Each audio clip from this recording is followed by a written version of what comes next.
All the orders of the day. L'honorable député de...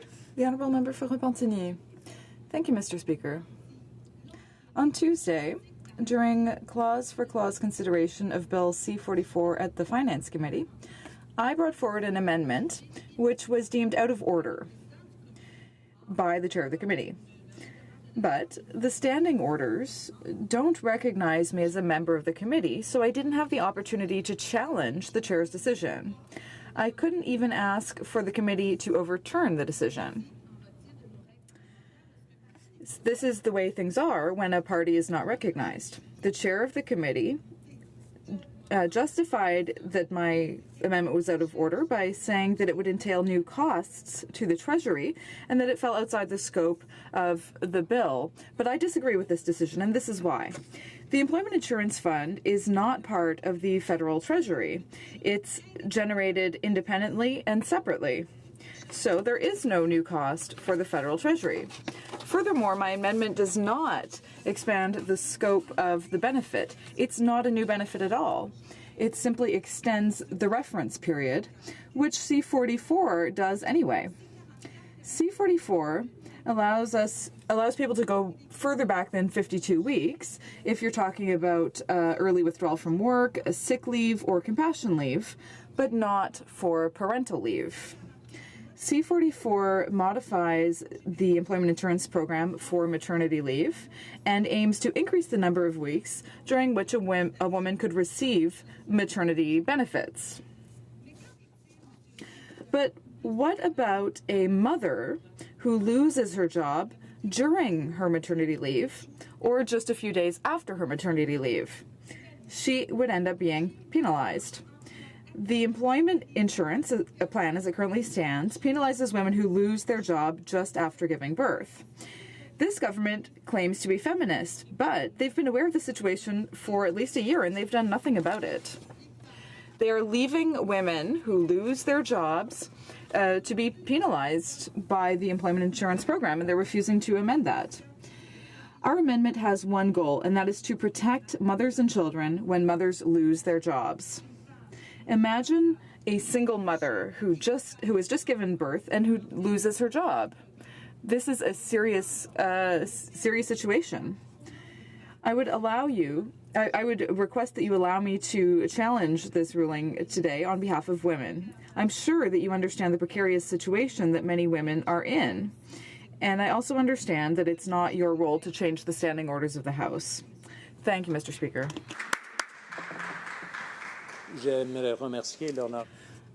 I thank the honourable member.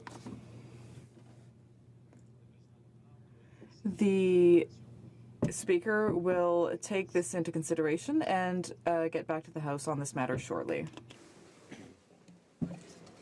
Orders of the day. Orders of the day, ordre émanant du gouvernement, projet de loi émanant du gouvernement commune. Government bills, consideration at report stage of Bill C-44, Budget Implementation Act 2017, number 1. There are 113 motions and amendments standing on the notice paper for the report stage Bill C-44. La motion numéro 86. Motion number 87 will not be selected by the chair as it requires a royal recommendation. Have been examined, and the chair is satisfied that they meet the guidelines expressed in the note to Standing Order 76.15 regarding the selection of motions and amendments at the report stage. Motions numbered 1 to 86 and 88 to 113 will be grouped for debate and voted upon accordingly to the voting pattern available at the table. Je vais maintenant I shall now propose motions numbered 1 to 86 and 87, or rather 88 to 113 to the House.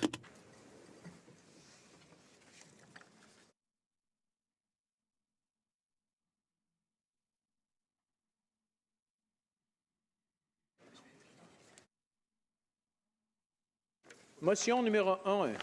Motion 1.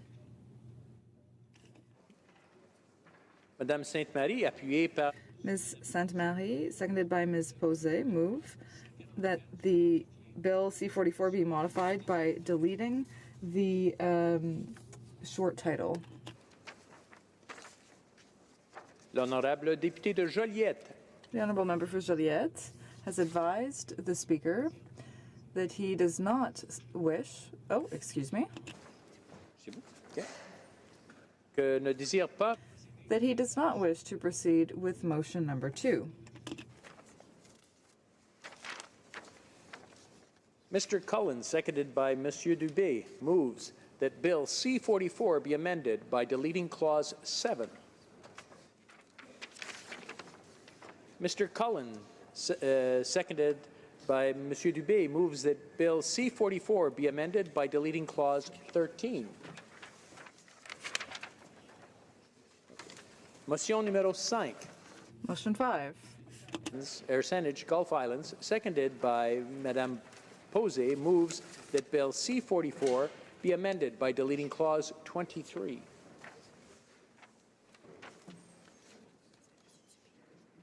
Monsieur Dubé. OK. Motion numéro 6. Motion 6.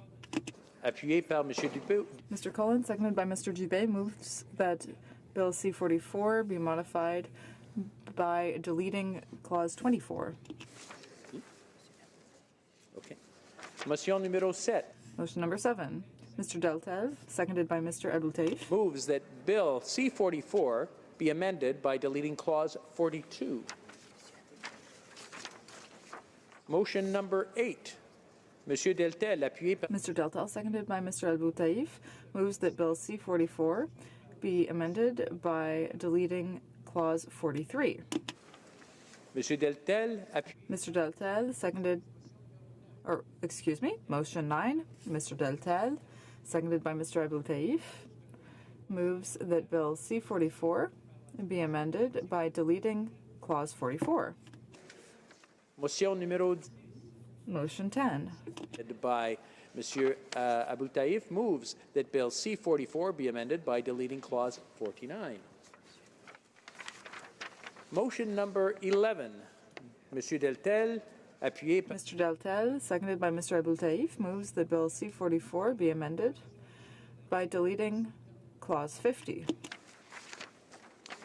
Motion number 12, Mr. Deltel, seconded by Monsieur Abouteif, moves that Bill C-44 be amended by deleting Clause 64. Motion numéro 13. Motion number 13, Mr. Deltel, seconded by Mr. Abouteif, moves that Bill C-44 be amended by deleting Clause 65.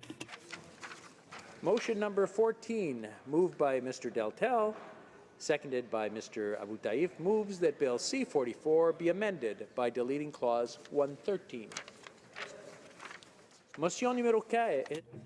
Motion number 15, Mr. Deltel, seconded by Mr. Abouteif, moves that Bill C-44 be amended by deleting Clause 114. Motion number 16. Monsieur Deltel, moved by Mr. Abouteif, moves that Bill C-44 be amended by deleting Clause 122. Motion number 17. Monsieur Deltel, appuyé par Monsieur Abouteif, propose que le projet de loi C-44 soit modifié par la suppression. Mr. Deltel, seconded by Mr. Abouteif, moves that C-44 be amended by deleting Clause 123. Mr. Deltel, seconded by Mr. Abouteif, moves that Bill C-44 be amended by deleting Clause 124. Motion numéro 19. Motion 19, Mr. Deltel, seconded by Mr. Abouteif, moves that Bill C-44 be amended by deleting Clause 125. Motion number 20, Mr. Deltel, seconded by Mr. Abu Taif, moves that Bill C-44 be amended by deleting Clause 126. Motion numéro 21. Motion number 21. Mr. Deltel, seconded by Mr. Abu Taif, moves that Bill C-44 be amended by deleting Clause 127. Motion number 22. Mr. Deltel, seconded by Mr. Abu Taif, moves that Bill C-44 be amended by deleting Clause 128. Motion numéro 23. Motion number 23. Mr. Deltel, seconded by Mr. Abu Taif, moves that Bill C-44 be amended by deleting Clause 129. Motion numéro 20. Motion number 24. Mr. Deltel, seconded by Mr. Abu Taif, Bill C-44 be amended by deleting Clause 130. Motion numéro 25. motion number 25. Mr. Deltel, seconded by Mr. Abu Taif, moves that Bill C-44 be amended by deleting Clause 131. Motion number 26. Mr. Deltel, seconded by Mr. Abu Taif, moves that Bill C-44 be amended by deleting Clause 132. Motion numéro 27. Motion number 27. Mr. Deltel, seconded by Mr. Abu Taif, moves that Bill C-44 be amended by deleting Clause 133. Motion 28. Mr. Deltel, seconded by Mr. Abu Taif, moves that Bill C-44 be amended by deleting Clause 134. Motion numéro 29. Motion number 29. Mr. Deltel, seconded by Mr. Abu Taif, moves that Bill C-44 be amended by deleting Clause 35.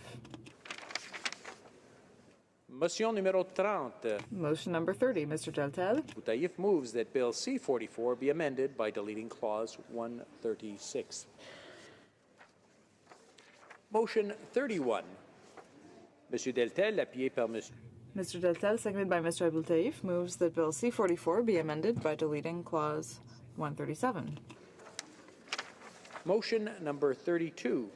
Mr. Deltel, seconded by Mr. Abu Taif, moves that Bill C-44 be amended by deleting Clause 38.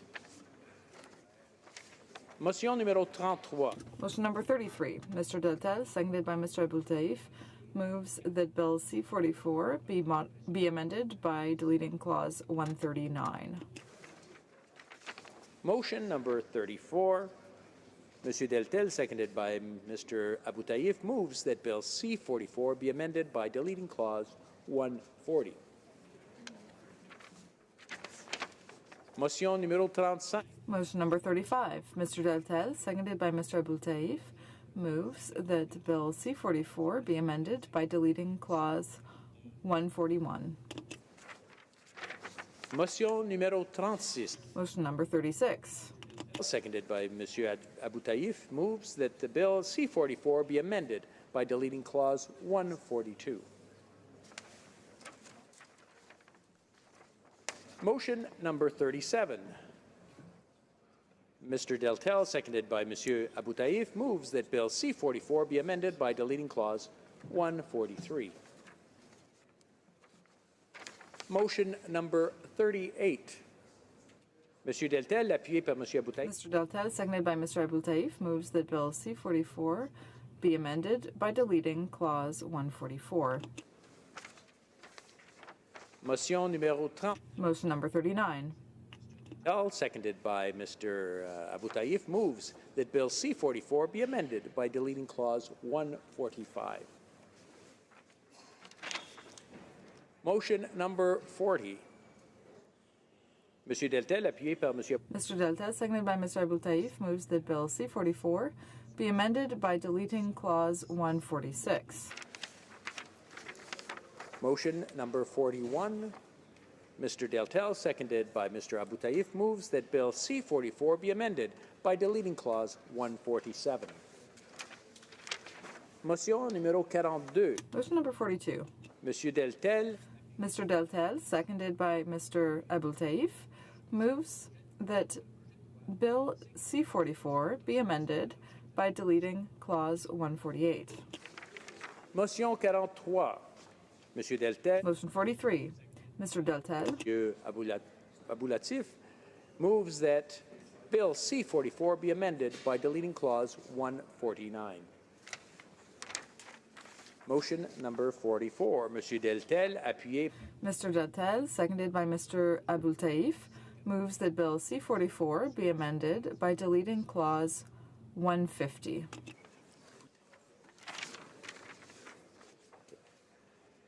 Monsieur Deltel, appuyé. Motion number 45. Mr. Deltel, seconded by Mr. Aboultaïf,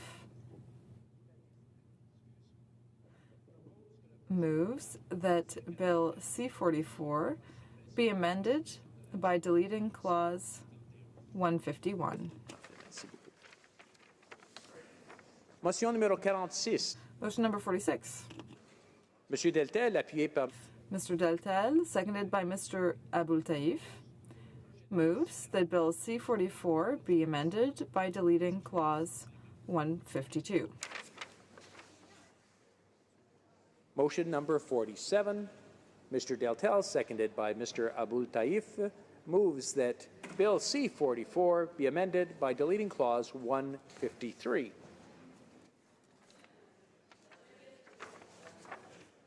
By deleting Clause 154.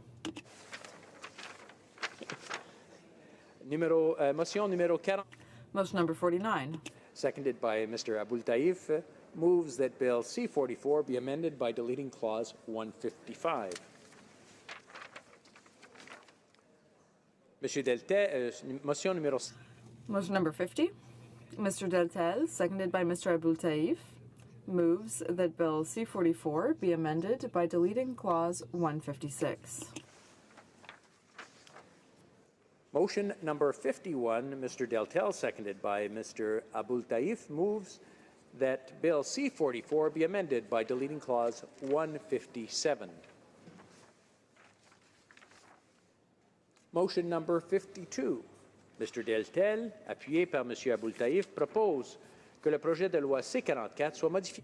Mr. Deltel, seconded by Mr. Aboultaïf, moves that C-44 be amended by deleting Clause 158. Number 53, Mr. Deltel, seconded by Mr. Aboultaïf, moves that Bill C-44 be amended by deleting Clause 159. Motion number 44, Mr. Deltel, appuyé par. Mr. Deltel, seconded by Mr. Aboultaïf, moves that Bill C-44 be amended by deleting Clause 160.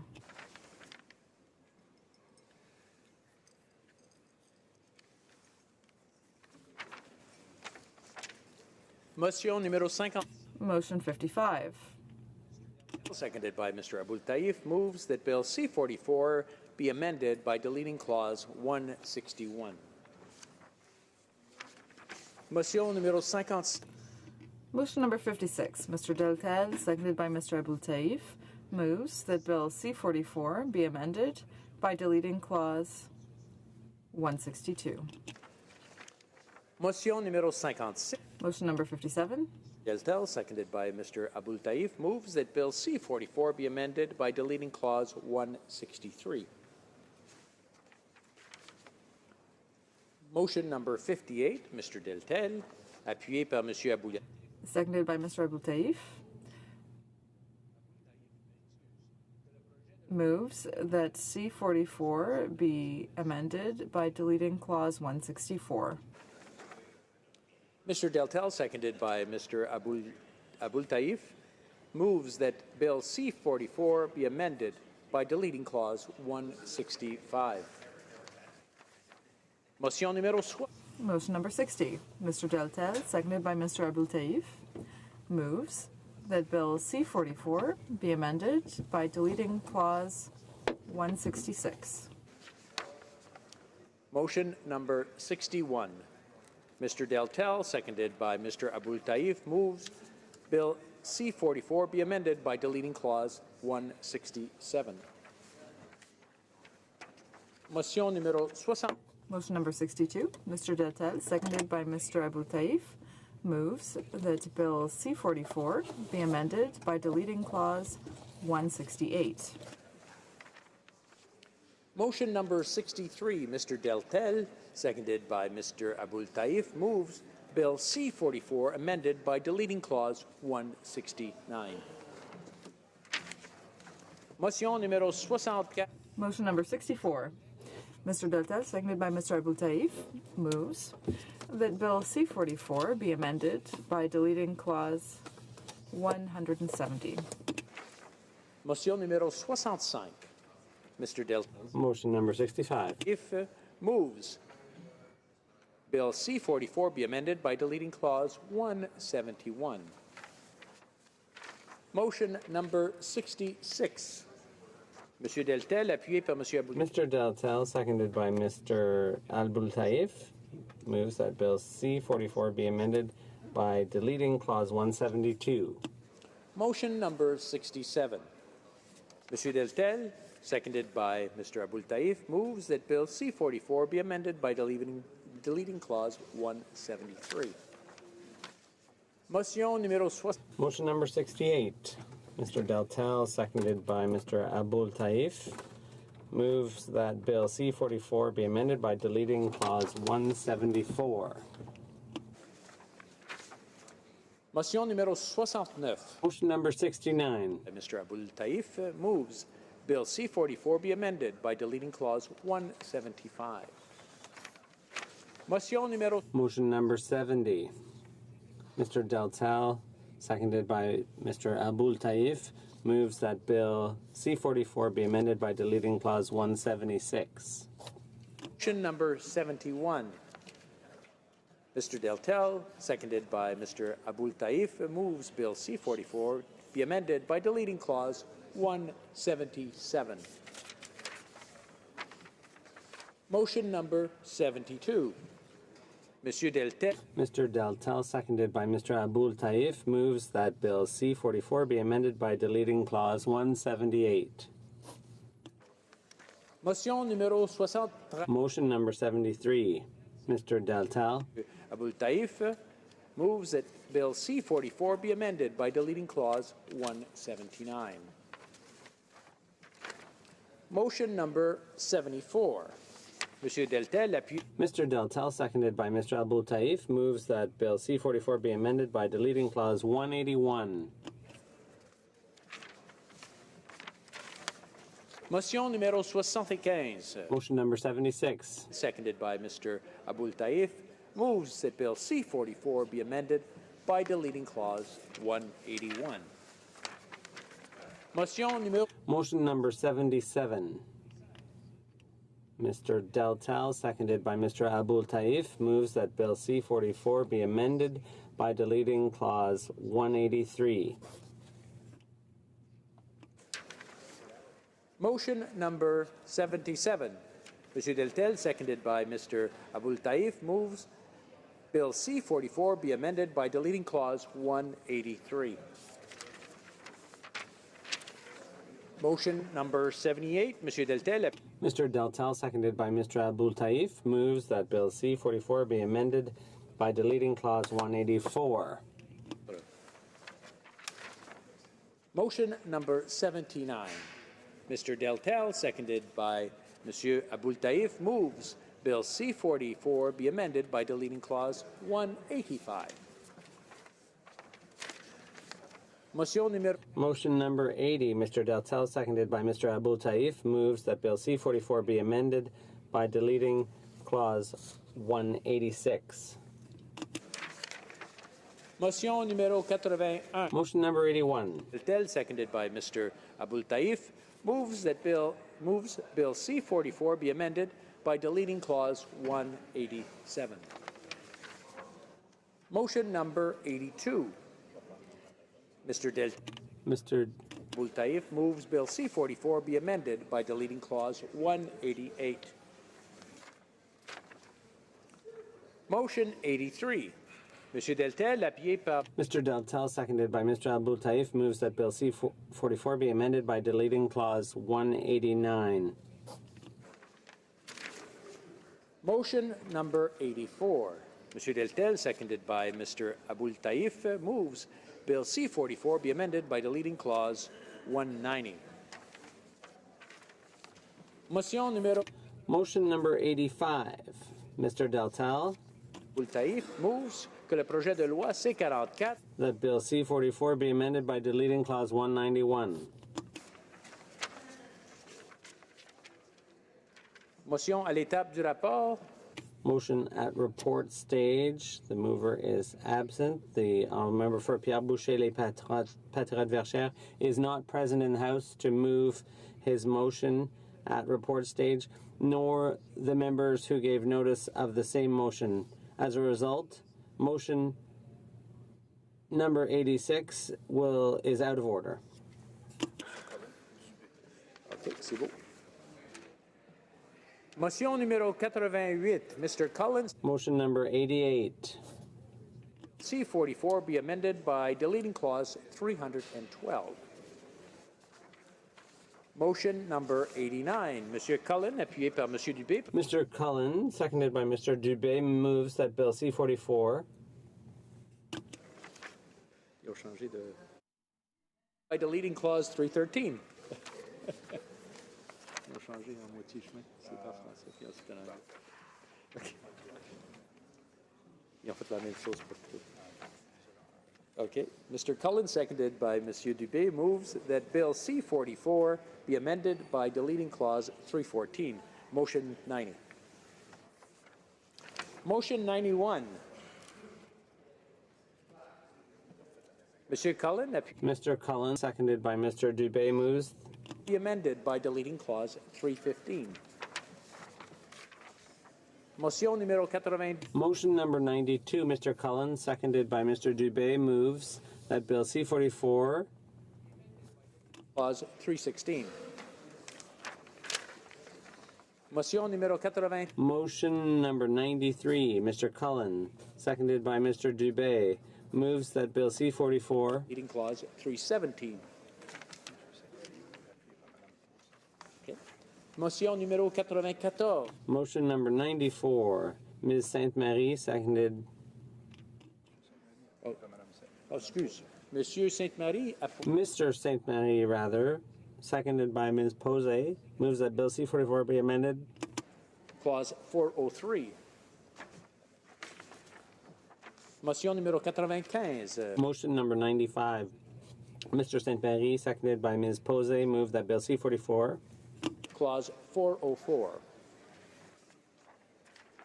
Motion numéro 80. Motion number 96. Mr. St. Marie, seconded by Ms. Posey, moves that Bill C-44 be amended by deleting clause 405. Motion numéro Motion number 97. Mr. St. Marie, seconded by Ms. Posey, moves that Bill C-44 be amended by deleting clause 406.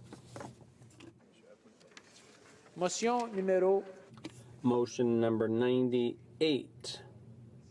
Mr. Deltel, Taif moves that Bill C-44 be amended by deleting clause 442. Motion 99. Monsieur Deltel, appuyé par Mr. Deltel, seconded by Mr. Aboul Taif, moves that Bill C-44 be amended by deleting clause 443. 3. Motion numéro 100. Motion 100. Mr. Deltel, Aboul Taif moves that Bill C-44 be amended by deleting clause 444. Motion numéro 100. motion number 101. Mr. Deltel, seconded by Mr. Aboul Taif, move that Bill C-44 be amended by deleting clause 445. Motion numéro 102. Motion 102. Mr. Deltel, Taif moves that Bill C-44 be amended by deleting clause 446. Motion numéro 100. Motion 103. Mr. Deltel, seconded by Mr. Aboul Taif, move that Bill C-44 be amended by deleting clause 447. 47. Motion number 104. Mr. Deltel, seconded by Mr. Abul Taif, moves that Bill C-44 be amended by deleting Clause 448. Motion number 105.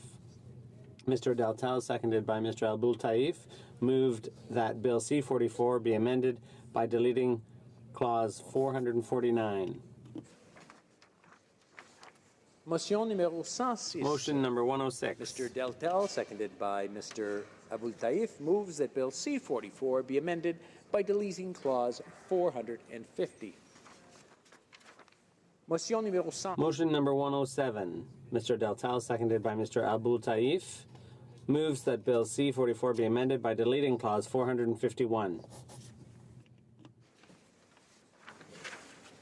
Motion numéro 108. Motion number 108. Deltel, seconded by Mr. Abul Taif, moves that Bill C-44 be amended by deleting Clause 452.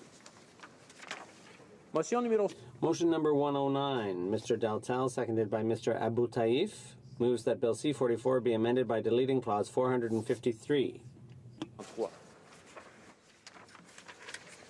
Motion numéro. Motion number 110. Mr. Deltel, seconded by Mr. Abul Taif, moves that Bill C-44 be amended by deleting Clause 454. Motion number 111. Mr. Deltel, seconded by Mr. Abul Taif, moves that Bill C-44 be amended by deleting Clause 455.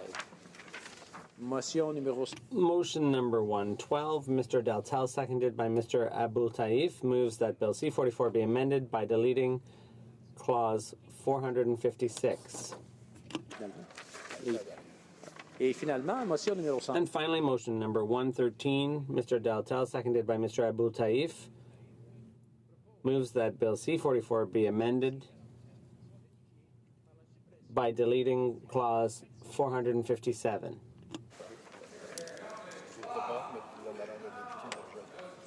De Joliette. Oh, excuse.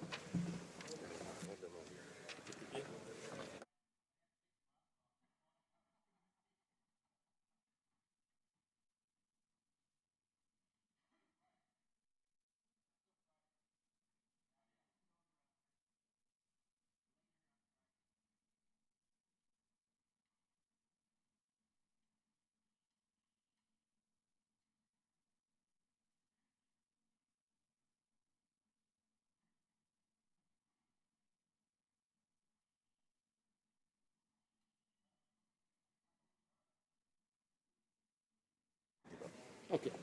Et c'est qui le débat? C'est Joliette qui va premier? OK.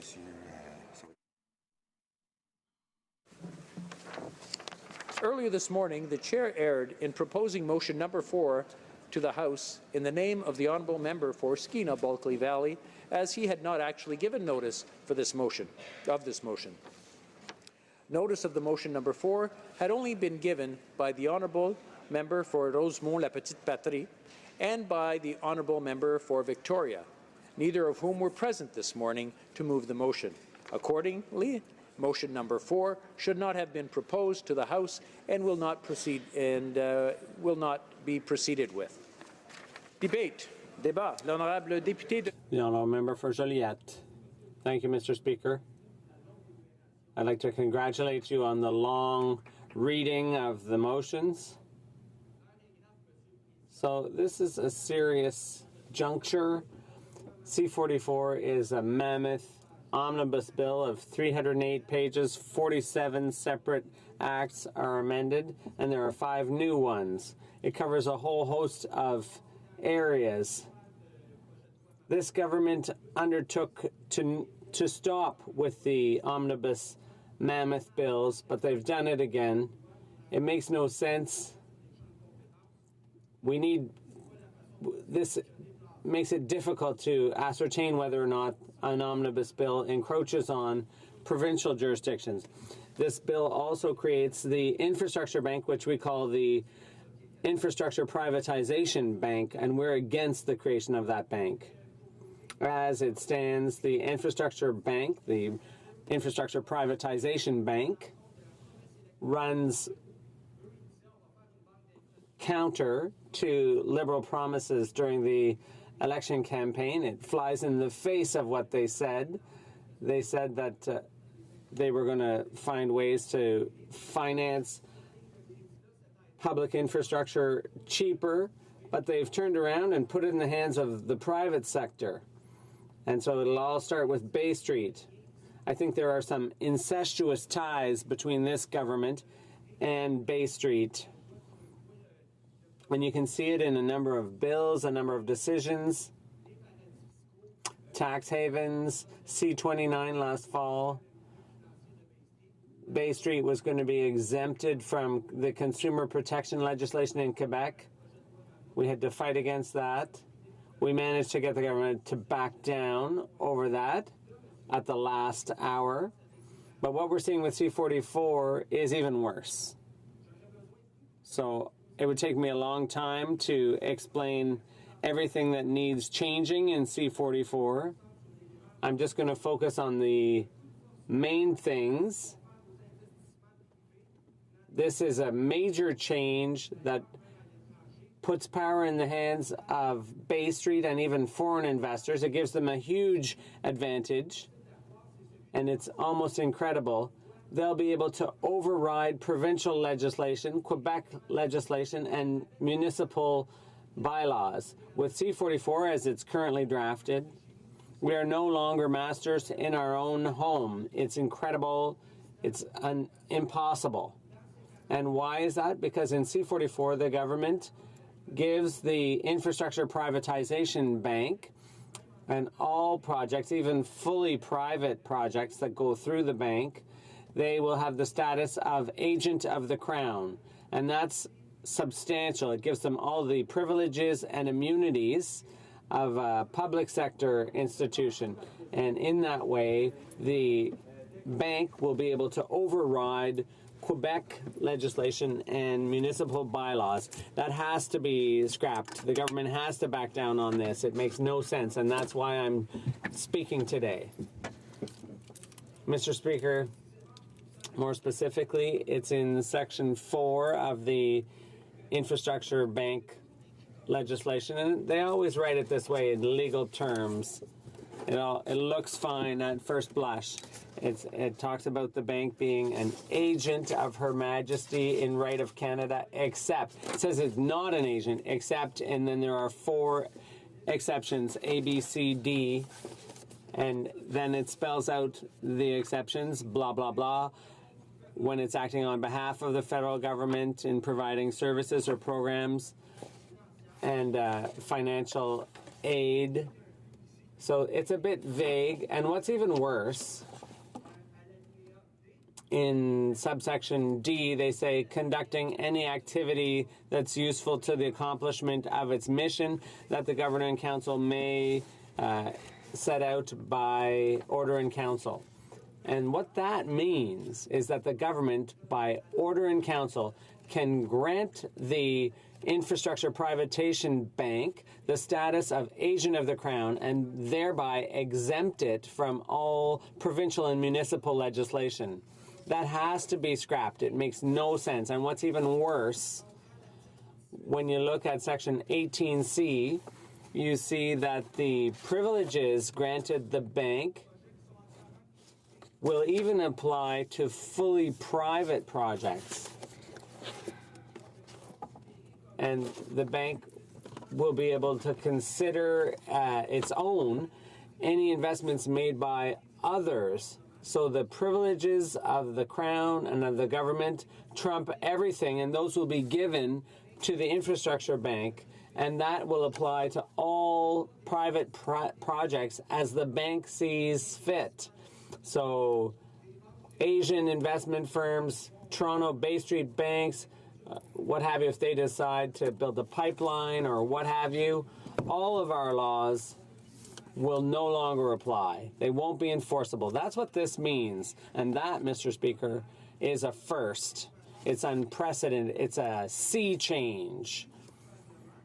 It's the first time that elected officials, parliamentarians here, will have no control our powers and privileges are being delegated to the bank, and that mustn't be allowed. It's a major change.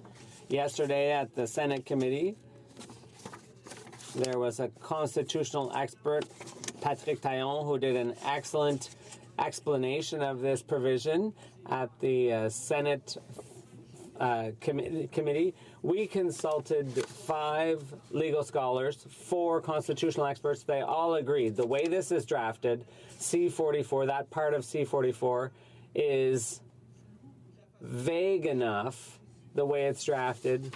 It's enough to raise a major doubt about this. And there were even constitutional experts who said the way this is drafted, it's destabilizing for investors. It doesn't give them enough certainty, and it may not be constitutional. It could be challenged in court. So the bill is subject to challenge, and investors may be reticent to invest in this infrastructure bank because the way things are drafted, it's not well drafted. It has to be changed in order to clarify everything. What does that mean? In previous decisions, Mr. Speaker, we saw that in federal court, Quebec laws were determined to apply in a limited way. For example, with the Energy East pipeline, Quebec cannot designate where it'll be. We can decide on the color, but not necessarily where it's going to be laid. For another example is cellular towers. Municipal regulations are not respected. Canada Post, with its mailboxes. The mayor of Montreal took a jackhammer to go and destroy the site where a community mailbox was going to be put. But essentially, from a legal standpoint, we have no say. With this infrastructure bank, this could change everything because private investments are going to get involved. Mirabel, 40,000 hectares were exported. Forion. This needs to change. Time is running out, but I just want to talk about some legislation in Quebec that could not be used with C-44 as it is currently written. The Environmental Protection Act in Quebec. We wouldn't be able to hold hearings. Protection of agricultural lands. Quebec has a lot of territory dedicated to agriculture, but arable land is limited. Zoning regulations. Infrastructure that would go through the infrastructure bank would no longer be subject to this. We are no longer masters in our own house. I want to come back to the senatorial committee. The Minister of Finance said there was no link between the government and the infrastructure bank. He clarified his intention and said that the bank has no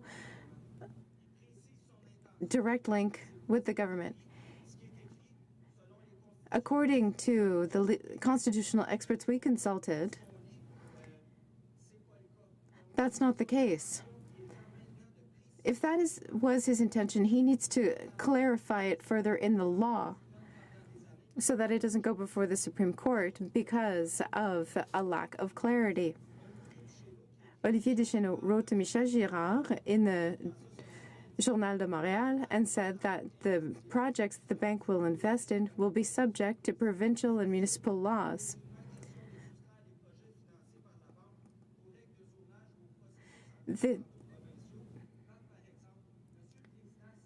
Mr. Speaker, if it is the intention of the government to have existing legislation applied, they need to amend the bill now because that is not what's written. It's going to cause problems. Thank you, Mr. Speaker. Questions and comments? Dina Bulkley Valley. Merci, Monsieur le Président. Thank you, Mr. Speaker. Thank you to my colleague from the bloc for his comments. 2 things are very clear to me regarding this bill. First of all, it's an omnibus bill. It's got over 300 pages and amends 30 different pieces of legislation with 1 vote. It's unbelievable. That's the definition of an omnibus bill. But one thing that the Liberals said in their last election campaign, and I think it's clear, Legislative tricks to avoid scrutiny. We will change the House of Commons standing orders to bring an end to this undemocratic practice. This undemocratic practice, this omnibus bill, the Liberals promised on a stack of Bibles in the last election we wouldn't do what the Harper government had done. Bury important pieces of legislation inside of budgets. Well, what is one of the pieces of legislation buried here? A $35 billion privatization bank, where the risks are not understood. Even the Senate is giving more scrutiny to this than Liberals are allowing in the House of Commons. Even the Senate has suggested amendments. Even the Senate has said we need to break this up so it has proper scrutiny, because it's a $35 billion investment that is going to last generations, and Liberal members are going to vote for it without any clue as to what it's going to mean for our communities. Donc, j'ai une question très spécifique. I have a very specific question when it comes to concerns being raised in Quebec and other provinces. This will change the law with regards to essential infrastructure, for example, water and roads. Does that represent a constitutional problem? And does that represent a problem for our common future? The member for Joliette. Thank you, Mr. Speaker, and I would like to thank my colleague for his excellent intervention, and I appreciate his question. We criticize that this is an omnibus bill, especially because we are not a recognized party. That means that we have to do all kinds of research. Breaking the electoral promise does nothing more than feed cynicism. Through this legislation, they're just giving gifts to their friends in the investment industry. The Minister of Finance said that there was no intention for projects to be able to circumvent provincial laws and municipal bylaws, and yet that is what it's written. The Minister of Justice has said nothing about this. And so, Mr. Speaker, I call upon the Minister of Justice. I want her opinion on her reading of C-44 when it comes to the projects of the Infrastructure Bank being able to have a particular status under the government. Does she agree with the experts, including constitutional experts, that we consulted? I would like to remind the members that there is currently a debate in the House. Debate taking place in the room, and I'm having a hard time hearing it with the conversations taking part in the side. So if they could just, if they have a conversation, maybe just whisper rather than talking out loud, or take it into the lobby and then come back when the discussion has taken place. Questions and comments? The Honourable Member for Malpeque. Thank you, Mr. Speaker, and I did listen with interest to the member from Joliette as he spoke mainly about the infrastructure bank. And if I could put it simply, Mr. Speaker, I would say he sees a mountain where there's really only a molehill. The outrageous comments that he made on how this infrastructure bank would affect his provinces, municipalities, and other institutions in a province is just absolutely and purely wrong. It is simply wrong. What is the infrastructure bank, Mr. Speaker? What this act would do would establish the Canada Infrastructure Bank as a federal crown corporation and set out its powers, governance framework, and its financial management and control. That's like other crown corporations that operate in this country. And as far as the $35 billion and making an opportunity for so-called friends, that is purely wrong as well. What this infrastructure bank does, Mr. Speaker, it brings Canada up to the 21st century, where there will be the opportunity for private investors to partner with public investors to build the infrastructure that our children and grandchildren need in the future. That's what this bank will do. This is an opportunity for Canadians to set the foundation for our infrastructure going forward into the next decades. That's what it will really do. L'honorable député de... The honourable member for Repentigny, or rather for Joliette, my apologies. In 45 seconds or less. Thank you, Mr. Speaker. I am outraged by the insults that my colleague has just thrown at me, saying that we're exaggerating is unfair. there was a unanimous motion passed at the Legislative Assembly indicating that the Assembly reaffirms the application of Quebec's laws in the face of any project supported by the Infrastructure Bank. This state should be reflected in amendments to Bill C-44, amendments under review by the House of Commons in order to make sure that the Infrastructure Bank is subject to Quebec's legislation. We have 5 legal experts, 4 constitutional experts, including Mr. Taillon, who gave a brilliant speech yesterday, Michel Girard, who's very credible. It's not just me saying this, it's all of Quebec.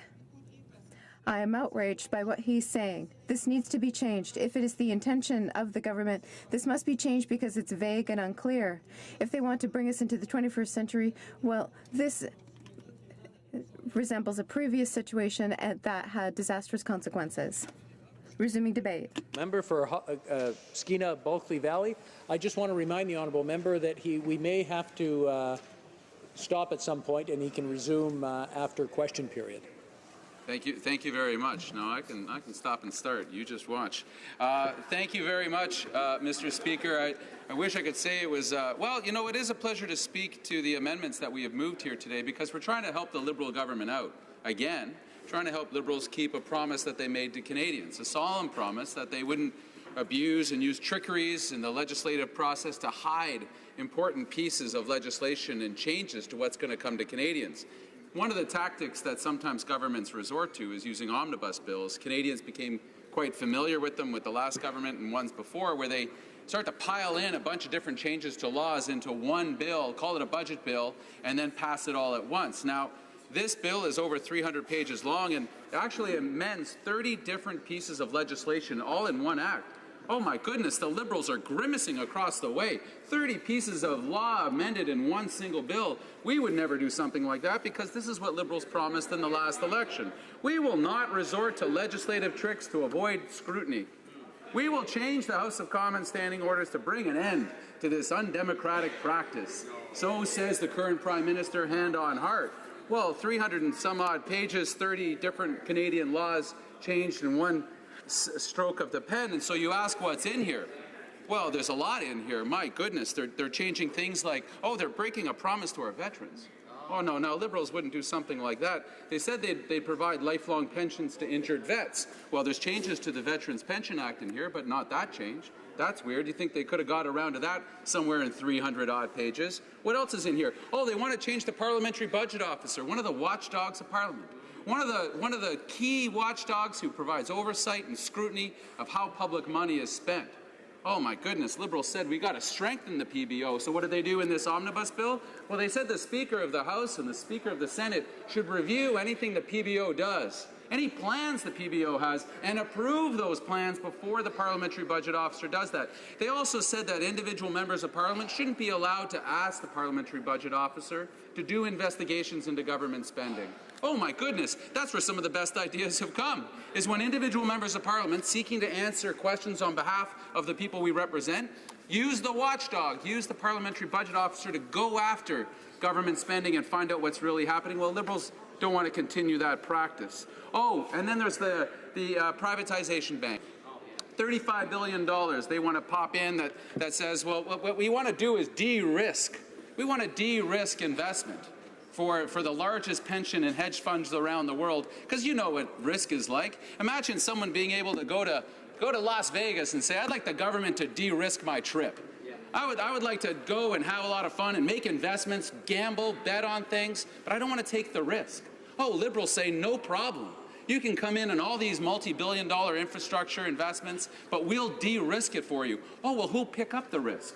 Oh, the public will be happy to pick up the risk. That's what Liberals have said in this. And the Senate of Canada, I can't believe I'm saying this, the Senate of Canada is providing more scrutiny over this than the Liberals are providing in the House of Commons. The Liberal Finance Committee rammed this through with less than 2 hours of study. $35 billion. It's going to last generations. It's going to impact our communities, our municipalities, as they seek to find the resources and to be able to make decisions. And now the Liberals have opened up a can of worms, because it appears, and this is from public testimony, that by changing the way that investments are done around key infrastructure, highways, waters, which is entirely in provincial jurisdiction, that if the centralized Ottawa Infrastructure Privatization Bank is making those decisions, provinces like Quebec are now raising the alarm saying, whoa, whoa, whoa, that those decisions have to be made as close to the ground as possible, as locally as possible, not by Ottawa.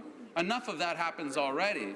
And this Liberal government says, well, no, we're so interested in making sure that our private investor friends, BlackRock and the like, who, oh, by the way, helped design this bank. Talk about the fox watching the hen house. They actually held the pen with the finance department in designing this infrastructure bank. Oh, that's going to work out great for the Canadian taxpayer because, you know, BlackRock and hedge fund companies, they're very interested in protecting the public purse. Oh, and by the way, all those sell-offs privatizing the ports, railway stations, the airports, the toll fees that they need revenue on because all of these infrastructure investments, these private companies, what are they going to want? What's the word for it? Well, they're going to want profit. They're going to want a return on investment. Where could they possibly generate revenue if they bought an airport?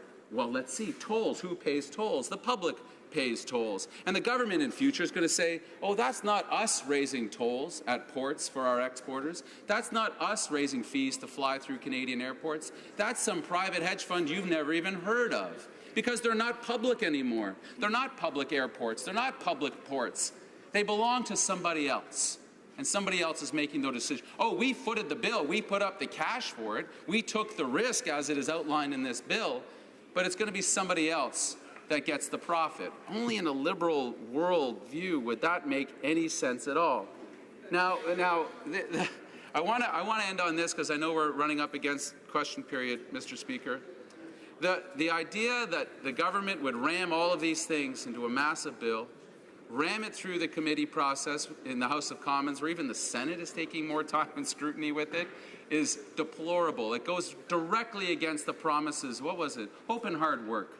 What happened to all the hope? What happened to all the hard work from my Liberal colleagues? If you want to make such a significant change to the way Canada is built, how we build our infrastructure, then allow it the scrutiny. Take this piece out of the budget omnibus bill. It is far too important to us, to future generations, and to taxpayers. Thank you very much, Mr. Speaker.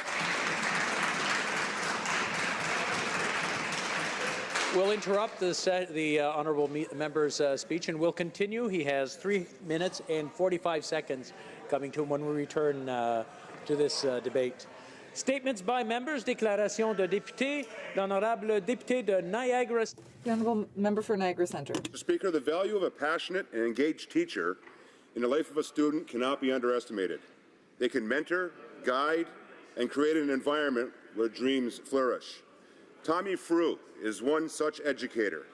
Listening to his heart, this proud father and teacher, and once top National Hockey League prospect, courageously faced physical and mental illness for 20 years. He has trained for the past 10 years, Mr. Speaker, to play one game in the NHL, to inspire others as he was inspired to raise awareness. Mr. Speaker, Tommy hopes to be the NHL's oldest rookie. Wanting to give back to his community, Tommy started his campaign to raise awareness and support for Raising the Roof, a leading organization for homelessness prevention, all by playing a single game in the NHL. The NHL's oldest rookie will be known as our campaign. Tommy will prove that with a little faith, endless determination, and a lot of hard work, anything is possible. Tommy will prove that dreams are for everyone. Hear, hear. The honourable member for Souris, Moose Mountain. Mr. Speaker, tomorrow, June 3rd, is National Health and Fitness Day. To mark this occasion, I would like to pay tribute to a Baseball Hall of Famer, the late Arlene Johnson-Noga, who sadly passed away on March 14th of this year. Arlene grew up on a farm in Ogama, Saskatchewan, in my home riding. She is an excellent example of a pioneer in female athletes. Scouted out of high school, Arlene played for 2 teams in the All-American Girls Professional Baseball League from 1945 to 1948. After that, Arlene went on to be a consultant for the film A League of Their Own, which tells the story of an All-American Girls Professional Baseball League. Believe it or not, Arlene taught Madonna how to properly slide into a base and taught Rosie O'Donnell how to play shortstop. Arlene is a great example of how participation in sport can enrich a person's life. I encourage all of you to get out and get active in your communities this National Health and Fitness Day. Well, l'honorable député de... The Honourable Member for Châteauguay-Lacolle. Mr. Speaker, I rise today to give members a heads up for an event I'm sponsoring on the Hill next week with the Canadian Foundation for Economic Education. The event is a money fair being put on by students from Ottawa's Immaculata High School, and it will take place next Thursday, June 8th at 11:30 at the Sir John A. Macdonald Building. MPs are invited to meet students who will share money-smart lessons that they've learned through a program called Talk with Our Kids About Money. I'd also like to take this opportunity to inform the House that I've given notice that I will be making a motion on education, on financial education as part of private members' business. Motion M125 calls on the Finance Committee to study the implementation of the National Strategy for Financial Literacy and to use a gender-based analysis to evaluate whether it is meeting the needs of different social groups. Thank you, Mr. Speaker. Honorable député de Laurier. The Honourable Member for Laurier-Sainte-Marie. Mr. Speaker, every day, the agents of our Parliamentary Protection Service ensure the safety of members and their guests. They do it all with a smile and all while remaining impartial and very professional. Remaining impartial on Parliament Hill can be difficult when your superiors are RCMP members and the Minister of Public Safety. The NDP is proud to support the demands of our Parliamentary Protection Service agents. They deserve the respect of this House and this government, both in their work and in their negotiation. I also encourage the government to amend the Parliament Act so that the Parliamentary Protection Service will be able to make decisions independently once again. This is a question of principle and of respect of the separation of powers in our democracy. To the agents of the protection services, you have all of our respect, and we thank you for being here for us. The Honourable Member for Nepean. Thank you, Mr. Speaker. I rise today to acknowledge the hard work of Barhaven Food Cupboard, which is an important community group in my riding of Nepean for almost 50 years. This vital service is available because of the continued efforts of Barhaven United Church and the hard work of volunteers like David Rattray, David Sereda, and their team. I would like to thank them for all their hard work. Since 2009, there has been a 150% increase in the number of families who use the food cupboard every month.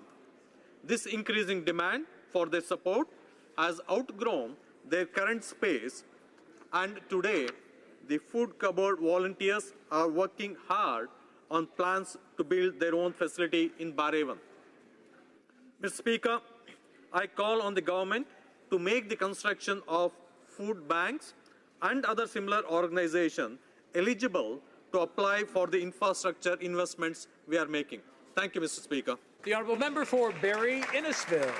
From the 1860s to 1948, over 100,000 children immigrated to Canada from the United Kingdom, all believed to be orphans. During World War I, many British home children enlisted in the Canadian Expeditionary Forces. 146 died fighting at Passchendaele, and 46 died on day one at Vimy Ridge. In total, 689 died in the battles of Vimy Ridge, Hill 70, and Passchendaele. 218 of their names are on the Vimy Memorial, 122 are on the Menin Gate Memorial. Victoria Cross recipient Claude Nunney was a British home child, and as was Don Cherry's grandfather, Richard Palamountain. Today, two are still alive. 93-year-old George Beardshaw and 92-year-old John Valance both served in the Canadian Army. Mr. Speaker, it's important to recognize and highlight the services of these children to Canada. I want to thank Simcoe County residents Lori Ovchesky and Steve Glover for the work they've done on behalf of British home children. Thank you, Mr. Speaker. The Honourable Member for Laurentides-Labelle. Thank you, Mr. Speaker. As the summer approaches, I want to talk about the importance of tourism for the region of the Laurentians. Thousands, or rather millions, of tourists and resort goers visit our region, providing thousands of jobs in our region, from Saint-Anne-des-Lacs to Sainte-Anne-du-Lac, from Notre-Dame-du-Lot à Estérel. With thousands of lakes and rivers, my region is the perfect playground for tourism. It's essential that we work together to preserve this important asset. That's why I'd like to recognize the dedication of everyone who works to protect the lakes and rivers in my area, who are part of the Sustainable and Responsible Navigation Coalition. With the Eurasian water milfoil in dozens of our lakes, we have no time to lose.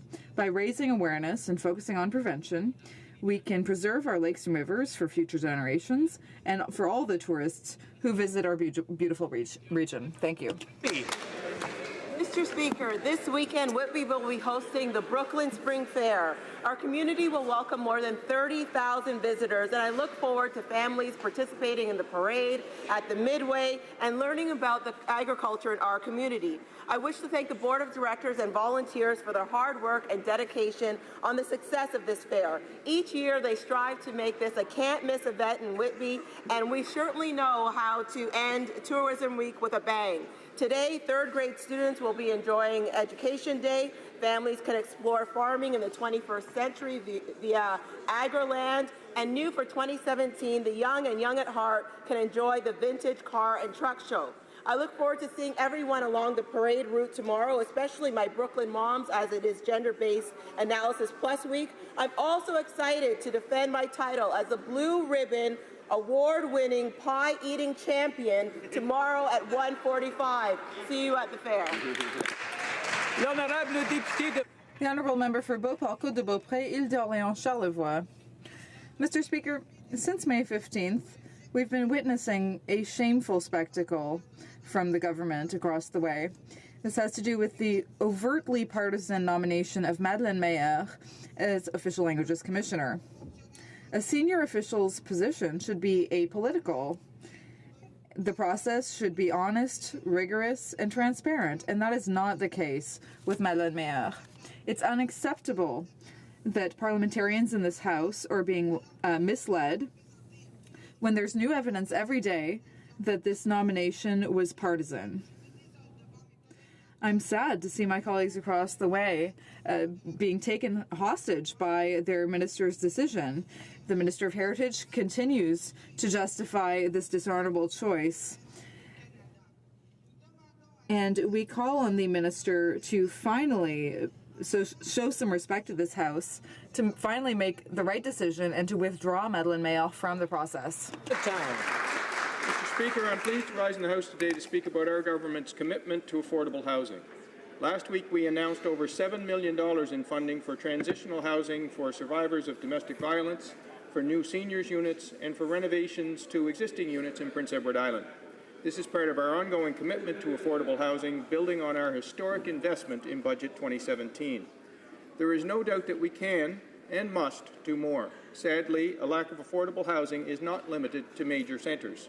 I frequently see constituents in my office pleading for help in finding a safe, secure, and affordable place to live. It is a heartbreaking, hopeless conversation. We know that one of the first steps in breaking the cycle of poverty is ensuring that our most vulnerable have a roof over their head. One day, we will be judged on how we treat those less fortunate. I believe this to be particularly true for those in leadership positions, which is why I am proud to be part of a government that is addressing this urgent need in Canada. The Honourable Member for La Salle, Lémar-Verdun. Monsieur le Président, la semaine... Mr. Speaker, last week I had the honor of visiting second grade and fourth grade classes at the Verdun Elementary School. Mr. Angelo's students shared a parliamentary simulation with me, which showed their interest in our role as members of the government. Parliament started with students singing O Canada, followed by an introduction by you, Mr. Speaker. Ministers and members of both sides of the House, as well as past members and famous Canadians, then rose to introduce themselves and share personal anecdotes. I was right at home, Mr. Speaker, seated behind the Minister of Innovation, Science and Economic Development. Mr. Speaker, these budding parliamentarians recognized the significance of Remembrance Day, of Earth Day, and suggested that Winnie the Pooh be Canada's first official bear. They also ensured that I did not leave empty-handed by giving me Flat Stanley as a traveling companion. Mr. Speaker, I want to salute the efforts of these engaged teachers at Verdun Elementary. I am convinced that they are forming future citizens and parliamentarians, and they have my full support. Thank you. The honourable member for Calgary Shepherd. Mr. Speaker, 20 years ago in the former riding of Calgary East, a man we affectionately know just by his first name was first elected to this House. From his trademark quips like, "Our position has not changed," or "Wake up and smell the thing," the member for Calgary Forest Lawn has become a cherished parliamentary institution. I'm pleased to call him my friend. He's been a tireless advocate of Canadian interests, not just here in Canada, but throughout the world. As the former parliamentary secretary to the Minister of Foreign Affairs, he clocked more miles, more air miles, than any other member promoting our country with pride and championing international human rights. In fact, Mr. Speaker, former Minister John Baird even named him Canada's first intergalactic ambassador on Twitter. Born in Tanzania, he has proved that anything is possible in Canada, regardless of your origins. He is most importantly a devoted husband to his wife Nina, and a loving father and grandfather to Devin and Ivasha. From his trademark scars to his extensive knowledge of world affairs, I'm sure all members will agree with me that the member for Calgary Forest Lawn is the complete deep package.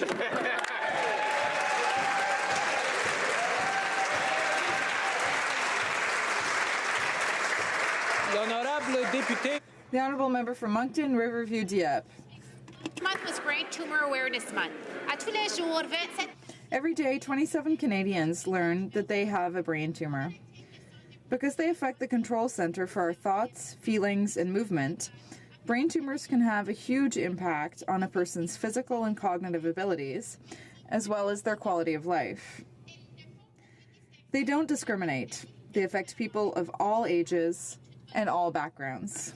Our citizens have had their lives changed dramatically by a brain tumor.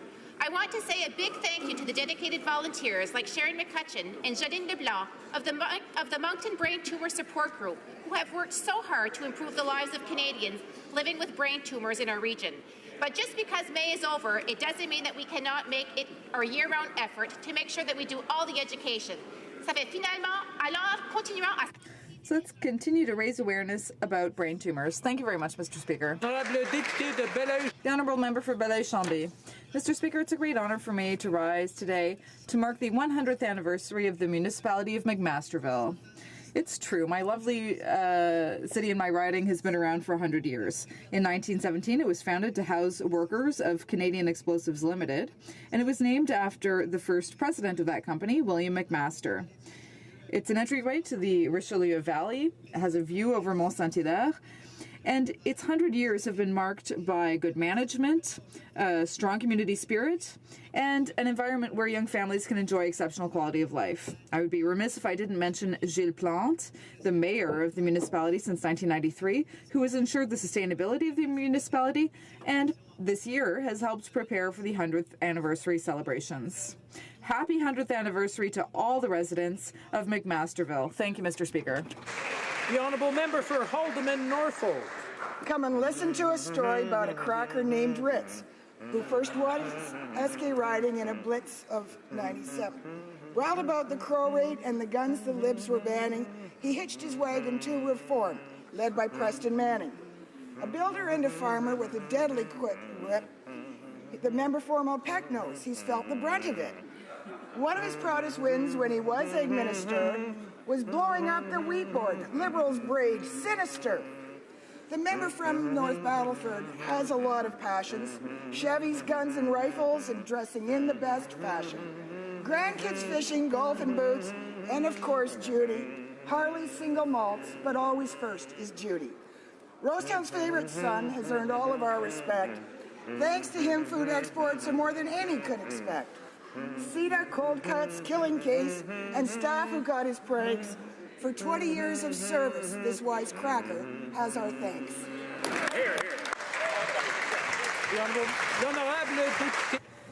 The Honourable Member for Louis-Hébert. Mr. Speaker, last year, at the end of the session and at the beginning of summer, I'd invited all of my colleagues from the House from all parties to participate in the Quebec City Summer Festival. This year, they're celebrating their 50th anniversary from July 6th to 16th with a great lineup including Flume, Kendrick Lamar, Pink, Gorillaz, Lady Antebellum, and the Backstreet Boys, among many others. But this year, I also want to invite you to the Rendezvous Laval from July 18th to 23rd.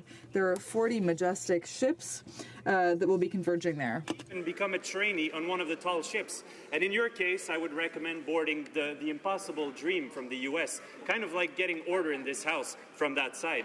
And speaking of that side, Mr. Speaker, if the new leader of the Conservative Party wants to take a lesson in leadership, I would recommend he boards the ship Rana 2, because he does have big shoes to fill. And as for the NDP contenders, I would recommend boarding the When and If from the U.S.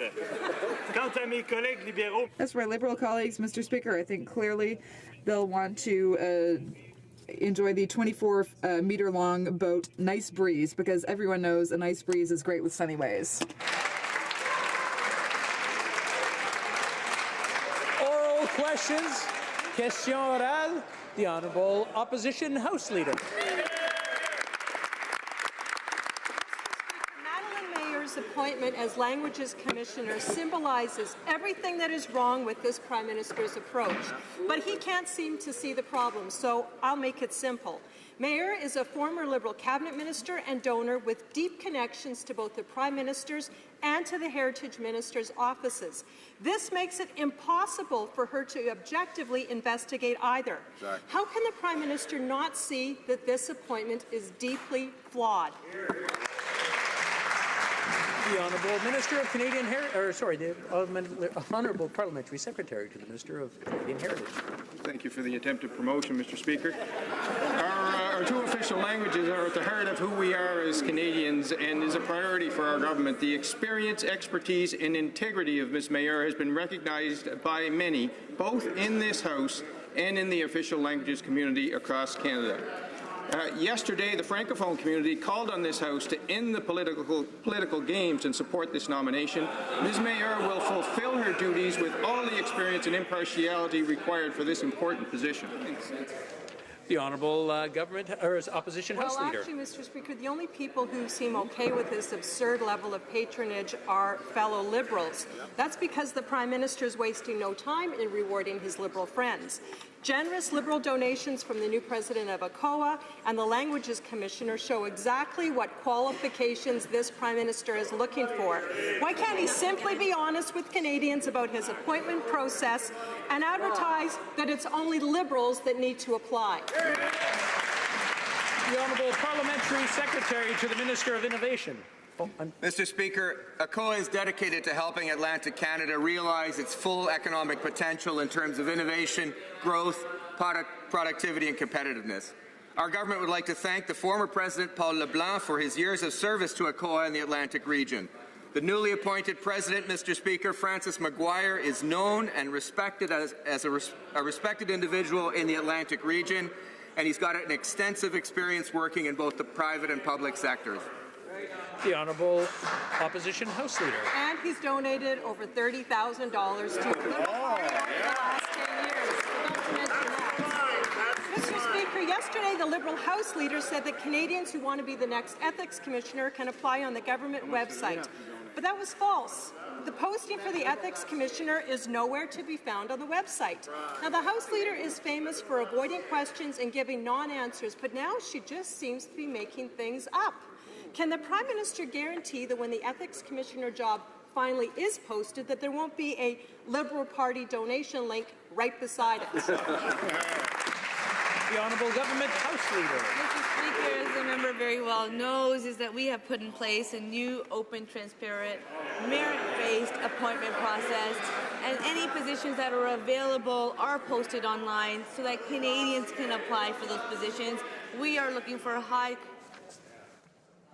I realize it's Friday and everybody's excited to get home on the weekend and the excitement is oozing in, but I'm trying to hear the answer and I'm having a hard time over the heckling.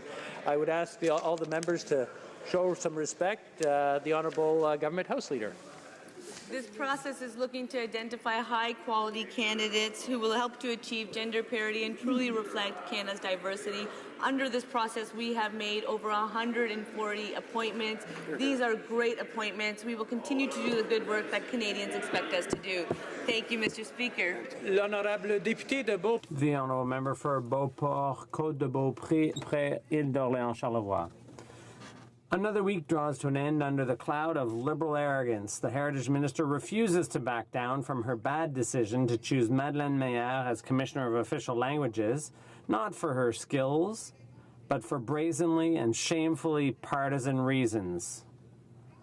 When is the Minister going to realize that Ms. Meyer has already lost all credibility before day one, and that it's high time the selection process was started over again in an honest and apolitical way? Terry, to the Minister of Canadian Heritage. Mr. Speaker, let me first thank the member for her question and her work on the Official Languages Committee. As she knows, we have committed to finding the best possible person for Official Languages Commissioner, and that's what we did. Skill, experience, and integrity are things that everyone recognizes in this candidate on both sides of the House, and we are convinced that she will do her job with all the experience and impartiality necessary for the role. La ministre du Patrimoine. The Heritage Minister is misleading the House day in, day out, and can't even be bothered to apologize. Talking out of both sides of her mouth seems astoundingly easy for her, not to mention obfuscation. What we're calling for is quite simple. Cancel Ms. Meyer's appointment as Official Languages Commissioner and restart the process in a transparent, fair, and apolitical way. Knowing the opposition parties don't support this appointment at all, when will she do the right thing and start the process over? The Honourable Parliamentary Secretary to the Minister of Canadian Heritage. Mr. Speaker, as I said, our two official languages are a priority for this government. Ms. Meyer is a lawyer who has dedicated a large part of her career to protecting both official languages and the vitality of our communities. She will be an important watchdog. She will ensure that the Official Languages Act is respected. She will enforce it, and she will perform her duties with all the experience and impartiality needed. Mr. Speaker, the Liberals' softwood lumber aid package comes after thousands of Canadians have already lost their jobs. The Liberals were so confident they would get a deal done with Obama, but they walked away from the negotiating table. And now with Trump in office, there's no deal in sight. Meanwhile, billions of dollars will flow out of Canadian communities and into U.S. coffers. Our forestry workers are the ones who are paying the price. When will the Liberals get back to the negotiating table and secure a long-term solution to the softwood lumber crisis? The Honourable Minister for Foreign Affairs. Mr. Speaker, it was the previous Conservative government that allowed the softwood lumber agreement to expire. Okay, I'll let the Honourable Minister continue. We strongly disagree with the U.S. Commerce Department's decision to impose unfair and punitive duties. We're going to fight those duties in the courts, and we're going to win because we always do. We are at the negotiating table. I met twice this week with Secretary Ross, but I want to remind all the honourable members, we're going to get a good deal for Canada, not just any deal. The Honourable Member for Jonquière. Mr. Speaker, yesterday the government finally announced an aid package for the softwood lumber industry, which is going through tough times, which will only get worse with time. Resolu's Kenogami and Dolbo plants are also in grave danger. Hundreds of jobs are in jeopardy, and if nothing's done, thousands will be lost all over the Saguenay-Lac-Saint-Jean region. Can the Trade Minister confirm, yes or no, whether the Kenogami and Dolbo plants will qualify for government support under the plan announced yesterday? Terry. Thank you, Mr. Speaker. Canada's forest industry sustains hundreds of thousands of good middle-class jobs across our country. Our government continues to fight vigorously to defend the interests of the Canadian lumber industry, including through litigation. We are taking immediate action to help Canadians who are affected by these unfair and punitive duties. Our announcement yesterday includes investments to diversify forest products and markets, support for affected workers, and financial products and services at commercial terms.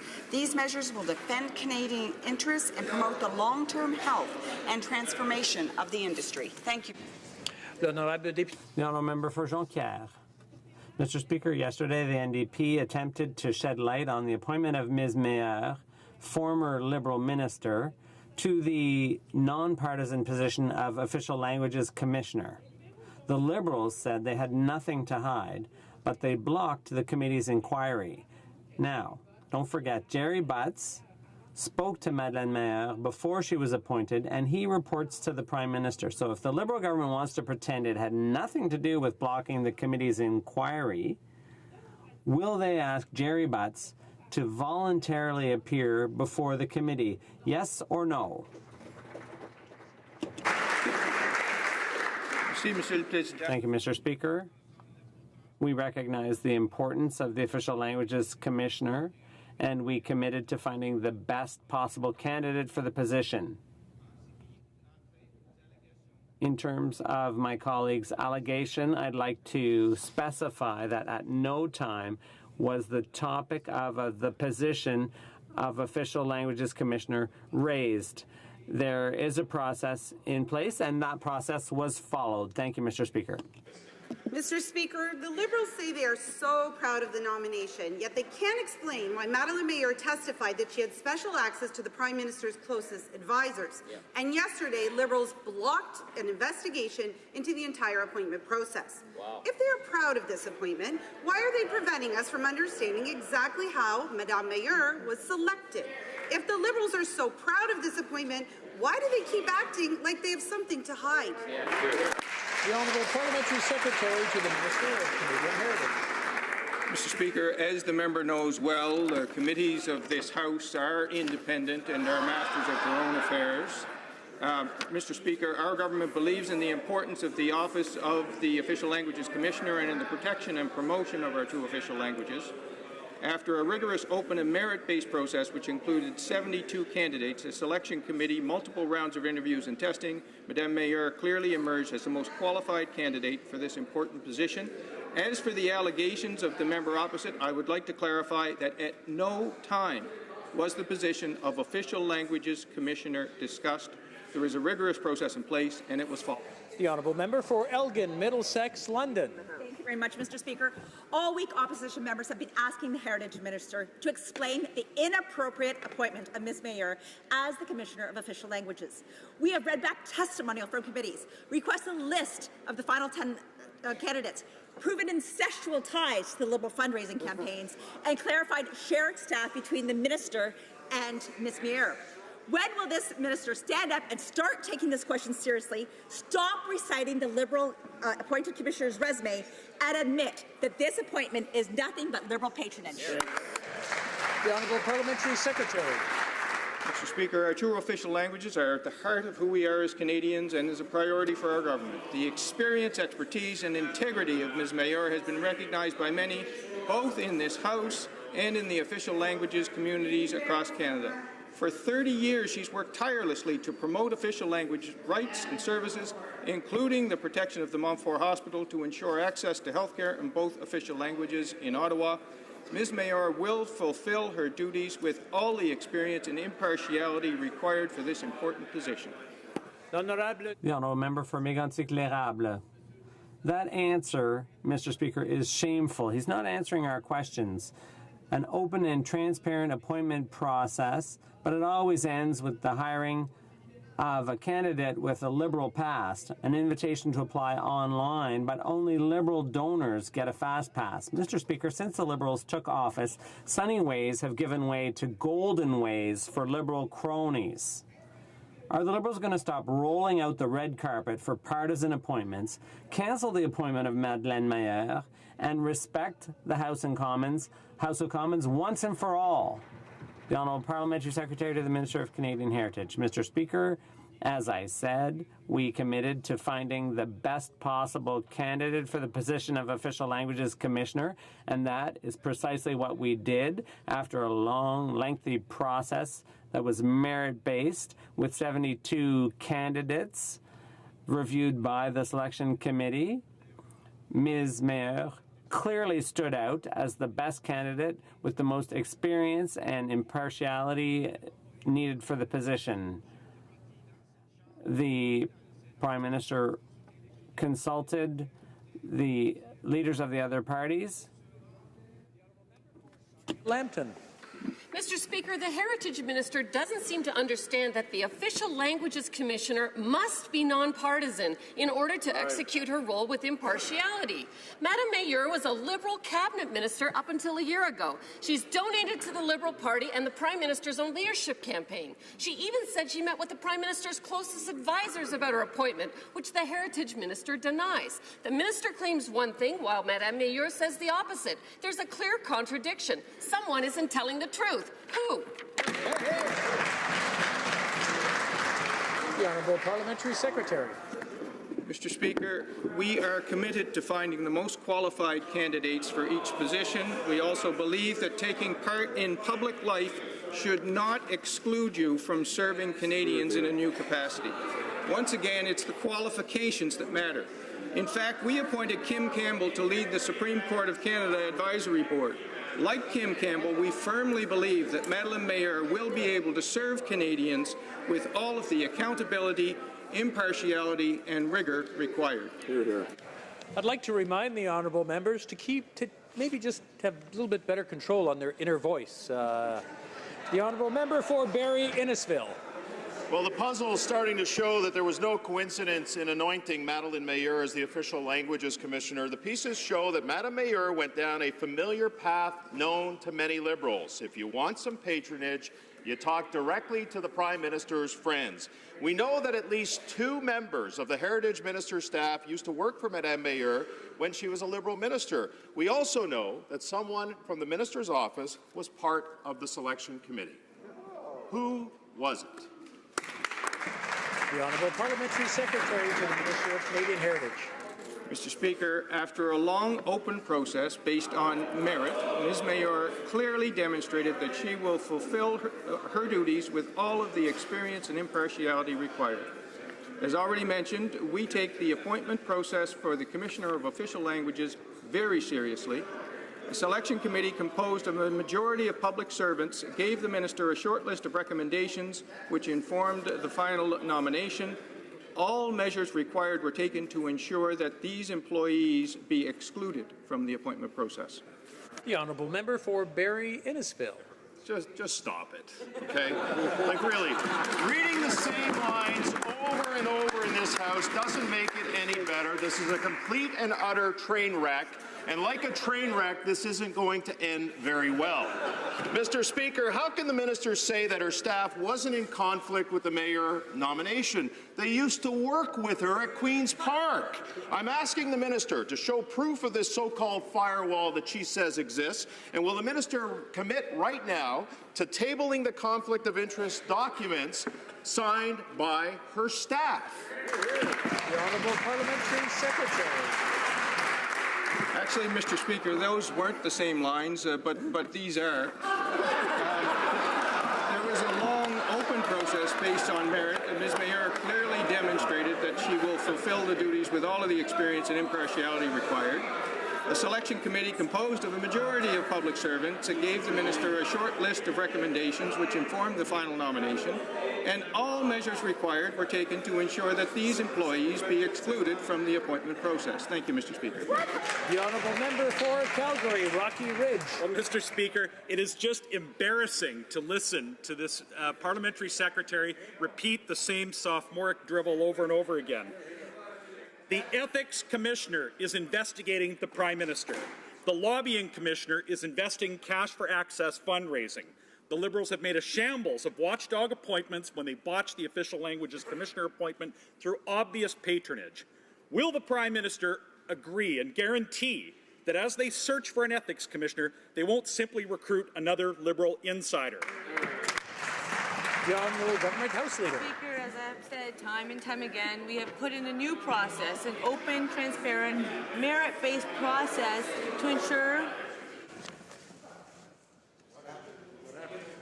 What happened? There was screaming going on. I just thought I'd calm things down. The Honourable Government House Leader. We have put in a new, open, transparent, merit-based process to ensure that Canadians can apply. All available positions are posted online. And when it comes to the work that the Ethics Commissioner is doing, that the Lobbying Commissioner is doing, and so forth, we value their work, and we know that they do their work well. We will let them continue to do their work. Any information that we can provide, we will continue to do so, as has been said. Thank you, Mr. Speaker. The Honourable Member for Belleuil-Chambly. Mr. Speaker, it's often said the devil's in the details. Bill C-50, which purports to limit political financing activities, actually preserves the Liberals' Laurier Club. Wealthy individuals can pay $1,500 in exchange for special access to cabinet ministers and the Prime Minister. In short, it's about as convincing as other efforts they've made to clean things up. Mr. Speaker, why is the Prime Minister refusing to put an end to this backroom wheeling and dealing? Minister for Democratic Institutions. Merci, Monsieur le Président. Monsieur... Thank you, Mr. Speaker. I had the pleasure to introduce Bill C-50 last Wednesday, and for the first time, political financing activities are going to be more transparent, more open. Canadians will know who attended these events, whether the Prime Minister or a cabinet minister was in attendance, a party leader or a leadership candidate of a party. This is a first in Canadian history, and I look forward to having the debate here in this place on that bill. Bulkley Valley. Mr. Speaker, on the very day that 180 Liberals broke their promise to Canadians to make every vote count, they chose that day to promise to fix the cash for access mess. Who created this mess in the first place? Oh, right, it was Liberals. But wait, what's this? Bill C-50 has a Liberal loophole so big you could drive a limo through it. Wealthy Liberal Laurier Club donors can drop their cash at a Liberal convention, and this bill doesn't apply. Good news for the wealthy and the well-connected. So where did Liberals summon the political courage for such breathtaking cynicism? The Honourable Minister for Democratic Institutions. Thank you, Mr. Speaker, and I thank my honourable colleague for the question. This legislation, for the first time, is going to let Canadians know when, where, and who attended fundraisers. This will take place during appreciation events and fundraisers that have a cost of over $200, where a party leader, leadership contestant, cabinet minister, or prime minister is present. This legislation is important. It's creating more openness and more transparency, and we know that all parties in this place require money to operate, and that's an important form of democratic expression. Thank you. The Honourable Member for South Surrey White Rock. Well, thank you very much, Mr. Speaker. The Minister stated that the Infrastructure Bank would be arm's length from government, but the legislation clearly states that the Minister of Finance and Cabinet approves and guarantees the loans, appoints the board of director, approves the CEO. They can fire these people at any time without cause. As well, used BlackRock executives to develop the legislation. So not only is there a blatant conflict of interest, there's potential for significant interference. Can the minister tell this House exactly what he meant by arm's length? The Honourable Minister for Infrastructure. Mr. Speaker, I'm pretty sure the honourable member who served on City Council as a mayor would like to join me, welcome the Federation of Canadian Municipalities delegate to Ottawa to serve the people who are helping build sustainable communities in partnership with the federal government. As far as members' question is concerned, we have been able to create a right balance between making sure that the bank is accountable to Parliament, at the same time as a Crown Corporation making a decision on its own to build the infrastructure that our communities require. Well done. The Honourable Member for Richmond, Arthabaska. Mr. Speaker, after the scandals with BlackRock and the shady relationship with KPMG, we now see that external forces are literally manipulating the Liberals. We parliamentarians got only an hour and a half in committee to study the Infrastructure Bank, which the Liberals created for themselves for the benefit of their cronies with $35 billion in taxpayer money. Mr. Speaker, the Liberals want to silence us, but we have no intention of stopping. We are going to fight on behalf of all taxpayers. When is the minister going to stop this scandal, Mr. Speaker? Infrastructure and communities. Mr. Speaker, we have put forward a very ambitious agenda to build and rebuild Canadian communities with tripling of the federal investments up to $186 billion. And infrastructure bank is one tool to build more infrastructure. Who is going to benefit from this, Mr. Speaker? Are Canadians, Canadian communities, to build more housing, to build more public transit, to build more recreational, cultural facilities. Those are not the cronies going to help from going to get the benefits from this bank. It's the Canadians who are going to benefit from this bank. I understand the honourable member is not calling. The honourable member for Carleton. Currently, governments force infrastructure builders to cover cost overruns through fixed-price contracts and to buy bankruptcy insurance to protect taxpayers in the event the contractor goes under. The infrastructure bank would instead put all of these losses on the shoulders of taxpayers through loan guarantees. Why are the Liberals giving all of the profits to crony capitalists and all of the losses to Canadian taxpayers? The Honourable Minister for Infrastructure and Communities. Well, Mr. Speaker, is the honourable member calling Canada Pension Plan Investment Board, the Teachers Fund, the OMERS, the Caisse de Dépôt, the Alberta Investment Management Corporation cronies? They're the one who will partner with our government to build the infrastructure that our communities need. Right? They're the one who've been helping build infrastructure in other countries. So what is wrong that people who manage our pensioners' funds will invest in our own community to create jobs for the middle class and help grow our economy and create opportunity? The honourable member for Carleton. Well, the top public servant responsible for the infrastructure bank said it is designed for, quote, underwriting sophisticated, highly complex projects. The word underwriting comes from the 17th century London insurers who would literally write their names under a list of cargo on shipping vessels. If the ship sank, so did the underwriter's money. Why is the government forcing Joe taxpayer to write his name under billions of dollars of losses? Hear, hear. The Honourable Minister for Infrastructure. Mr. Speaker, the bank is one very important tool to create economic growth across Canada, create jobs and grow our economy. Let me share with the honourable member what the International Monetary Fund has to say about the infrastructure bank. It says the infrastructure investment is a cornerstone of government's growth strategy, and the proposed Canada Infrastructure Bank will be an effective instrument in achieving this goal. This is coming from a reputable international organization that monitor government's finances. Thank you, Mr. Speaker. The honourable member for Cowichan, Malahat Langford. Mr. Speaker, the Liberals have made a real mess of their plan to legalize marijuana. First, they left the provinces and the justice system in a state of utter confusion. Then they refused to decriminalize, which led to thousands of arrests under their watch. Next, they've sent mixed messages on pardons, which could have terrible consequences for young people. And now they're risking violating a major UN treaty because they can't get their act together. Cheech and Chong could have managed this process better. Why have the Liberals bungled this file so badly? They know it's not legal yet, right? The Honourable Minister of International Trade. The government is taking a regulatory approach to better protect the health and safety of Canadians. That's our priority. We're currently examining a range of issues, including our international commitments.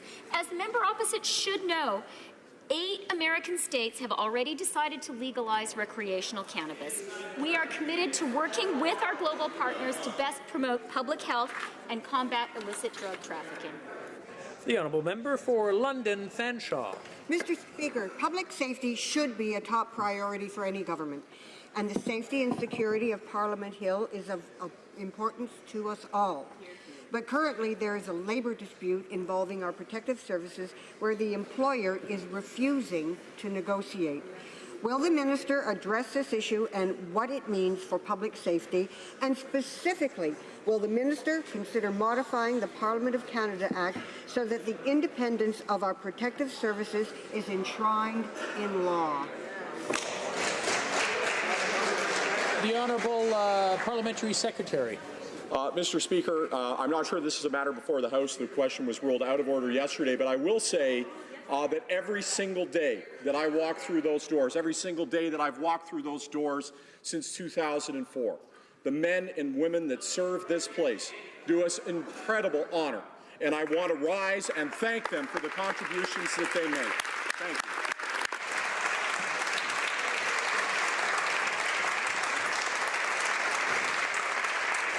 I believe this item was ruled on yesterday by the Speaker, who was sitting in the chair.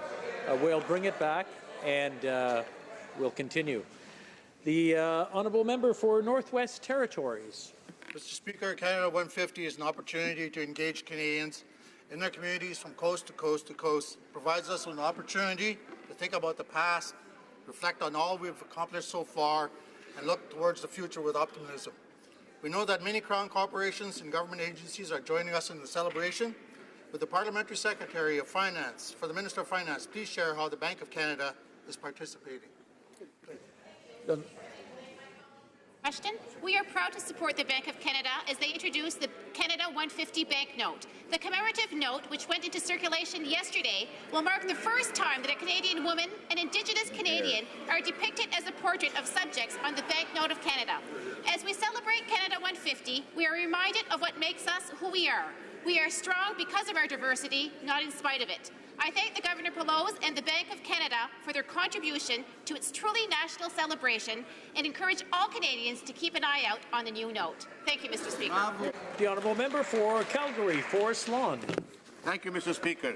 Mr. Speaker, energy is a very vital sector for the Canadian economy. It's true. It provides jobs from coast to coast to coast. As a matter of fact, Mr. Speaker, it puts food on the table. Speak of all Canadians. The question is this: we are now having forces coming up that are going to obstruct this energy sector, put roadblocks to the energy sector. What can the Liberals tell us? What promise can we rely on the Prime Minister to ensure he stands up for the jobs in Canada, Mr. The Honourable Parliamentary Secretary for the Minister of Natural Resources. Thank you, Mr. Speaker. As Prime Minister said, the decision we took on Trans Mountain Pipeline was based on facts and evidence and what is in the best interests of Canadians. Regardless of a change of government in British Columbia or anywhere, the facts and evidence do not change. We understand that growing a strong economy for the future requires taking leadership on the environment, and we have done those two things together.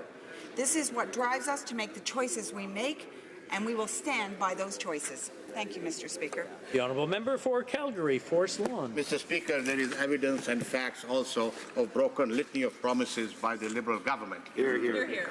This is about jobs, Mr. Speaker. Jobs. Let me repeat very clearly. It's about jobs, putting food on the table, Mr. Speaker. So it is very important that, Mr. Speaker, the Liberal government go out to British Columbia and tell them how much have they benefited from the energy sector, Mr. Speaker. Absolutely. Only then they will know that they are part of this country and the energy sector has benefited them. So will the Liberals tell us, can we rely on the Liberals, or will this be another broken promise where they will not stand up for jobs for the Canadians? The Honourable Parliamentary Secretary. Thank you, Mr. Speaker. Mr. Speaker, we would not have approved these projects if they were not in the national interest and did not have the support of Canadians. We have said many times the choice between climate action and pipeline approval is a false one. We are committed to an approach that does both. We recognize that there is a diversity of opinion with respect to major energy projects, and we will continue to work with all parties and provinces. Our goal right now is to make sure that projects move forward in order to build a stronger future and and good middle-class paying jobs for Canada. Thank you. The honourable member for Battleford Lloydminster. Mr. Speaker, since the U.S. withdrew, high-level TPP discussions have continued in Chile, here in Canada, Vietnam, and will happen next in July in Japan. The message coming out of these meetings is always positive, and the remaining countries will continue to work to bring the TPP into force by the end of this calendar year. Silence from Canada, though. Japan and New Zealand have already ratified, and Australia and Mexico are not very far behind. Japan has said also we will not get a better deal in the bilateral agreement than we have in the TPP. When will our Trade Minister join our allies to bring a TPP into force here in Canada? The Honourable Minister for International Trade. Mr. Speaker, one thing that I think my colleague cannot reproach me is to be on the road and promoting Canada. As you well know, I was in Vietnam, I was also in Korea, Singapore, and Japan, Mr. Speaker, just last week. Mr. Speaker, what we said in Vietnam, and my colleague knows well, is that countries have recommitted to make sure that we have open, fair, and balanced trade in the Asia-Pacific region. Principled trade, that's what people want. We've committed to take action, so we're going to have the next meeting of officials in Japan, and we remain with a set of options because that's what Canadians expect. But one thing I can reassure all Canadians that are watching at home this morning is that Canada will be at the table when it comes to trade. The honourable member for Battleford Lloydminster. Well, it's wonderful that he's getting his passport stamped, Mr. Speaker, but we're here to see results.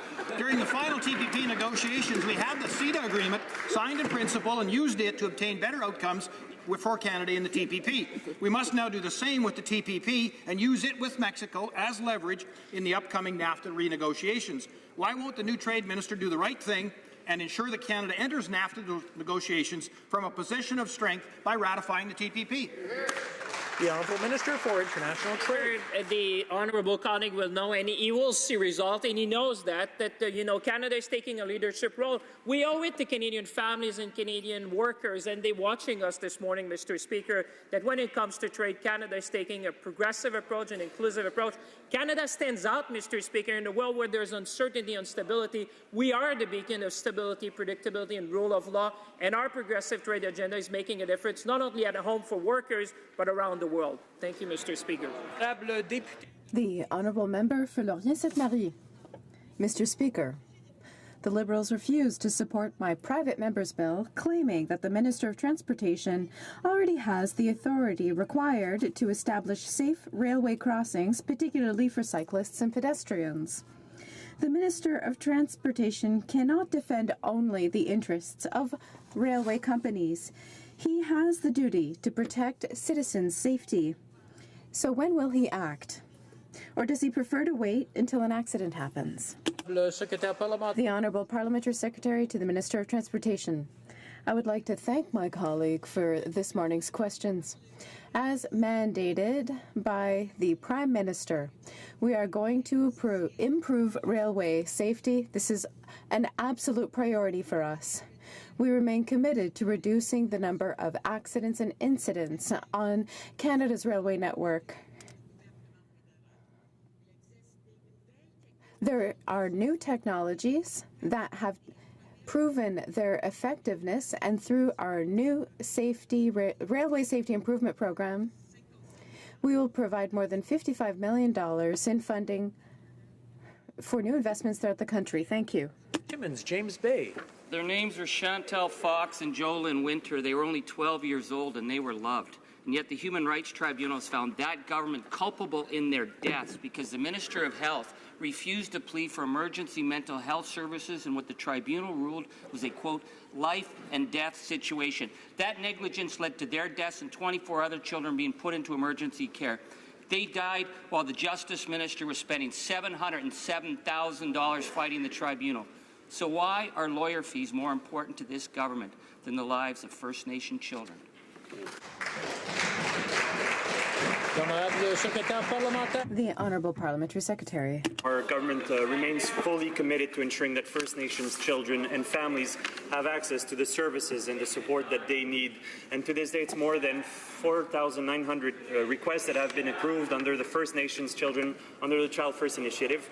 Regarding the tribunal's decision, we're reviewing the decision in those areas where the CHRT has determined that full compliance has not been reached, and we'll keep working with our First Nations partner, with the province provinces and territories to make sure that First Nations children have the care and the services that they need. Thank you. The honourable member for Louis Saint Laurent. First of all, let me pay all my respect to my friends from Battlefield and also from Calgary land. We celebrate today the 20th anniversary of the first election. And by the way, Mr. Speaker, I didn't know that at that time you could be candidate at 14 years old. But, Mr. Speaker, let me talk about today. Monsieur le Président, le directeur parlementaire. Mr. Speaker. Pay all my respect to him. Monsieur le Président, aujourd'hui, Mr. Speaker, this week, the Parliamentary Budget Officer. It's pretty bad when your own side is heckling you. I just want to calm everything down, and it's bad when one side. I'd like to hear the question for the honourable member. The honourable member for Louis Saint Laurent. Thank you, Mr. Speaker. The Parliamentary Budget Officer published a report this week that was devastating for the Liberal government. The PBO indicated that once again it was difficult to get information that was essential to do its work. Why is the government getting in the way of the Parliamentary Budget Officer doing his work? The Honourable President of the Treasury Board. Mr. Speaker, we have great respect for the work that the Parliamentary Budget Officer does on an ongoing basis. We work closely with the Parliamentary Budget Officer, and we will continue to do so. It's notable, Mr. Speaker, that in terms of his work with the Department of Finance, that he was provided with the information requested that happened for the budget decisions and the budget decision-making process that occurred under our government's mandate. And we did provide that information, and Finance did provide that information to the Parliamentary Budget Officer. And I appreciate the congratulations from the honourable member as part of the class of L'honorable député de Louis Saint. The honourable member for Louis Saint Laurent. That was the good old days. You were on the right side of the podium.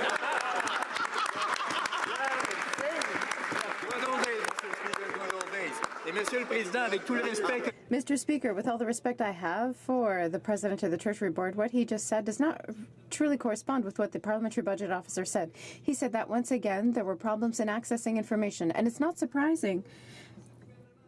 When this government spends so freely, it's clear that if the Prime Minister doesn't keep his word when it comes to public expenditures, when will it be clear to them that they have to live within their means? Mr. Speaker, first of all, I want to correct respectfully the honourable member. He said I had been a conservative. In fact, Mr. Speaker, I had been a progressive conservative. And since that party dropped the moniker, both in name and reality, progressive, I chose to join a party that I am very proud of.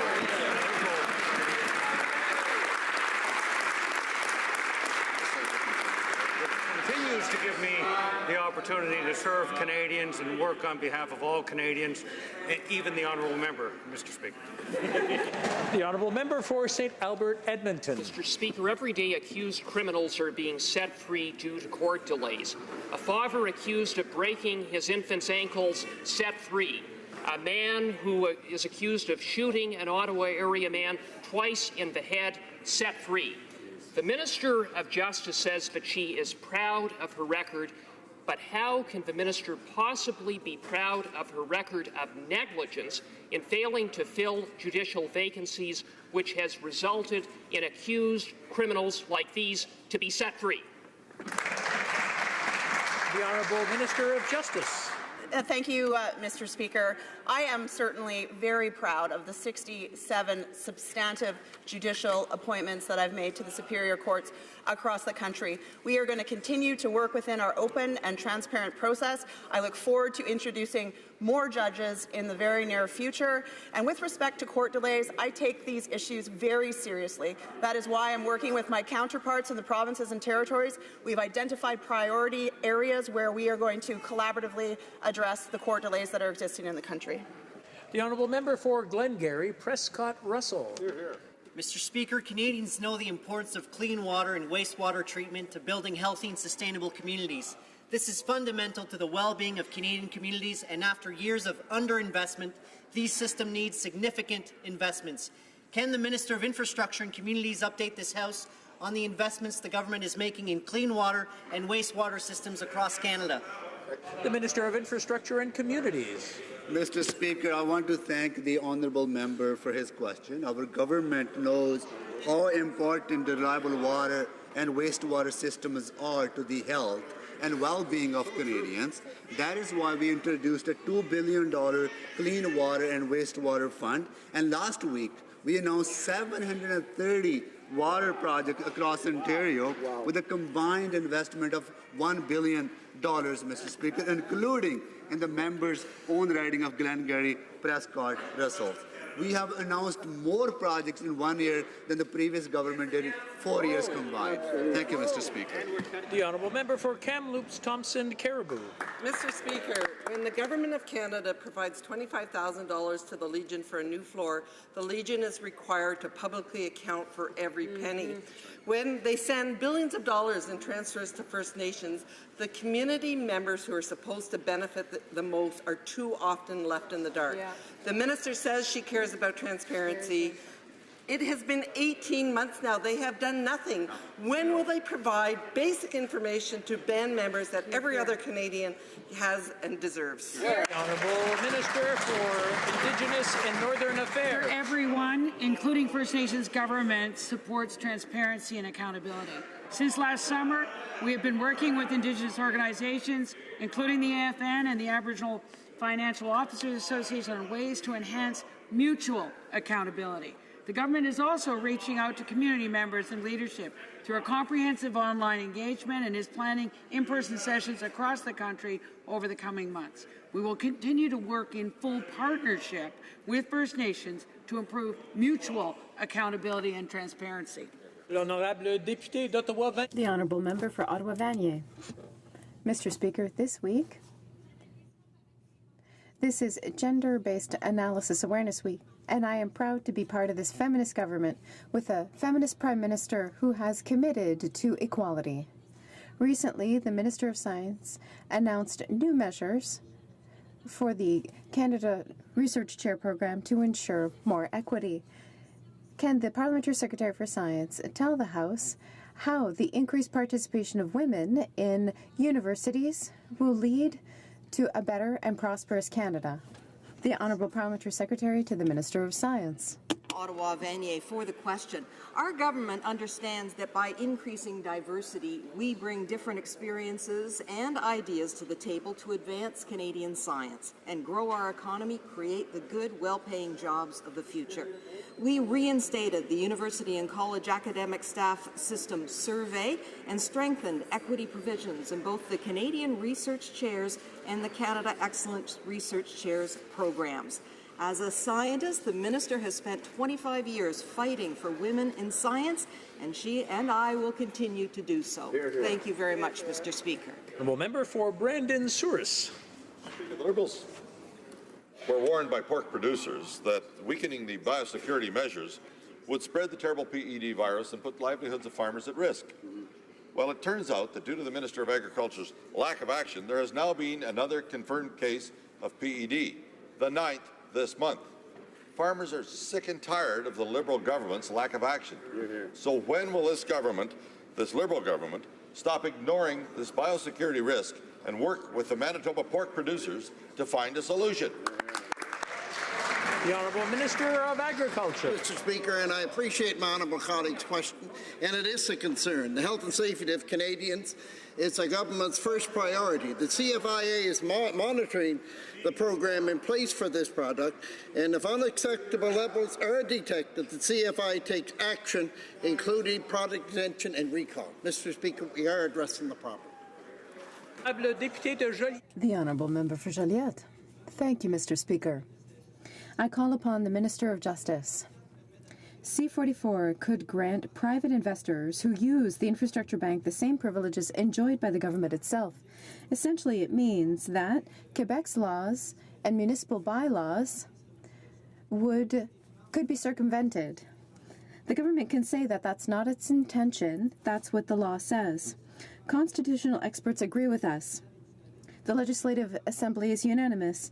The federal government is alone in this. I call upon the Minister of Finance. Could we get a response? The Honourable Minister of Infrastructure. set up with the same legal structure and framework as many other crown corporations. And any project that will be undertaken by the Canada Infrastructure Bank will be required to follow all provincial, territorial, and municipal laws. We have committed to invest an historic amount of resources to build Canadian communities and rebuild the infrastructure that they need, and we will do that for every province while respecting the regulations that are currently in place. Thank you, Mr. Speaker. The Honourable Member for Repentigny. Mr. Speaker, the Minister of Justice does not seem to have a voice. I wonder if the Minister of the Environment will have one. In Quebec, we have tools like the BAPE, the Public Hearings Agency, to make sure that development is done by while taking into account environmental impacts. With the Infrastructure Bank, all the projects could ignore our environmental protection laws. To act above Quebec's own laws, that's what the government is using to attract foreign investors. It's unacceptable and makes no sense. Will this government change the law to make sure that the Infrastructure Bank never be an agent of the Crown? The Honourable Minister of Infrastructure. Well, Mr. Speaker, the bank is one very important tool that is available to our municipalities and provinces to build the infrastructure they need. As I said earlier, I want to assure the honourable member the bank would have to abide by all the laws that are in place in provinces, territories, and municipalities. Our goal is to make sure that our provinces, municipalities understand that we are here to help them build the infrastructure they need, whether it's housing, whether recreational facilities, whether it's any other amenities that they need to build strong, sustainable, and inclusive communities. The Honourable Member for Mirabel. Mr. Speaker, we're told, it's hard to say this without laughing. Don't worry, it's not because we're granting expropriating authority to foreign investors that they're going to use it. Well, we saw what happened with Mirabel when we saw what happens when the federal government grants expropriating authority. And with C-44, they want to give their bank the right to ignore our agricultural zoning and do whatever they want on our lands. Is there someone in that government who's going to clue in and realize that we want nothing to do with their infrastructure privatization bank? Mr. Speaker, we have in touch with the province of Quebec to assure that the role of the bank is not in any way to undermine the regulations and laws that are in place in every province, territory, and municipality.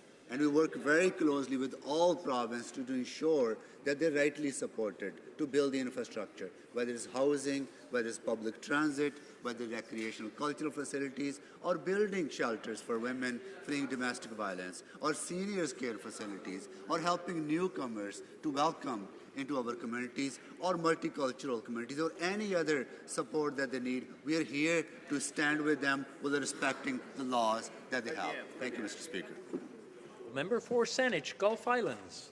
Thank you, Mr. Speaker. After yesterday's very disturbing announcement from the Rose Garden, the surrealistic orchestra striking up on the deck of the Titanic as Trump announced that the U.S. would leave the Paris Agreement, which it can't legally do for 4 years, but it does open up a chasm where there will be insufficient action. There was already insufficient action in the commitments that have been made by all governments in order to meet the Paris Accord. I wonder if the Minister of Environment can commit that Canada is prepared to do more, to look at our targets, to look at our developing country partnerships, and to work with subnational levels of government within the United States to keep moving to climate action. Honourable Minister of the Environment. Thank you, Mr. Speaker. I'd like to thank the long-time advocacy work on climate change of the member opposite. We are all in this together. We have only one planet. Canada is steadfast in our commitment to the Paris Agreement. If the U.S. administration is going to step back, we're going to step up. I'm very happy to announce that next week we'll be introducing a motion in the House to support the Paris Agreement. I certainly hope that all members will stand up and indicate the support for our planet. And that's all for today. We'll continue. Nous avons un appel au règlement. L'honorable. We have a point of order. The honourable member for Belleuil-Chambly. Yes. Thank you, Mr. Speaker. When you made a decision about the whether a question was in order, you also said that you would take the time to look at the blues. And so I'd like to just elucidate the two elements of my colleagues' questions. First, it was about the consequences of the issue, and then also the amendment of the Parliament Act, which obviously falls under the government's responsibility. If perhaps the parliamentary secretary had listened to the question, he wouldn't have hidden behind a speaker decision and stood up with more than words for the brave men and women that protect us. I thank the honourable member. After the question was asked, we reviewed the question, and indeed the question was in order. The way that it was asked yesterday was different from the way it was asked today, and the content today was in order. I believe that the honourable member did receive a question to his an answer to his question as well, so I thank him for his point of order.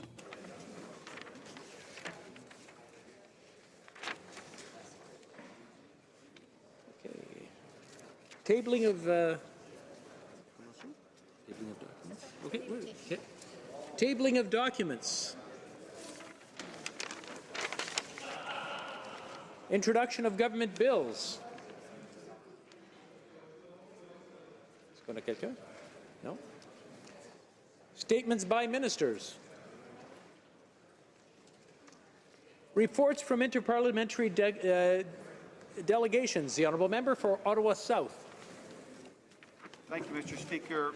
Mr. Speaker, pursuant to Standing Order 34.1, I have the honour to present to the House in both official languages a report of the Canadian Group of the Interparliamentary Union respecting its participation at the annual parliamentary hearing at the United Nations in New York on February 13th and 14th, 2017, and at the 61st session of the United Nations Commission on the Status of Women in New York on March 17th, 2017. Thank you, Mr. Speaker.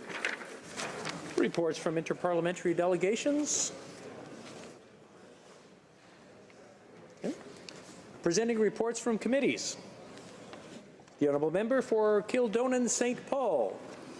Thank you, Mr. Speaker. I have the honour to present in both official languages the 7th report of the Standing Committee on Indigenous and Northern Affairs, entitled Supplementary Estimates A 2017-18, Votes 1A, 10A, and L20A under Department of Indian Affairs and Northern Development. Introduction of private members' bills. First reading of Senate public bills.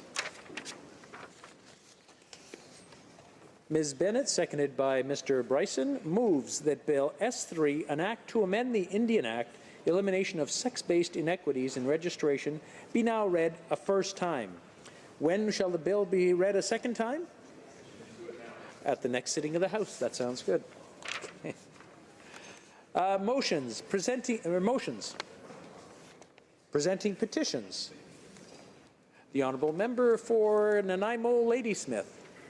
Thank you, Mr. Speaker. On behalf of residents of Nanaimo Ladysmith, I rise to present two petitions today. To end the runaround on abandoned vessels, to fix vessel registration and get the costs off taxpayers, to build a coast-wide strategy in cooperation with local governments, to act before vessels spill oil and contaminate our coast, and to create good green jobs. I present this petition. I'm grateful to have the support of local government leaders who are supporting my bill, C-352, and have been pushing for a decade and a half for solutions to the problem of abandoned vessels.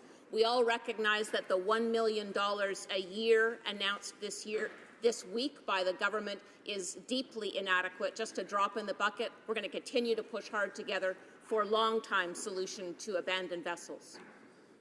Presenting petitions, the honourable member for Saanich Gulf Islands. Oh, I'm sorry. If it's okay with the honourable member for Saanich Gulf Islands, we'll continue with Nanaimo Ladysmith. Thank you, Mr. Speaker. My apologies. Because bees are in peril, because they are facing habitat loss and pesticide deaths, because they're vital crop pollinators and contribute in Canada over $2 billion a year to our agricultural economy, I present to Parliament petitions signed by members of the Nanaimo Beekeepers Club, They gathered these signatures in support of federal action to protect bees on the day of the honeybee. Thank you. Presenting petitions, the honourable member for Saanich Gulf Islands. Thank you, Mr. Speaker. It's an honour to rise today to present two petitions. The first is from residents of Kippawa, Quebec, who are very concerned about the Kippawa Lake system. The ecosystem there is threatened by a rare earths project, and petitions continue to come in asking the federal government to work to protect this ecosystem from the proposed Matamek Explorations Inc. mine. The second petition, Mr. Speaker, is from residents of Saanich Gulf Islands looking for the government to do more working with family farmers in the global south to ensure that our aid policies are allowing and encouraging small family farmers in the developing world to save seeds. This is an ancient practice of agriculture for farmers to have the right to save and use seeds in the following season. It's increasingly under threat. The petitioners hope that the Government of Canada, through the work of our international aid agencies, will support family farmers, many of whom, if not most of whom, are women. Thank you, Mr. Speaker. Presenting petitions, the honourable member for Winnipeg North. Thank you, Mr. Speaker. I have 5 petitions that I'd like to be able to table, all dealing with the same issue. Back in July of 1999, the Chinese Communist Party launched an intensive nationwide persecution campaign to eradicate Falun Gong. Hundreds of thousands of Falun Gong practitioners have been detained in forced labor camps, brainwashing centers, and prisons where torture and abuse are routine, and thousands have died as a direct result. There's many other concerns. What they're really doing is they're calling upon Parliament to do what we can in terms of bringing more attention to the issue. Thank you, Mr. Speaker. Very good. Presenting petitions. Questions on the order paper. The Honourable Parliamentary Secretary to the Government House Leader. Yes, Mr. Speaker, I would ask that all questions be allowed to stand at this time, please. Very good. Yet on a point of privilege, the Honourable Member for Spadina, Fort York. Last week on Friday, a member from Kootenay, Columbia asked a question about the Canada Child Benefit, and I promised to come back to the House with clarification on a policy which was a very significant question. I think required a very significant response. The issue had to do with whether or not women who are escaping violent domestic situations have to return to their spouse to get permission from that spouse or a signature from that spouse in order to receive the child benefit. In fact, that is an option, but it's only one of 5 options, and it's certainly not the most recommended option. Frontline workers also will instruct women that they are entitled to have a social worker, a police officer, a lawyer, or a faith leader to confirm that that mother is in fact in charge and has carriage of the family's children. We do not require women to return to dangerous situations in order to receive that benefit. The situation had been resolved before the question was asked. I've also made sure that the member opposite has the correct information. And I just wanted to make sure the House knows and Canadians listening know that we take this issue very seriously. Gender-based analysis was applied to this process to make sure that women are not put in danger to receive the benefits to which they're entitled. Thank you. Orders of the day. Government orders, government bills. Reading of Bill C-45, the Cannabis Act, and on the amendment of Mr. Nicholson. Okay. Who is up next? The Parliamentary Secretary. Resuming debate, the Honourable Member, or Parliamentary Secretary to the Minister of Public Safety. Thank you very much, Mr. Speaker. It gives me pleasure to rise on this bill, particularly given the fact that the policies as they pertain to cannabis have been nothing short of an abject failure. We have, over successive decades, let our young people down. In fact, if you take a look at the numbers, the cohort from 15 to 19 have 21% prevalence, use of cannabis. If you go the next cohort up, it's 20 to 24, that's 30%. It represents the highest levels of cannabis use by young people on the planet. In fact, 1/3 of young people will try cannabis before the age of 15. And I know I've heard many times from members opposite that they're concerned about having cannabis being in the hands of young people. The problem is it's already happening. And it's already happening in greater levels than it's happening anywhere else on the planet. And the only way you can categorize being dead last on the planet is a failure. And certainly to me, it speaks to the need to do something differently. We can't be ostriches on this. We can't bury our head in the sand and pretend a problem does not exist. And it isn't just our young people that are being let down. We spend $2 to $3 billion in enforcement of these failed laws. We spend about $7 or $8 billion of profit go to illegal organized crime organizations that fund illicit activities. And having been on the Police Services Board in Durham Region and seeing the impact of grow ops and the danger that our frontline officers are placed in trying to enforce these disastrously failed policies, I know firsthand just how much this change is needed. It's time to stop play pretend. It's time to stop ignoring this issue and to finally do something about it. Mr. Speaker, I look at the example of my time at Heart and Stroke, where I was the executive director of what we did in tobacco. And how we targeted tobacco to take prevalence rates among young people well over 50%. And through sustained efforts of denormalization and through public intervention, have gotten that now half the levels of what cannabis is today. So here is cannabis, an illegal substance, double that what a legal substance is. And I think the example of what we did in tobacco around having those campaigns and denormalization offer an excellent path for us to move forward. Because we know we have two objectives at the front of our mind. Number one is to keep cannabis out of the hands of young people, something that we have done an abysmal job of doing to date, total failure. Two, to dry out the billions of dollars in illicit profit that is flowing to criminal organizations. And on that basis, if those are two markers that we want to go for, this bill, I think, takes us a long way in that direction. I want to thank the Task Force on Cannabis Legalization and Regulation, headed by the Honourable Anne McClellan, and the incredible work done by experts in public health, experts in justice, in policing, in public safety, in substance abuse, in mental health, who came together and who were instrumental in creating this bill, that will now say, yes, that cannabis will be legal for adults, so 30 grams dried, either for personal use or to be shared, will be legal, that small quantities will be allowed to be grown, so if an individual wants to grow marijuana, they're able to do so, 4 plants no higher than 1 meter in height per residence.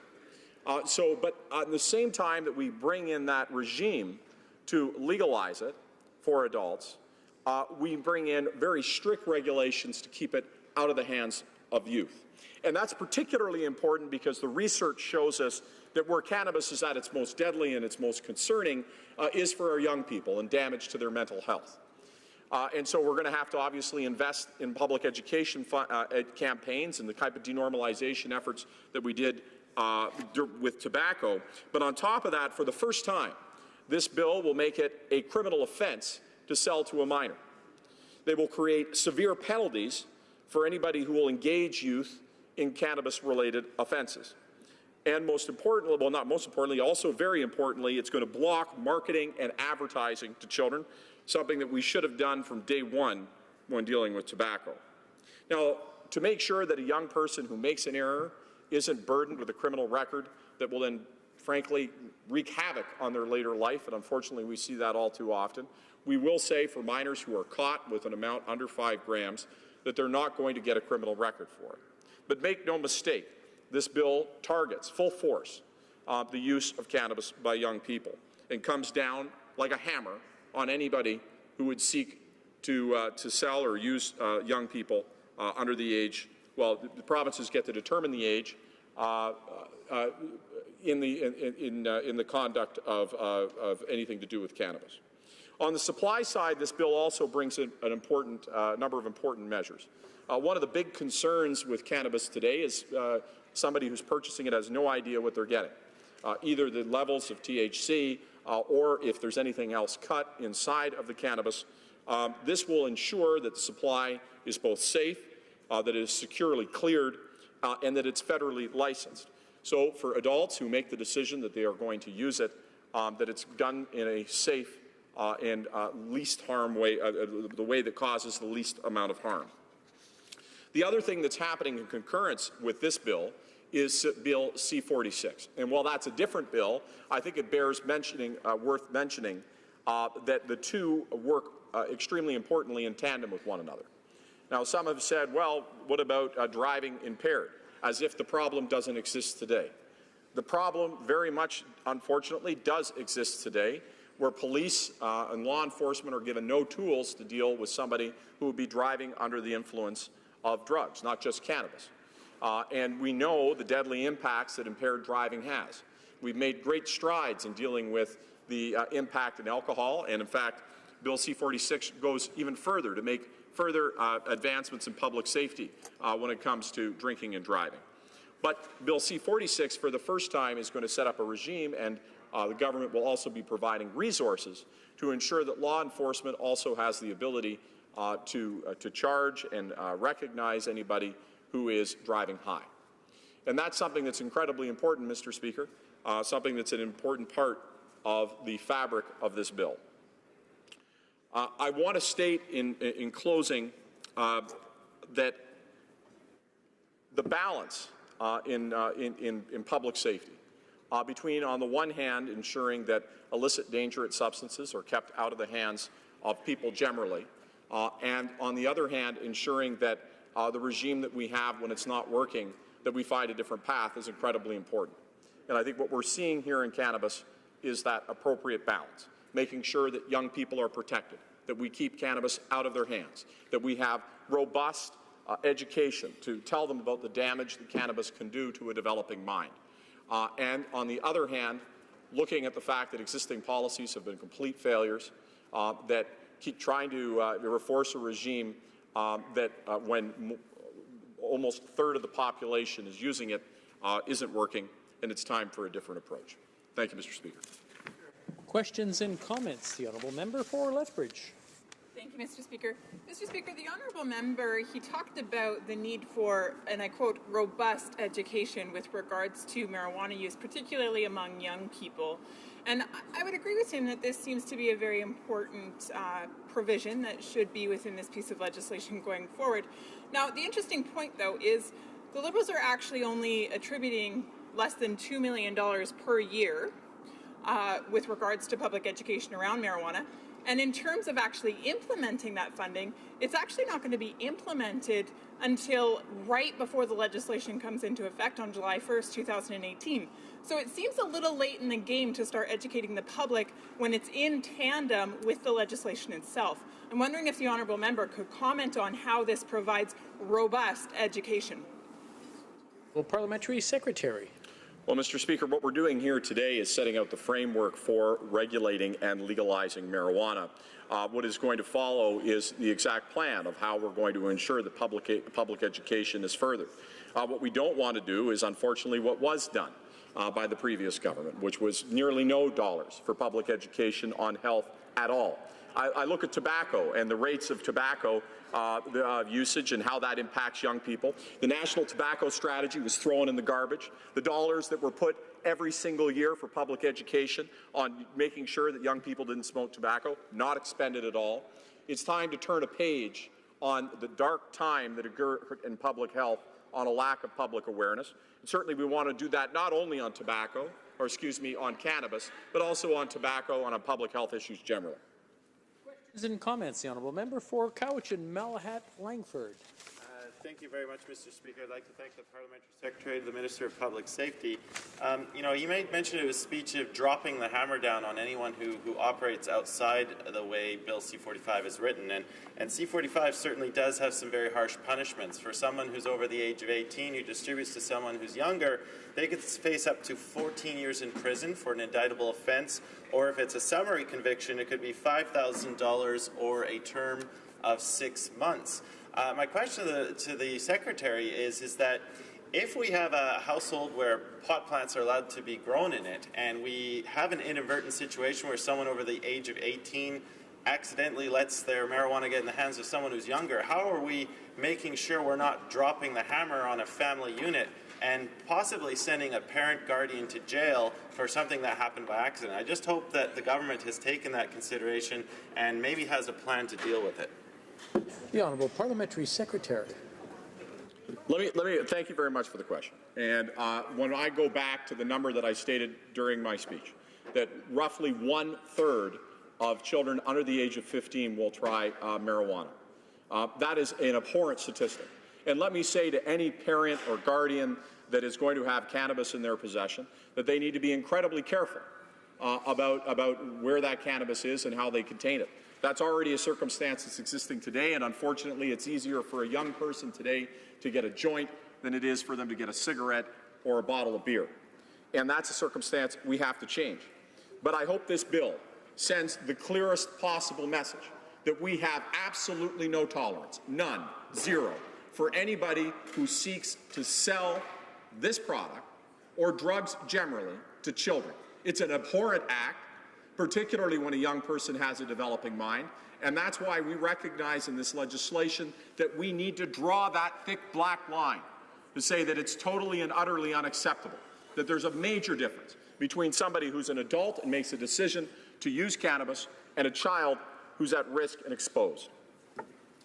Comments, the honourable member for Winnipeg North in 45 seconds, please. Not a problem, Mr. Speaker, and I really appreciate the comments from my colleague. It is such an important issue, and one of the things that I found very striking was the fact that when you compare Canada's rate of youth that have used cannabis compared to any other country in the developed world, from my understanding, what I'm being told is that we are, in fact, the worst country. In other words, it hasn't worked over the last decade. And for the first time, is it not safe to say that we have a government that's really dealing with the issue of protecting our young people and dealing with the issue in terms of the criminality of the... Well, Parliamentary Secretary in 45 seconds or less, please. Thank you, Mr. Speaker. Absolutely. To my honourable colleague, he's 100% right. This is about public health, first and foremost. It's about protecting our children as well, first and foremost. And I look at the complete failure that we've had, and I'm glad that I'm with a government that has the courage to act, to stop pretending that this problem is magically going to go away, when year over year the numbers get higher and higher. This bill takes action, the action's appropriate, and I have great belief, just as we were successful in tobacco, that we're going to be successful with cannabis. Resuming debate, the honourable member for Kamloops. Thompson Caribou. Thank you, Mr. Speaker. And I, too, want to add my comments to the debate on C-45, which is the Cannabis Act. And, I think it's interesting, of course, the Liberals, when they were the third party in the House, wanted to put out some things in the window to encourage voters, but I don't think they ever actually thought that they were going to have to follow through with this particular policy. They made a lot of promises in the election, including balanced budgets and electoral reform and, of course, legalizing cannabis. To be quite frank, I would have much preferred they kept their promise on a balanced budget than keep their promise in terms of legalizing cannabis. I think most Canadians, including, the policy of our party, is children should not be adversely impacted, young teenagers, young adults, and have records for having a small amount of cannabis. And certainly that is something that would have been maybe important to move forward in terms of an ill-thought-out plan that probably is going to have some significant, it'll create some significant damages down the way. So what their stated policy objective, and this is going to be monitored and watched by all Canadians, because the Liberal government is saying two things. They're saying, one, we are going to protect our children, and two, we're going to get organized crime out of this business, and that the rest of us are our heads that are in the sand like ostriches. So they are going to be held account year after year after year as the data comes in. Have they actually achieved those two things? Certainly there is a number of people out there who are very concerned that they are not, or the design of this legislation is not going to achieve those outcomes. And I think I'm going to start, and I'm going to read a couple of excerpts from, I think it was a very good article that came out in the Canadian Medical Association Journal a couple of days ago. And I think it's important to note that the Minister of Health, of course, is also a physician, and this is her professional body. So her professional body is advising regarding this legislation, and they have some pretty important things to say, and I think perhaps she should reflect on what they're saying, because they are very expert in this area. So what have they said? First of all, the title, Cannabis Legislation Fails to Protect Canada's Youth. And this was an article by Dr. Kelsall. And again, I don't have time to read it all, but I certainly encourage anyone that's interested. It was in the May 29th Canadian Medical Association Journal to read the details. So here's some quotes. The purported purpose of the Act is to protect public health and safety, yet some of the Act's provisions appear starkly at odds with this objective, especially and particularly for Canada's youth. Then she goes into significant detail that I think has been spoken about in the debate up to now in terms of young age and the particularly long-term consequences and impact of cannabis use on the developing brain, and really saying that it's not until the age of 25 where there's more fulsome development of the brain that it is less impactful. So what did the government do? They said, listen, at a minimum, the Medical Association says, at a minimum, let's make the age 21 for legalization, because up to that, it is a real issue. So what do? They make the legalization age 18. So that is, first of all, the first and significant area of concern. So the next, they talk about, drawing on the work of the federal task force, and that it recommended taking a public health approach.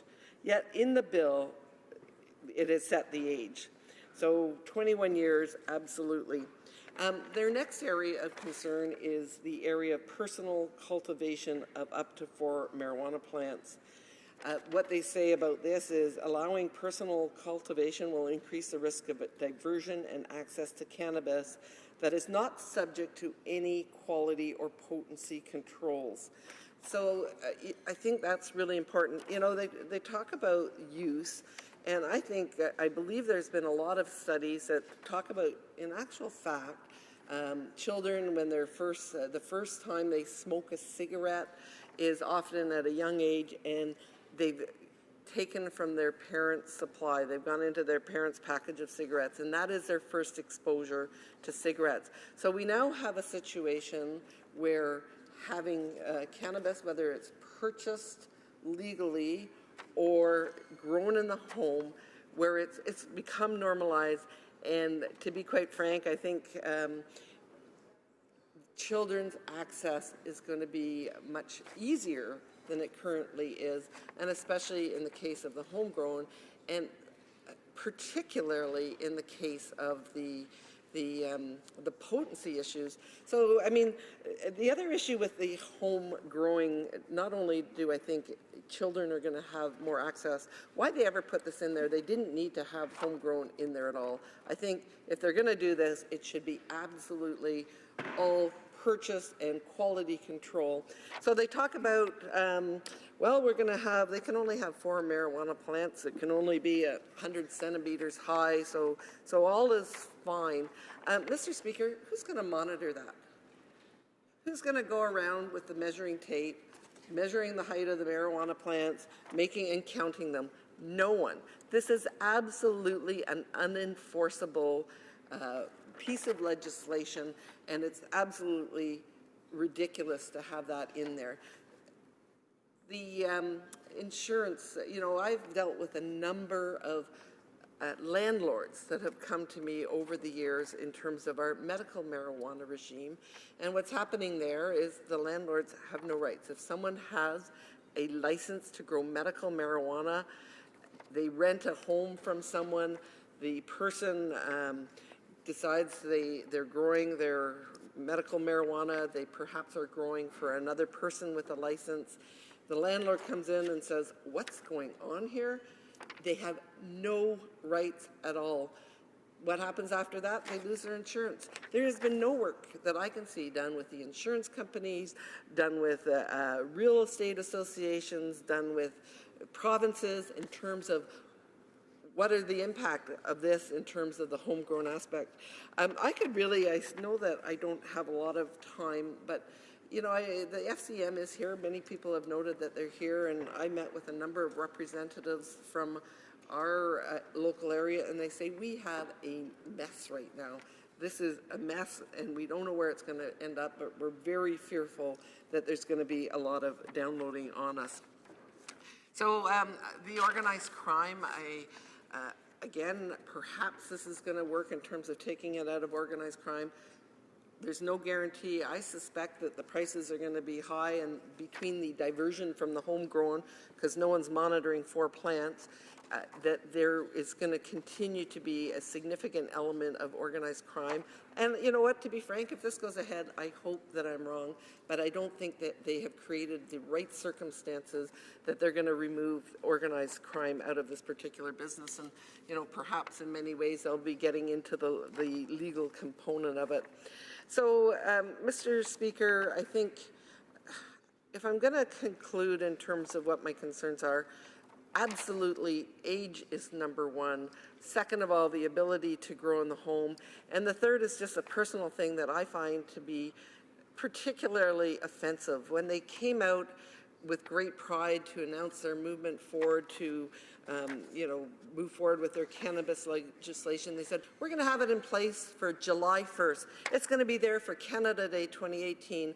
Well, Mr. Speaker, 2018, when I'm watching the fireworks on Canada Day, I hope that people don't sort of say, this is what's making it special, because the Liberals think that we can't enjoy our celebrations of our country, watching the lights and the different displays without being stoned. I think it's incredibly offensive that they want to attach legalization to Canada Day, a day that we should be filled with pride, and they just think it's important that perhaps people can enjoy being stoned during these festivities. Really offensive. Anyway, Mr. Speaker, thank you. I hope they listen to me on at least the issue of age and the issue of the home growing. Thank you. Questions and comments. The Honourable Member for Winnipeg North. Yes, thank you. Mr. Speaker, I guess where I disagree with the member across the way is that there's a time to act. And we have seen over the last decade more and more of our young people. In fact, Mr. Speaker, as I say, when you look around the world and you see that Canada has the highest per capita usage from young people than any other developed country in the world, that we have a serious problem here. And when you take a look at an action, this is something in which more and more American states are moving towards. This is something that will ultimately deal with the issue and getting fewer kids using cannabis. I believe it will have a significant impact on criminal activities to the tunes of hundreds of millions of dollars that are funneled into criminal activities. This is an action plan that at least 3 parties inside this House seem to be getting behind, but the Conservatives seem to be out of touch with what Canadians really believe, the need for action. Why is the Conservative Party opposing the need for action to protect our young people and deal with criminal activities? Well, Member for Kamloops, Thompson Caribou. Thank you, Mr. Speaker, and I will repeat what I said during my speech. I hope that they're right about this decreasing use, but I am strongly concerned that it's going to actually go in the opposite direction. We will have an escalating use, and that was the experience in Colorado. What they went from was a baseline to increased use, and we just talked about when you normalize something, when your parents have a package of joints sitting on the counter, it is normalized, it is accessible, and I worry, and I hope I'm wrong, that this will actually increase use in our young adults as opposed to what their public health objectives are. Questions and comments. The Honourable Member for Cowichan, Malahat Langford. Thank you very much, Mr. Speaker, and I'd like to thank my colleague for her speech. I know that many members in this House have raised concerns about the age, and I know that the government did struggle a bit with setting the age of 18. I mean, this legislation does allow provinces to harmonize it. But I think the thing is that we have to remember is that at age 18, we trust Canadian citizens to cast a ballot for everyone in this chamber. At age 18, we trust Canadians have the maturity to join our Canadian Armed Forces and go and fight abroad for us. A great deal of responsibility. And I know there are concerns about the brain because it's developing under the age of 25. I'd just like to hear the members' reflection on that. The fact that at age 18, we already give people so much responsibility. And just if she can comment a bit further on that and how the government had to sort of find a right balance. Thank you. Kamloops, Thompson, Mr. Speaker, this is not a situation of trust. This is a situation of science and the neurological development of the brain. You only have to have been in an emergency department where a 20-year-old who has smoked somewhat excessively has come in with their first psychotic break, knowing that it could have been prevented, knowing that they're now into a lifelong psychiatric illness. It is not about trust. This is about people and how young adult brains can respond to the use of cannabis especially between those ages of 18, 21, and of course, obviously 25 is the recommended age in terms of when it's not going to impact to that degree. So not trust.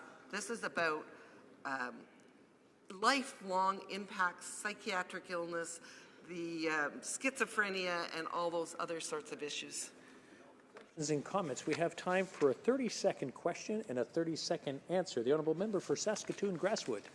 Thank you, Mr. Speaker. I want to thank my colleague from Kamloops, Thompson, and Caribou. Her speech about homegrown has really hit home, I think, with residents in my city. Last week, I stopped at a feed and garden store in Saskatoon. They have already been put on alert. They are the ones that are going to police who buys enough material for 4 plants in the household.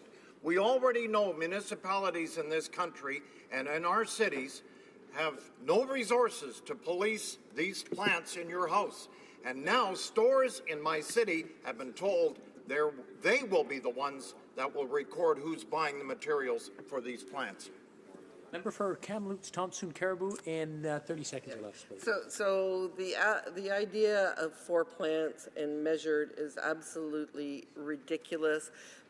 I have not heard from insurance companies. I know the insurance industry is very concerned.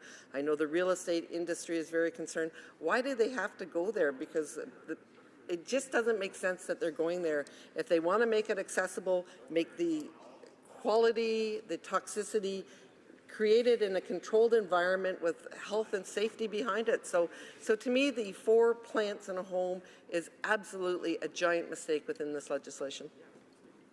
Before we go back to debate, I just want to mention to the honourable members that sometimes it seems like the chair doesn't see you or doesn't quite put you in the rotation. And I notice some, or one in particular, getting dramatic and making a little bit of a scene. I don't want to mention the person's name, but in the back of and I remember being in the chairs and sometimes thinking, boy, that speaker really doesn't like me. Believe me, I like all of you equally. It's just that making a room, making a list in the back of my mind, and please be persistent. Please, it's pretty bad when the speaker gets heckled. Come on, guys. What I'm telling you is, please be persistent in getting up and trying to be recognized, and the list will be filled. There's nothing more frustrating for a speaker than coming to the mental list and the person isn't getting up or isn't trying to ask a question. So just a little reminder of how things work around here, and there is a rotation through the parties. Reprise du débat, l'honorable député de Belleuil. The Honourable Member for Belleuil-Chambly. Thank you, Mr. Speaker. Thank you to my colleagues. Today, we're talking about C-45. We're talking about a bill, a Liberal plan, that many people are talking about. People were talking about this well before the election of the current Prime Minister, who was leader of the Liberal Party back then, who was aspiring to become Prime Minister. He talked about his own habits and said afterwards that he was going to start this project.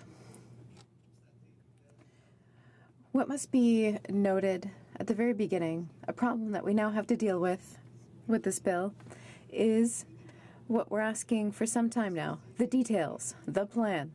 That is an aspect that's been missing for far too long. When a candidate for the position of Prime Minister, who was, of course, candidate to be an elected official, it was very vague, and it created a great deal of uncertainty. And we've seen it with the legal system, we've seen it with law enforcement, even on the Public Safety Committee. It came up a year and a half ago when the Liberals took power. There were questions being asked of the RCMP of how they would interpret the existing law, how they would apply it, taking into account the long-term vision of the Prime Minister. When it comes to public safety, there are other consequences of a lack of planning, a lack of vision, a lack of explanations from the government. One of the consequences, and this is a consequence that we are still experiencing now, this consequence could continue even after the bill is passed. Consequences for Canadians who cross the border to the United States despite legalization. There are, in more and more American states, there are Canadian citizens crossing the border to visit family, to take a vacation, to work, who are asked outright, have you smoked marijuana before? And are then judged and sometimes turned back. The Americans have the right to do so, but one can quickly conclude that this is very problematic for something that is legal in Canada to have significant consequences on Canadians in a relationship despite the current turbulence and the behavior of the current president, President Trump. This is a relationship that is nonetheless extremely important, and having fluidity at the border is important for many Canadians for the reasons I've already outlined. This is another aspect that is missing. And as my colleague from Cowichan-Malhett-Langford asked during question period and previous question periods, there are different international obligations that have not yet been resolved. We do not yet have a strategy for dealing with those. And that is a consequence of starting a process, Mr. Speaker, which, despite the work of the task force and the report they did, and we thank them for their work, lacked transparency until the bill was tabled. But let's talk about the bill, what's in it and what's not in it. Before getting into the substance of the bill, yes, in second reading we will support this bill. It's time to go forward with this debate. Even though we support it, there are still significant concerns and questions. Some will be resolved through the committee process. Others, however, are thornier issues. One that comes to mind is the responsibility of provinces and territories. Mr. Speaker, we're looking at the level of uncertainty, which I described earlier.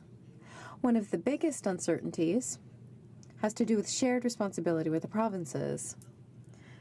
There are important questions that will be asked when it comes to taxation, revenue. When we discuss legalization, citizens often come to see us to say if we legalize, at least a positive outcome will be this revenue that will no longer go to organized crime, that will go to the government. However, we know that with the way our country is structured, the issues of taxation will involve the provinces a great deal.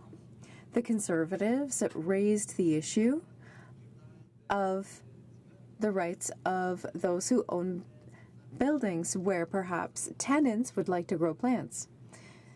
Tenants themselves can set up rules.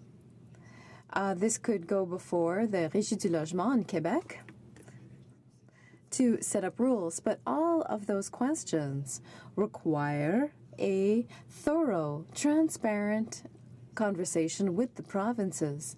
And I would submit to you, Mr. Speaker, that, in my opinion, what I've concluded so far is that this is something that has not been done yet, and that is a major problem with this bill.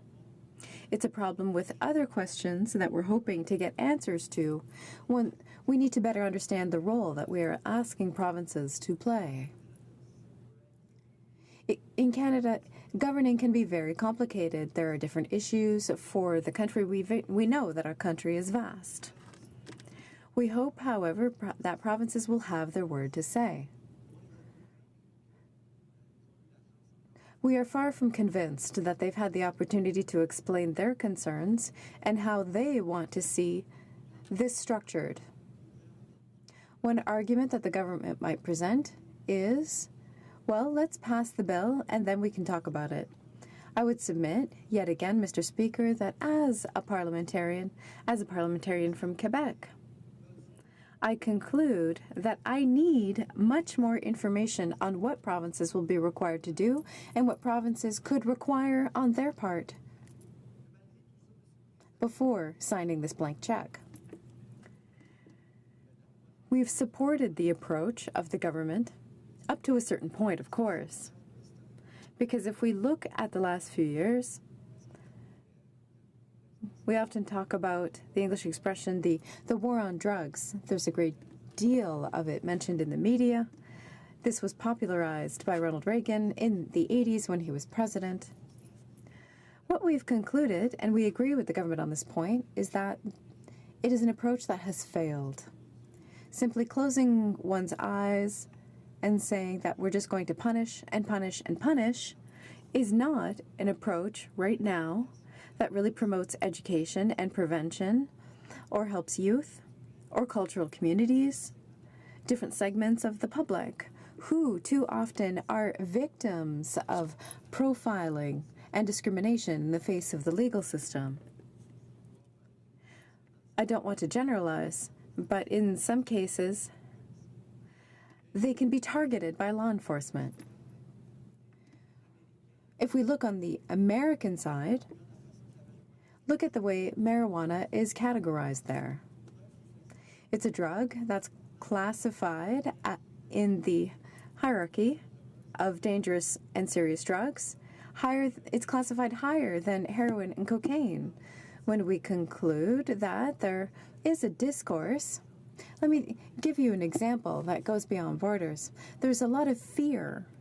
We need to seize the opportunity to really set the record straight. And one thing we need to do when it comes to discrimination and the fact that too often we see the same citizens, the same members of our society being punished unfairly or too severely regarding their recreational use of marijuana. That's the reason for which we want decriminalization. And we've been asking for it for some time. For us, it is unacceptable. Let's take the example of the Prime Minister. It's unacceptable for the Prime Minister or a member of his family, considering the privileges that they benefit from, considering their status in our society, be able to get away with it, and other members of society are too often discriminated against, and then they're stuck with a criminal record for all time, with all the negative impact that means for something that will soon be legal. And so we demand amnesty, we demand an interim decriminalization. I know that my time is running out, but I will conclude with this. When we talked about revenue, and that's something to be negotiated with the provinces, but what we conclude is that that money can and must serve to educate and prevent. It's time to change the direction of this war on drugs and really go forward with a progressive approach and make sure that it benefits, above all, young people and other segments of the public, instead of simply betting on an approach that does not go along with what was promised by the Prime Minister. And so the rest perhaps I will be able to bring up during questions and comments. Questions and comments. I didn't hear the writing name, Mr. Speaker. I guess she called me. I don't know whether it come through or not. Anyway, Mr. Speaker, I congratulate the member on his remarks. I thought they were very thorough, well thought out, and very fair. And I'm pleased to hear that that his party will be supporting C-45 going to committee. And I do hope there is a robust debate there. A couple of questions. Having been one in a previous government that had actually proposed the decriminalization of cannabis. That would have been back in about 2002, I believe it was. I do see the approach and I understand where the party and the member is coming from in that regard, because it doesn't make sense to have all these people with these records out there, the cost of a pardon, the loss of their economic opportunity and the country's economic advantage of having been charged for small amounts of marijuana. But the problem with the approach on decriminalization, and I think this is where I agree on his point on going forward with a progressive approach. One of the difficulties with decriminalization in and of itself is you don't deal with, you don't take the criminal element, so to speak, out of the sale of the product on the market. And so my question is, does he not see that as a problem if you just went with decriminalization? And secondly, on the point of revenue, and I do think there's a lot of people out there who think this is going to mean gobs of money for governments. I don't believe it is, because you have to keep the revenue very stable or and at fairly low prices, or you are in fact going to encourage the black market in terms of a legal product. And I wonder what he has to say in that as well. The Honourable Member for Belleuil-Chambly. Thank you, Mr. Speaker. And I thank my colleague for his comments and questions. On the first point concerning decriminalization, we were disappointed to see that during the election campaign, the Prime Minister was asked about this, and he said that decriminalization should be part of this, and even if it was retroactive, that should be part of the discussion of legalization. So he had alluded to that as being part of the plan, but now the Minister of Public Safety is completely closing the door on that possibility. So decriminalization, if you look at the burden it would place on the criminal system, I mean, we talk a lot about other rulings in this House, like the Jordan ruling, for example, and it's very difficult to administrate all of these different cases. He wants to draw a link between recreational use and minor infractions, and the second part of what he said. Now, in the NDP, during the election campaign, and what we've always said, is that the goal is not to decriminalize organized crime or sales, but we're talking about university students who might consume pot in their dorm rooms and then who might go out onto the campus and might have a very small amount in their pocket for recreational use. That's what we're talking about. We're not saying that a big criminal organization that grows hundreds of plants shouldn't be punished. So that's the distinction. Finally, Mr. Speaker, when it comes to revenue, I do have the same questions as the member about this, and I think the provinces have a role to play in this. And I've noticed that the provinces haven't really been around the table enough, so I hope that they will work more in that regard. Resuming debate, the Honourable Member for Portneuf-Jacques-Cartier. Thank you, Mr. Speaker. I'm speaking this afternoon about Bill C-45 concerning the legalization of cannabis. As my colleague said earlier, this is something that's getting a lot of attention. In my riding, I can tell you that most people are against this bill. I'm having a hard time understanding the Liberal government's motivations when it comes to legalizing marijuana. We need to ask, what benefit does this represent to society? The government says it wants to protect young people and fight against organized crime. What planet is this government living on? Do they really believe that this will protect youth? Do they really believe that it will eliminate organized crime?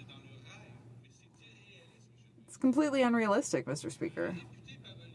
A well-known songwriter in my riding, who is the brother of one of my colleagues, the member for Bécancour-Nicolet Sorel, the famous Luc Plamondon, who was born in my riding, once wrote a song, and I think it really sets the scene for the rest of my speech. So allow me to read you some of the lyrics I won't sing it, but I'll give you some of the lyrics. My head is pounding. I just want to sleep. To lie down on the concrete and become deceased. Well, Mr. Speaker, I don't think that we should let this person die. Now, why isn't marijuana already legal in other G7 countries? It's an interesting question, Mr. Speaker. This government wants to legalize marijuana, and they want to be able to boast that they are the first country in the G7 to legalize cannabis. Wow. What a lofty goal. So why didn't the other countries legalize it? The Liberal government wants to take our youth and make them guinea pigs. They want to sacrifice a whole generation by improvising the process of legalizing marijuana. They want to keep an election promise. When they made this promise, they were running third in the polls at the time. And now they're forced to keep their promise, and they find themselves stuck between a rock and a hard place. They backpedaled on electoral reform. They could backpedal on this. It seems like a habit of theirs anyway. But maybe they're just being stubborn in this case. Let's talk about Bill C-45. Now, Mr. Speaker, let's just go back to what's actually in the law under the section called Purpose. Protecting the health of young persons by restricting their access to cannabis. So there will be more cannabis on the market, Mr. Speaker. Protect young persons and others from inducements to use cannabis. But they're basically normalizing this. As a father, I can say it's not good to smoke marijuana. But the government of Canada and the Prime Minister are saying, hey, there's no problem. Go ahead and smoke. Well, C, provide for the licit production of cannabis to reduce illicit activities in relation to cannabis. Well, where's the control here? Where are the checks? Next, it says deter illicit activities in relation to cannabis through appropriate sanctions and enforcement measures. Reduce the burden on the criminal justice system in relation to cannabis. Well, Mr. Speaker, if they want to meet these objectives, they can simply decriminalize it. That would solve the problem. Next, provide access to a quality-controlled supply of cannabis. And enhance public awareness of the health risks associated with cannabis use. Well, Mr. Speaker, this bill will give the minister the power to set the price of various products and services accounted for under the law. What does that mean? It means that the minister will become the boss of this new project. And now, imagine this. His logo will be a beautiful cannabis leaf and the Liberal Party's logo, and then it'll say, just a little joint. Again, what a lofty goal.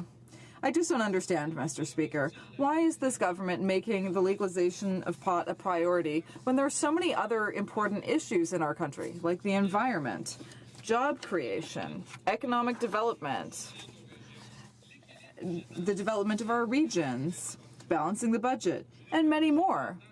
Once again, Mr. Speaker, I simply don't understand what benefit this will bring to Canadian society. I know that this Liberal government's declared objectives are the protection of youth and reducing organized crime in our society. That sounds nice, Mr. Speaker. It's honey to your ears when you're on an election campaign. But does this government understand human psychology? 15% of people will always defy the law. So if I'm doing my math correctly, that means that 85% respect the law. If you legalize marijuana, it's like open bar. It's like you're saying you can consume as much as you want. So what will happen? Well, that 15% will become a potential market of 100%. We're opening the doors to poisoning our youth and saying, hey, there's no problem. Smoke all the joints you want. Enjoy. Mr. Speaker, we're developing the pod market here. Mr. Speaker, I'd like to talk a bit about the consequences of this law. There will be more damages, more harm to consumers.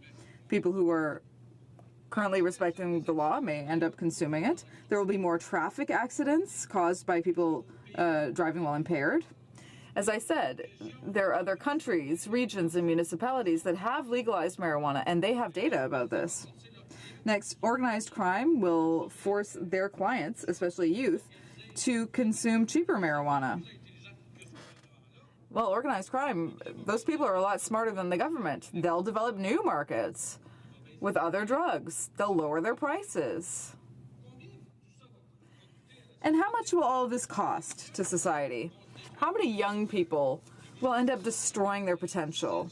Schools, police officers, the Association of Pediatricians are all concerned. There are many studies showing that there's a high potential for harm if young people consume pot before the age of 25. I have so many questions, Mr. Speaker. So many concerns. And my residents, my constituents in Portneuf-Jacques-Cartier are concerned too, and they tell me so. At what cost will this law be implemented? How will all of the consequences of legalization be managed? The training, the awareness, the marketing. How much money will be spent in the future if pot is legalized? How much will be spent on raising awareness, on public awareness campaigns to protect our youth? What will be the increased healthcare costs? What will be the impact on our society? What will be the impact on the health and safety of people at work, Mr. Speaker? Are we trying to raise a generation of pot growers? Why risk this irreparable harm? Why this rush to legalize cannabis? How will they manage to measure and quantify the hallucinogens in marijuana, for example? And how can they seriously think that they can control all of these factors? The Liberal government wants to legalize marijuana, but they want to give the provinces the responsibility of distributing it. So what happens when a young person crosses from Quebec to Ontario if they don't have the same legal age of consumption? How will that law be applied? All of these questions have been left unanswered, Mr. Speaker. I encourage the Liberal government to think about this and to withdraw their bill on behalf of our youth who deserve a better future. This is 2017. I'm in favor of decriminalization of marijuana, and I'm in favor of raising awareness to help young people say no to drugs. With this bill, there will be serious consequences. Thank you. Member for Hastings, Lennox, and Addington. Thank you, Mr. Speaker. And I'd like to first say that how much I enjoy working with the member across the way on our Environment Committee. On that committee, I have to say, is a very reasonable member of the committee. We find common ground on many different issues. And I guess I wonder why his reasonable nature doesn't extend to this issue as well. As we've seen, under Prohibition in the 1920s, Prohibition for alcohol did not work. Criminals were allowed to make vast amounts of illicit profits. People were dying because of the composition of alcohol. They didn't know what they were drinking. And you fast forward to today, and we find ourselves in the same environment around cannabis. We don't know what people are smoking. The criminals are making vast wealth off of this drug, and we need to eliminate prohibition so that we can once again have more responsible consumption of these cannabis, just as we do with alcohol and tobacco, for that matter. So just as prohibition did not work for alcohol, and for that matter, I guess I'd like to pose the question to the member: does he feel that we should now go back and prohibit, make alcohol and, for that matter, tobacco illegal as well, given the logic that he has on cannabis? Thank you. L'honorable député de Portneuf-Jacques-Cartier. The honourable member for Portneuf-Jacques-Cartier. Mr. Speaker, I'd like to thank my excellent colleague. Indeed, I always do very much enjoy talking with him on the Environment Committee. And despite the language difference between us, I really do appreciate his respect and his attitude, just like I do for all the other members of the committee. To answer his question, I am very reasonable, and I appreciate that he mentioned that in the House.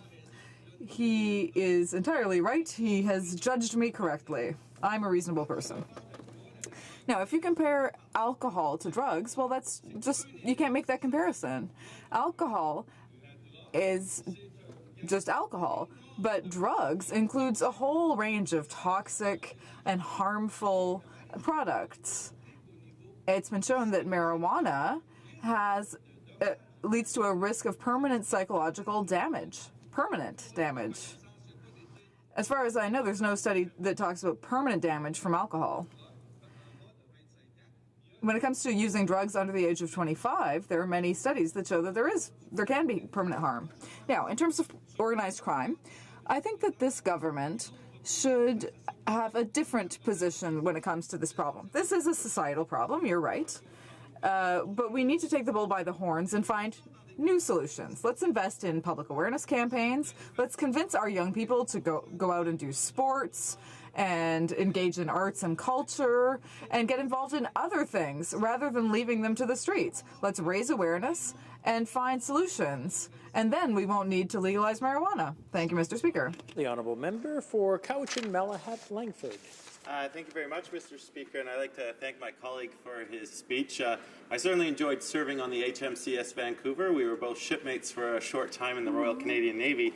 I enjoyed hearing his support for decriminalization, but the one thing I wanted to concentrate on was the issue of pardons.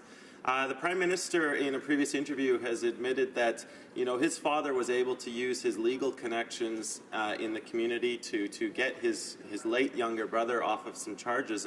But we still have a lot of young people who are affected by charges and criminal records from previous possession charges, and the costs of pardons are quite high. Would he be in support of pressuring this government to institute a pardon or some sort of amnesty for people who had been previously convicted for small amounts of possession of cannabis? Thank you, Mr. Speaker. The Honourable Member for Pont-Neuf-Jacques-Cartier. Thank you. I thank my excellent colleague. And I would say that we worked very closely together on that boat in the Canadian Navy. So it was a real privilege for me to get to know him a bit better.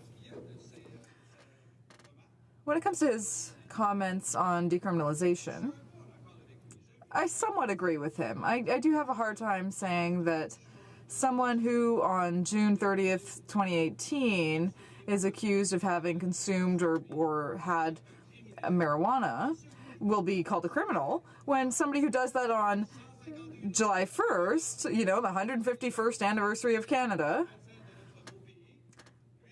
well, that person will be free, won't have any problems.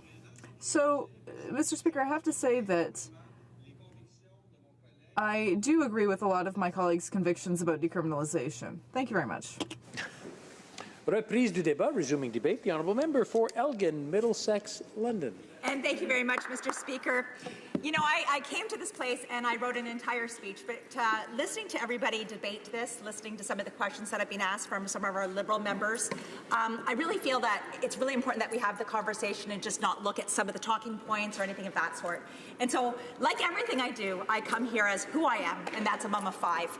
And so, I'll talk about the way I parent, and there's a member over there who I wish I knew exactly his riding, but we do ride the bus together, so I know every time I have a question about cannabis, I just go to the former chief of police and I ask him everything I need to know. So I do thank him for always having those respectful conversations with me so that I can ask every question I ever have needed to ask. So I would like to put that on the record.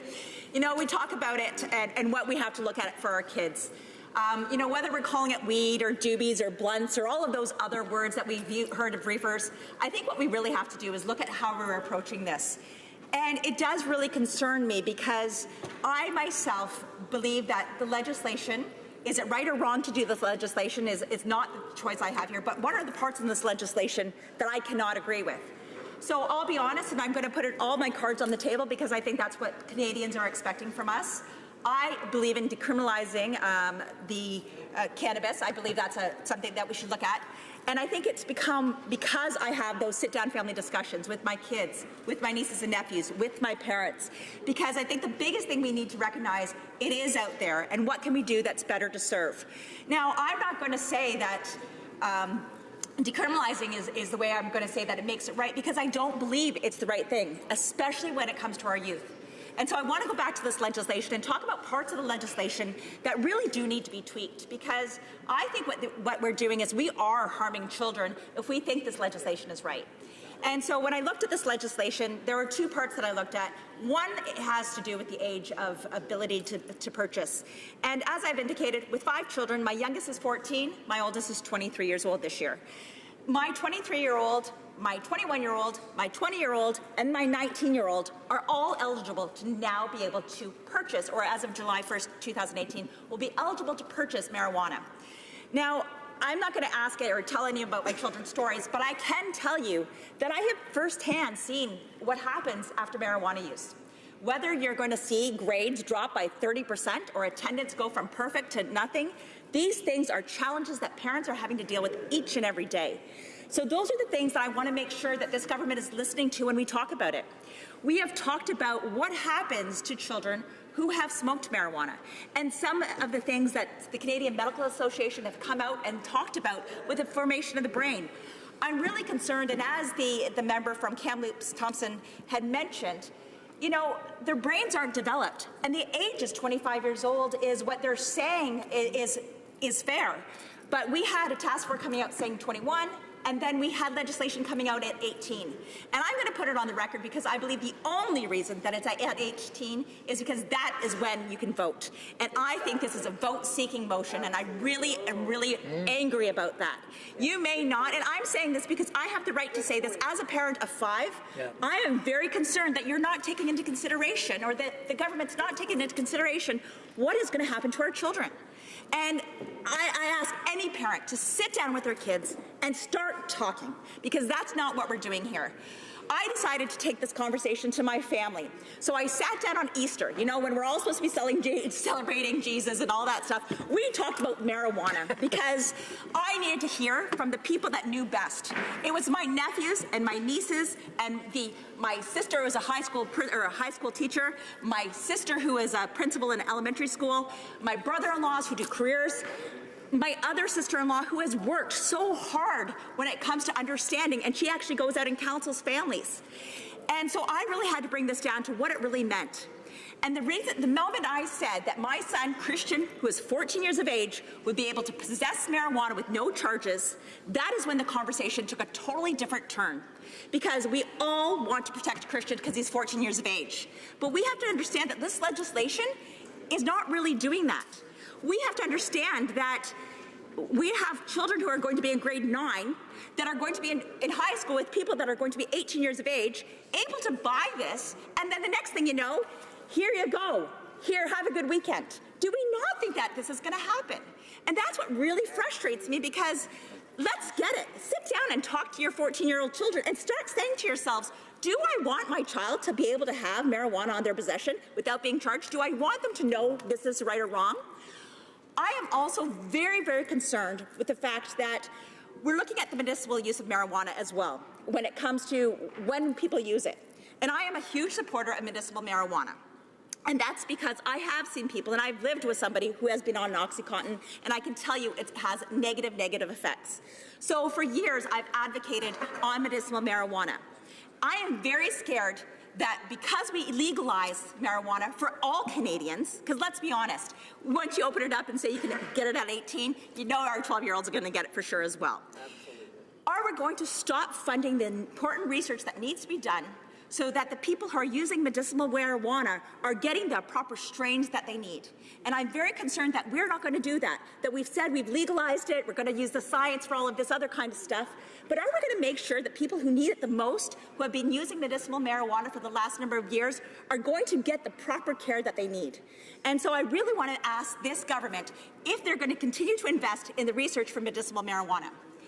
I was very happy yesterday. I was here and listening to the debate, and yesterday and the day before on Bill C-46, which really truly does intertwine with this bill.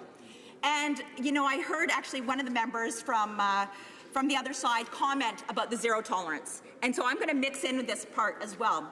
We have to understand that if a person is using marijuana for the first time, that the reaction that they have is going to be extremely different from the person who is a daily smoker for the past 20 years. Yet we're saying this is how we're going to take it, and this is you know, as long as you have so much on you or grams, we're going to take you in and process it and check the THC levels. Let's be honest here.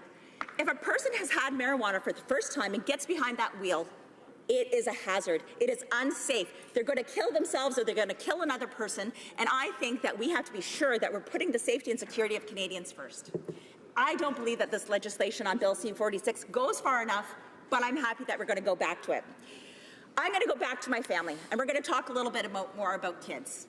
We have heard time and time again, whether it's from the Canadian Psychiatric Association, whether it's from the Canadian Pediatrics Association, whether it's from the Canadian Medical Association, whether it's from counselors who have dealt with cannabis for a number of years, we know that we're opening up a Pandora's box.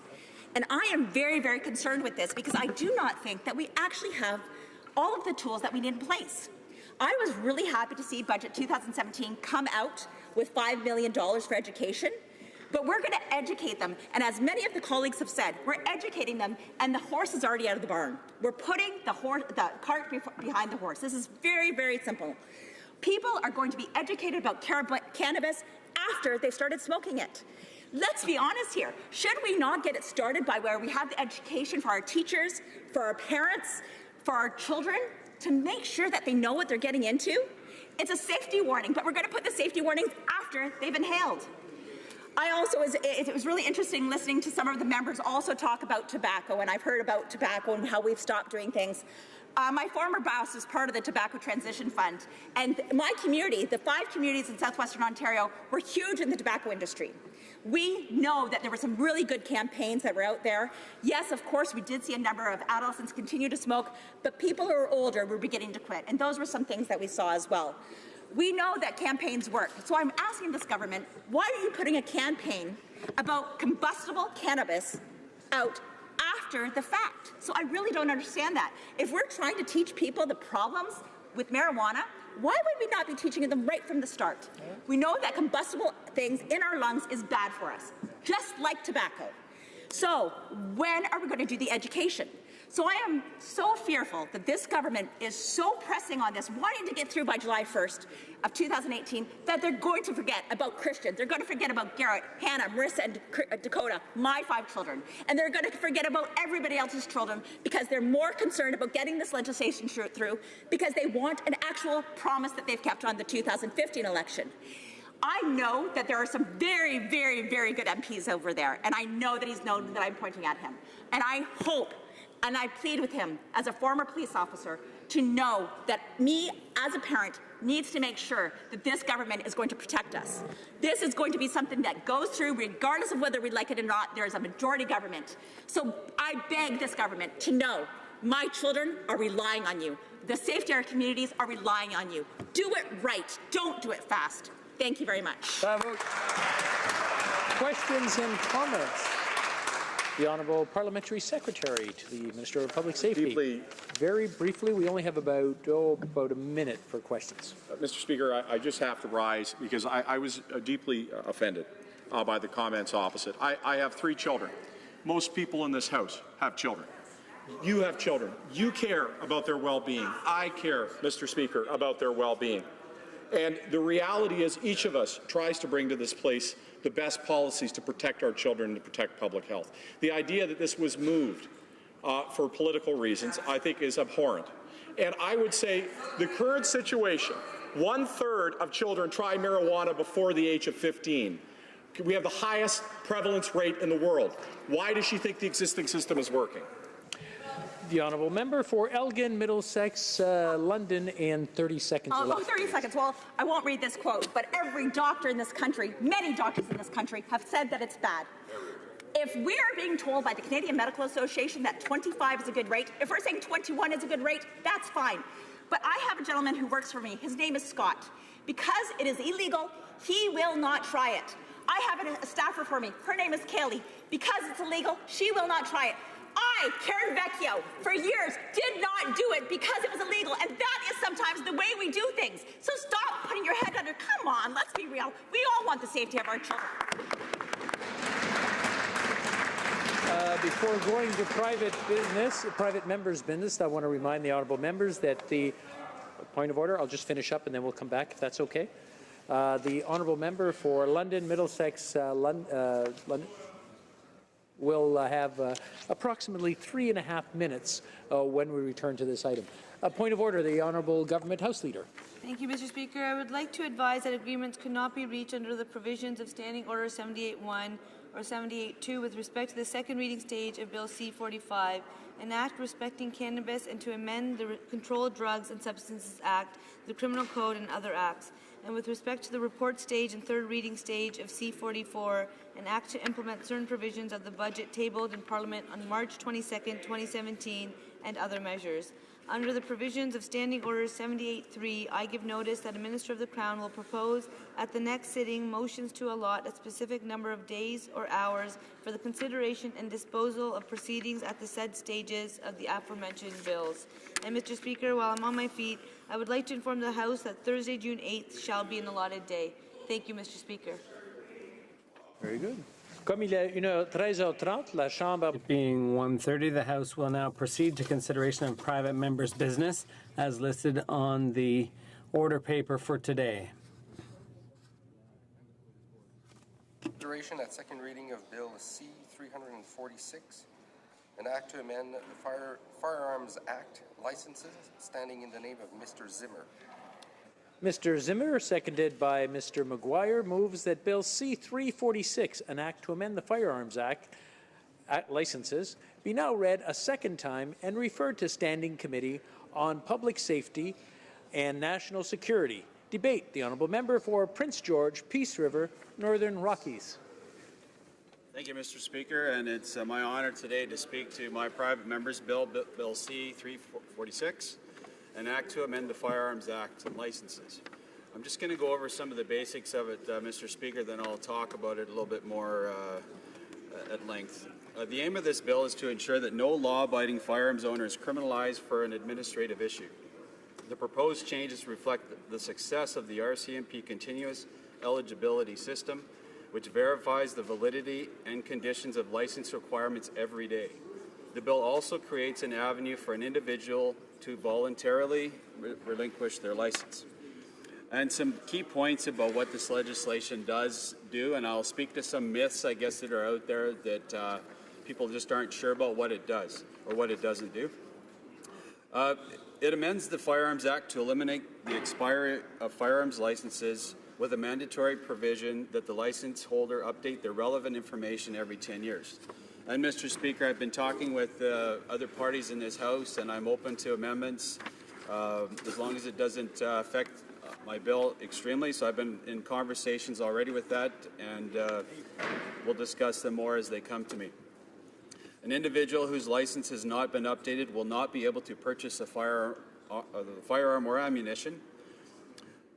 An individual fails, if they fail to update their information, the license becomes suspended. The suspension is subsequently canceled as soon as the holder provides the necessary basic information. No license may be revoked simply because it is suspended. Number 4, the last provision, the relinquishment section allows an individual who no longer desires to possess a firearms license to voluntarily relinquish their license to a chief firearms officer with no negative consequences.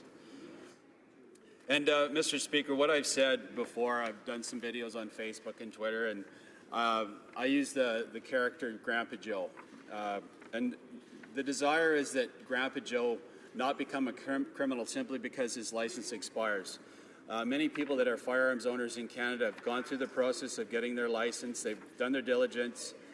They've gone through the processes. They're very safe, law-abiding firearms owners. And simply because their license expires, what can happen today, and I've heard some really interesting stories about people whose firearms license have expired and literally the doors bashed down 7 days later because they're in illegal possession of their firearms. This is how dramatic of an event can happen just because something expires, and that's what I'm trying to get to the bottom of. And poor Grandpa Joe forgets to renew his license and get 5-year limitations and forgot to renew his license, and now is not just a person that has failed to do something, but now actually a criminal. That's the way our system looks at that particular Grandpa Joe. The analogy that I've used often is I use a vehicle owner, for instance, and I'm sure, Mr. Speaker, you own a vehicle. I own a few.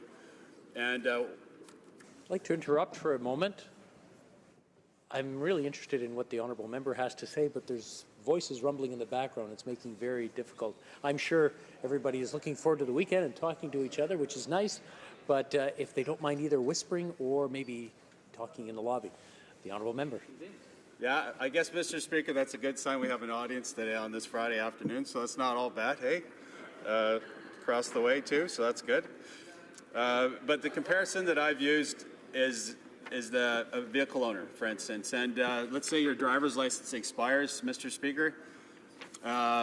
Just because you own a vehicle and it sits out on your driveway, certainly you wouldn't be allowed to operate it. But that vehicle sits in your driveway, and just because your license expires, you know, we don't see police forces coming in and taking you away as a person that's a criminal now, just because you haven't renewed your driver's license. So we think the same latitude should be given to firearms owners here in Canada. I'd say they're the most law-abiding group that I've seen in Canada. They're very thorough with the way they store their firearms, and they're very diligent about how they do things.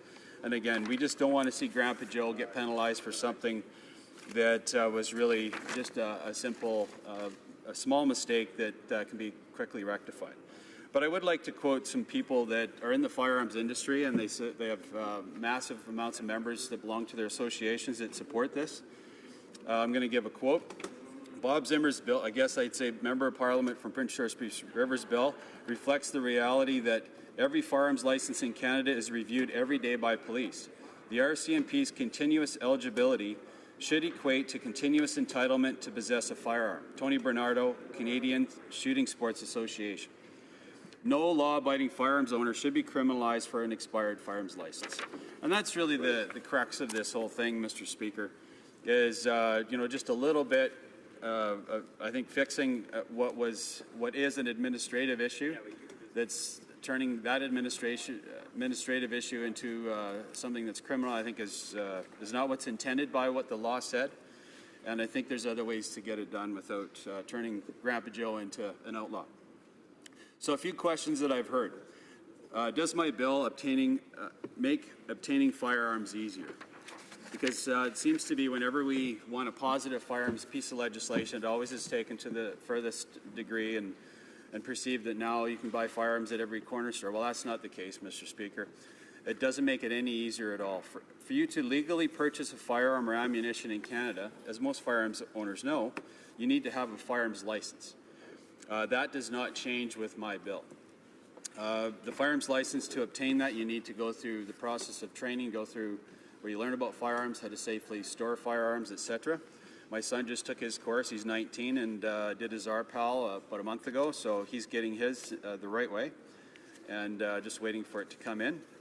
It also has a process of background checks that regularly updates the status of an individual. If there's ever an issue with a person that's possibly there's maybe family issues or mental issues, that's collected, and that person would not be able to purchase a firearm or possess that firearm.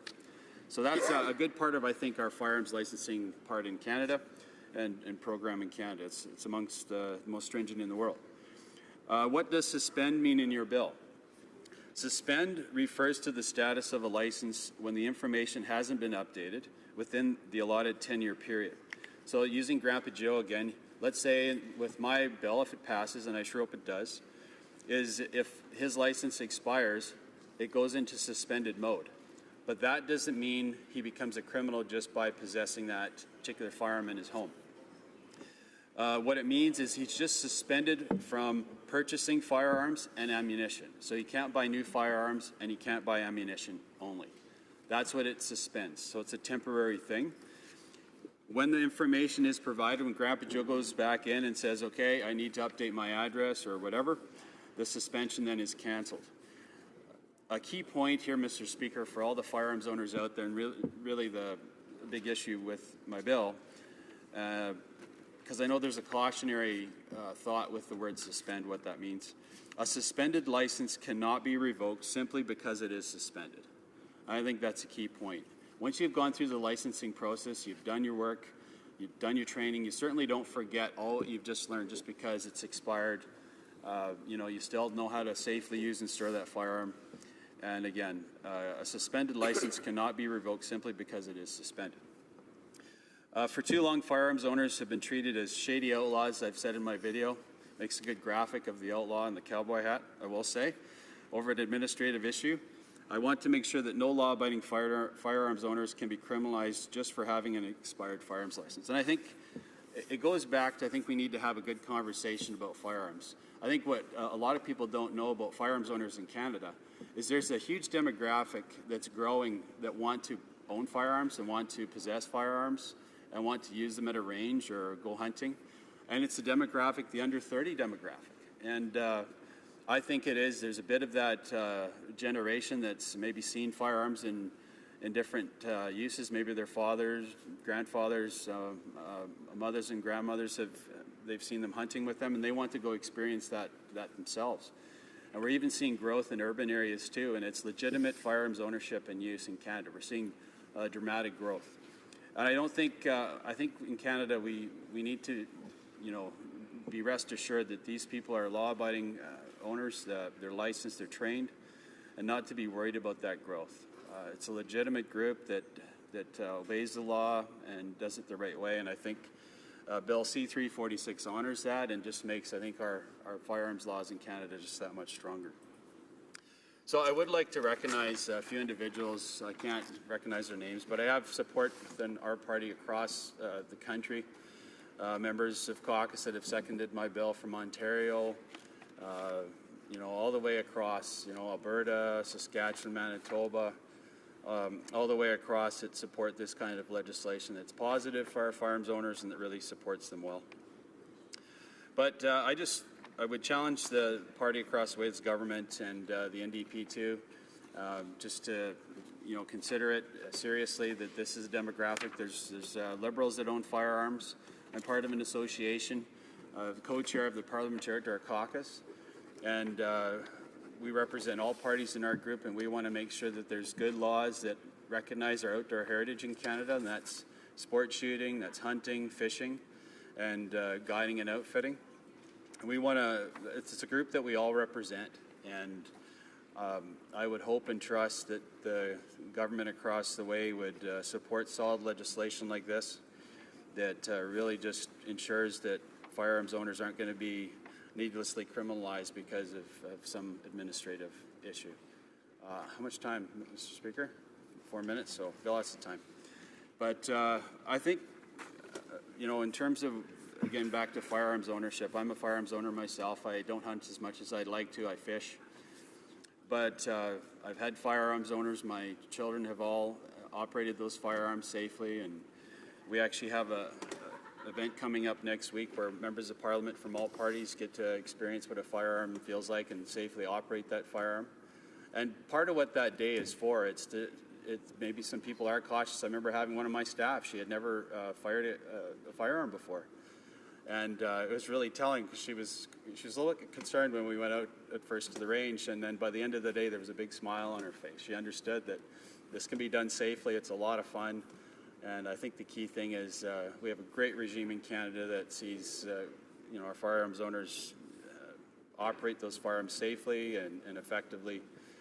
And again, just as I know in our party, we want to make sure that we don't see those laws become regressive. We've seen some moves just lately with UN markings and stuff, and I'm glad to see the minister across the way from Saskatchewan pull back on some of what's been talked about in UN markings. And I think just understanding, and I think it's been because of the firearms groups in Canada that have really let him know that that the laws need to be hospitable to firearms owners in Canada and not needlessly restrictive.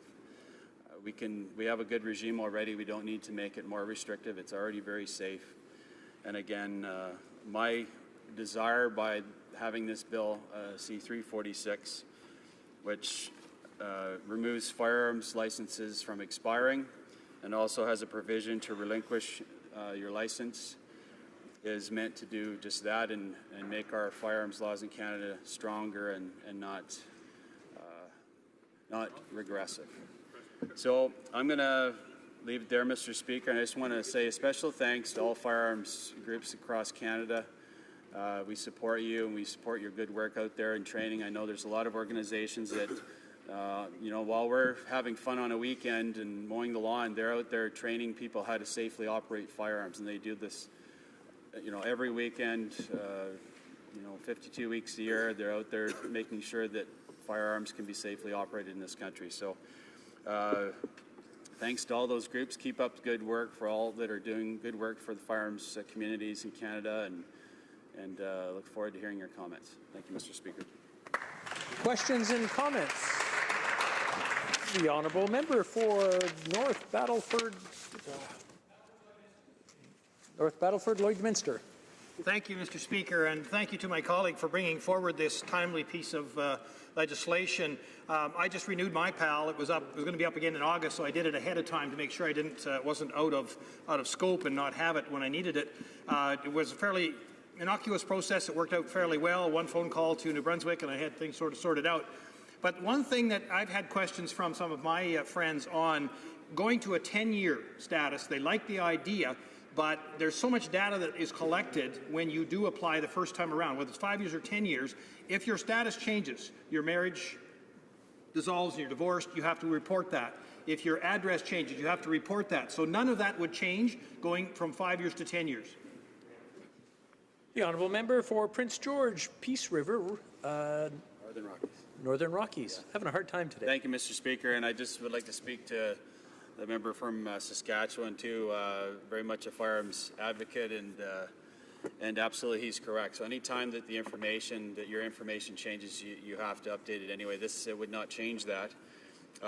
What this is just meant to do is to have a provision that it's, regardless of if there's changes or not, you're still going to provide, it might be the same information, but just to make sure that it's the same information. The continuous eligibility system that we have in the RCMP operate already assures us that on a daily basis that information is being updated and correlated with other information in Canada. So this is just another way to make sure that the information is as up to date as possible. Thank you, Mr. Speaker. Questions and comments? Seeing none, questions and comments. Resuming debate, the Honourable Parliamentary Secretary for the Minister of Public Safety. Thank you very much, Mr. Speaker. It gives me a great pleasure to rise on this bill. I want to commend the member for bringing the idea forward in the form of this bill, C-346, an act to amend the Firearms Act regarding licenses. Mr. Speaker, as my colleagues know, our government is committed to implementing reasonable, effective measures with respect to firearms that promote public safety while respecting law-abiding firearms owners. Responsible firearm owners, including hunters, farmers, sport shooters, rightly expect to be treated fairly and reasonably. Certainly my grandfather was a hunter and greatly enjoyed the sport and was a responsible owner himself. At the same time, they, like all Canadians, understand the importance of doing everything we can to combat gun crime and to keep Canadians safe. This includes keeping firearms out of the hands of people who could be dangerous. The private member's bill before us would make it easier for people who pose a danger to the public to acquire and possess guns. As such, it would clearly contradict our commitment to protect the safety of Canadians, and our government, therefore, cannot support it. I'd like to take a moment to look at the provisions of this bill in order to explain this concept further. First, Bill C-346 proposes to eliminate the expiry of firearms licenses. Under the bill, a firearms license would never expire. It would essentially be valid for the life of anybody over 18. Mr. Speaker, licenses for most sorts of things don't work this way, and for a very good reason. Most of us understand that circumstances change and that a person who may meet the criteria for obtaining a license today might not necessarily meet them forever. Would any of us, for example, want to be on the road with somebody who got their driver's license 60 years ago and never had to renew their license? The idea behind the licensing provisions of the Firearms Act is to protect public safety. ensuring the applicants are appropriately screened and that firearmers continue to meet the eligibility criteria. That cannot be done if licenses are valid for life. Which brings me to the second provision. Currently, firearm owners update the information relevant to their license eligibility every 5 years through the license renewal process. This includes information about any new mental health conditions, as well as attestation of current or former conjugal partners that the person doesn't pose a threat. It's important provisions. It's one of the reasons why they're done every 5 years. Under this bill, firearm owners would only update this information every 10 years. Again, lots of things can change in a decade. There may well be people who can be trusted to safely own a firearm today, but about whom that might not be the case in 7, 8, or 9 years. And this bill doesn't even take its own 10-year timeline seriously. Under C-346, firearm owners who don't update their information once a decade could have their license suspended. However, the bill doesn't explain what suspension of a license would even mean. Under existing law, a firearms license is either valid or revoked. The concept of a suspended license does not exist in the Firearms Act, nor is it defined in the Criminal Code. Would a person with a suspended license be allowed to continue possessing firearms? Would they be allowed to purchase ammunition? Would they be allowed to buy, sell, or trade firearms? The bill doesn't say. There's no definition whatsoever. The bill also doesn't specify whether a suspended license could be confiscated. It seems, therefore, that it would be up to the individual whose license is suspended to voluntarily relinquish it. If they don't, their physical license, the plastic card, would continue to appear valid and could quite possibly be continued to use indefinitely, because it would, as per the first part of the bill, never expire. I don't know if this, what the nature of this ambiguity is. It's unfortunate that it's not clear, but it is an unacceptable oversight. Either way, it is public safety that would be at risk. Mr. Speaker, the information collected every 5 years under the current regime is critical in protecting the public. It is an invaluable tool for the Chief Firearms Officer, or CFO, who review that information. With it, CFOs can determine whether there are safety risks associated with allowing an individual continued lawful access to firearms. Any CFO would insist that such information be kept current, and I'm sure the vast majority of Canadians, including firearm owners, perhaps especially firearms owners, would agree. Mr. Speaker, we're committed to taking reasonable measures to keep Canadians safe from gun violence while ensuring the fair treatment of law-abiding firearms owners. Already, we have stopped the previous government's practice of contradicting law enforcement experts about weapon classification. We reversed a ministerial directive that could have allowed gun manufacturers to determine the classification of their own products. And we fulfilled our promise to establish a more representative Canadian Firearms Advisory Committee that includes police, farmers, sports shooters, public health advocates, representatives from conservation organizations, representation from weapons groups, and members of the legal committee. And I want to say, Mr. Speaker, that having had an opportunity to sit in on those meetings and work with those individuals, I think they do our country a great service. And indeed, we can be enormously proud of the contributions that they are making in such a balanced way. We are taking concrete action to keep Canadians safe, and we are doing so while respecting firearms owners. Unfortunately, this legislation runs contrary to the balanced, sensible approach this government has taken to public safety. To recap, Bill C-346 proposes that a person with firearms license should only have to update their eligibility information every 10 years.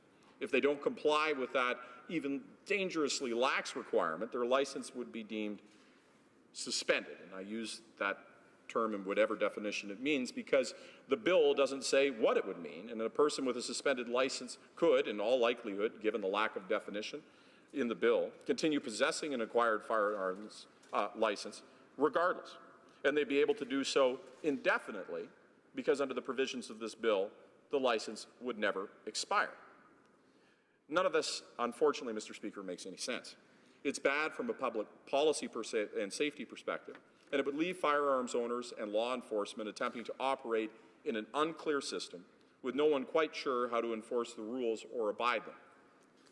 I would ask, Mr. Speaker, that on that basis, although I know the honourable member's intent is good, that the bill, unfortunately, is not, and therefore I would encourage members of this House to oppose it. Reprise du débat, l'honorable député. Resuming debate. The honourable member for Belleuil-Chambly. Yes, thank you, Mr. Speaker. I'm happy to take part in the debate on C-346 today, and I'd like to thank the sponsor of this bill for his well-intentioned work, and also the parliamentary secretary for his speech setting out the government's position. Before I go any further into the substance of the bill, there are a few principles that are important to set out before proceeding. First of all, of course, there's the unfortunate reality we all live in, and that is that for a long time there was a party in power that wanted to politicize the debate surrounding the use and regulation of firearms in Canada. Obviously, I'm talking about the Conservative Party.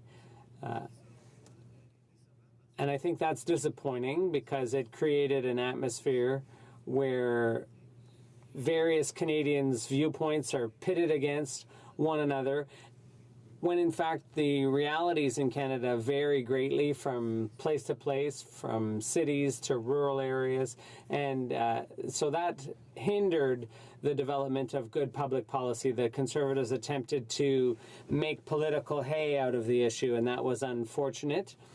But that's a reality. It's important to understand that context before we take a closer look at a bill like this and evaluate it on its merits.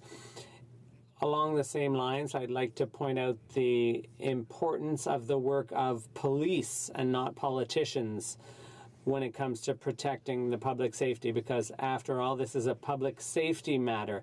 And let's acknowledge, and the sponsor of the bill said it well, it's true, we recognize that the vast majority of firearms owners are law-abiding. That said, we draft our legislation with those in mind who are not law-abiding, those unfortunate bad apples, the exceptions that endanger public safety, and unfortunately, that's what influences me as NDP public safety critic. The first point is the lack of clarity with this bill. I don't think, I think the parliamentary secretary did a good job of talking about that. And the whole issue of license suspensions and so on. Currently,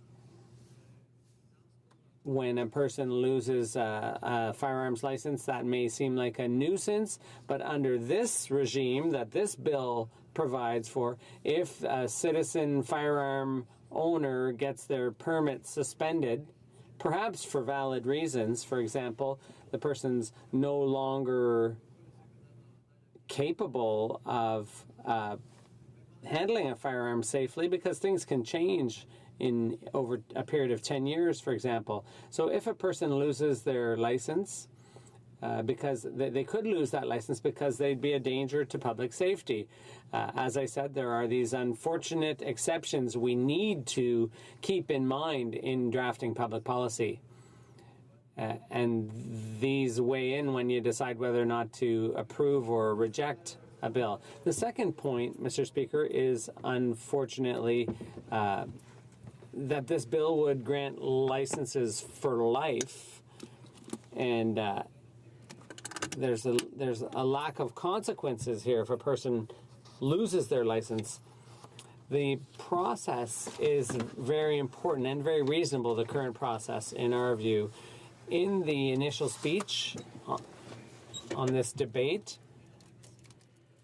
this bill would really simplify the process, and there would be a grace period, if you will, a 6-month grace period after a license expires. That kind of grace period is there to ensure that, for example, if there's a problem with the mail delivery or personal circumstances, there could be all kinds of administrative reasons. Sometimes life gets a little bit ahead of you and you might fail to renew your license on time. But for the law-abiding gun owner who uses their guns responsibly and legitimately, they should not be punished. And that's why there is a grace period. In addition, we're well aware of the costs associated with various requirements. In the case of a license, it's $60 for 5 years. For a period of 5 years, it seems to me that that's very reasonable.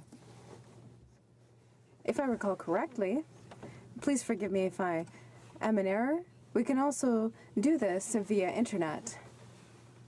With changing technology and the use of internet by different levels of government, these are systems that will only improve in the next few years when different government partners make changes and improvements.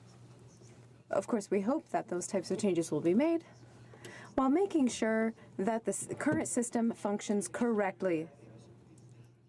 And, Mr. Speaker, I would also say that when we talk about what happens during the renewal process over 5 years.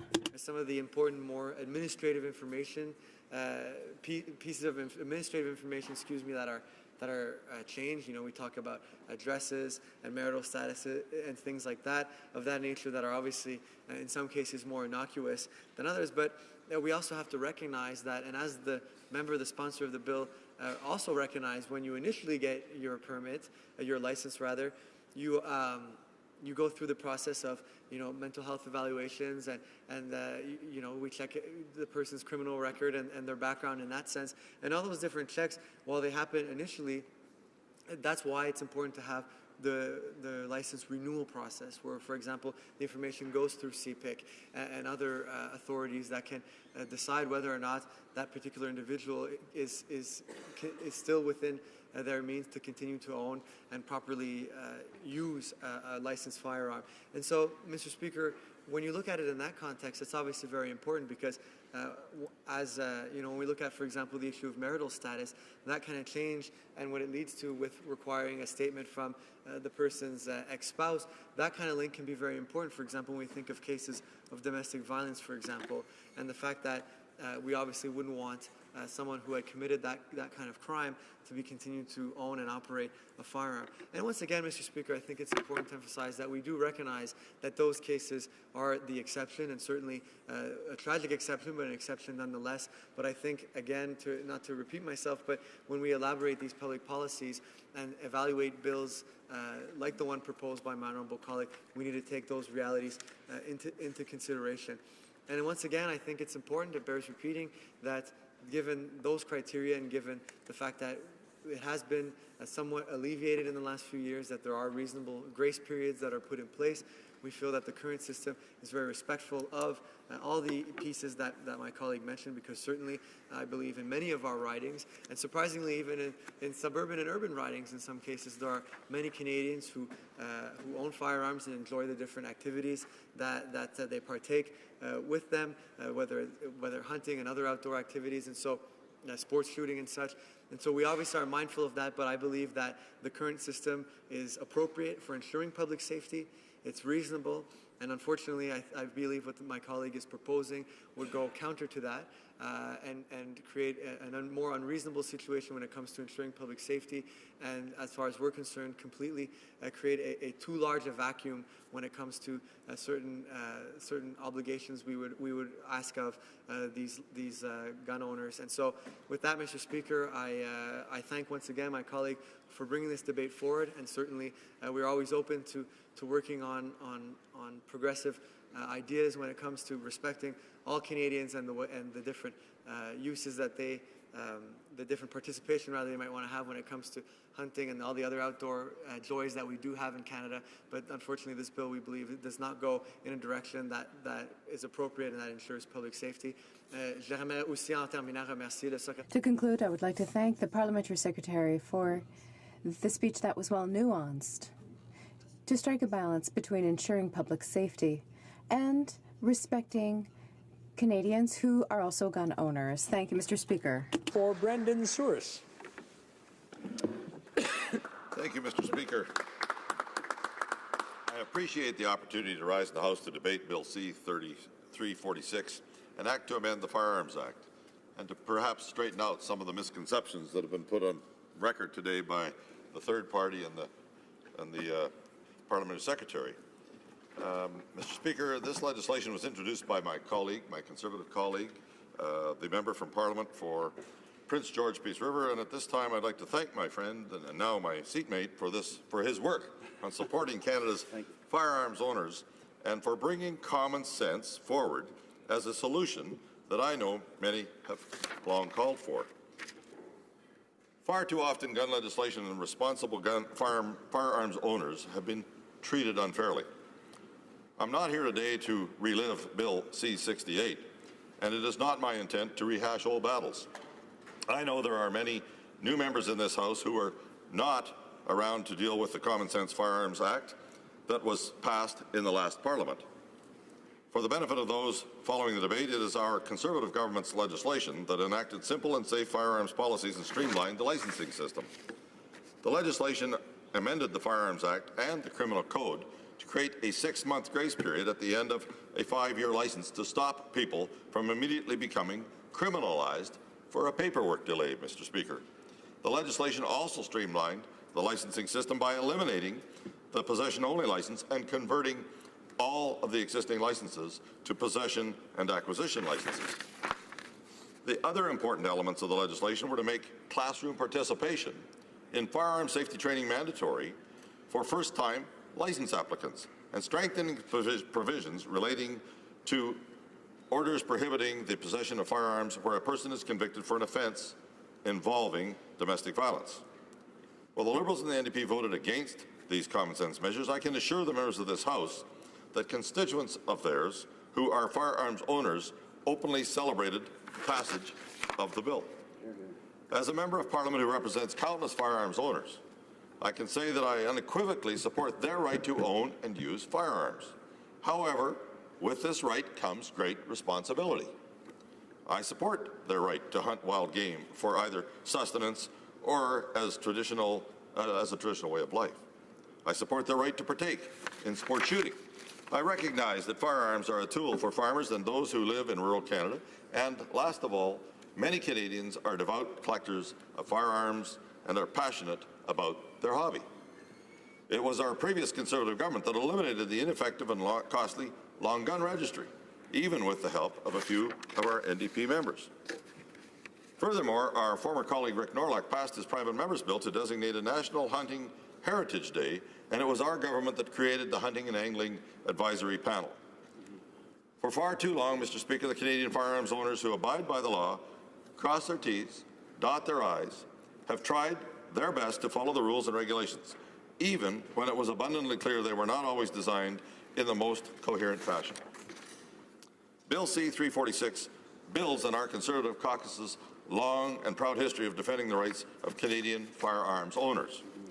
This bill builds on that progress of ensuring that there is common sense legislation that allows Canadians to become licensed firearms owners in a structured yet simple-mannered process without compromising, the security of Canadians. While such has been done to correct many of the wrongs that the previous Chrétien government implemented, it is good to see Bill C-346 is being debated today. The goal of this bill is quite simple. Mr. Speaker, it is aimed at preventing honest, law-abiding firearms owners from becoming unjustly charged and becoming criminals. Bill C-346 aims to ensure that no law-abiding firearms owner is criminalized for an administrative issue. Exactly. As the law currently states, should a firearms owner fail to have their paperwork finalized when renewing their license, they can be criminalized. We do, however, take issue when law-abiding individuals can be unfairly criminalized for no fault of their own. Let me explain.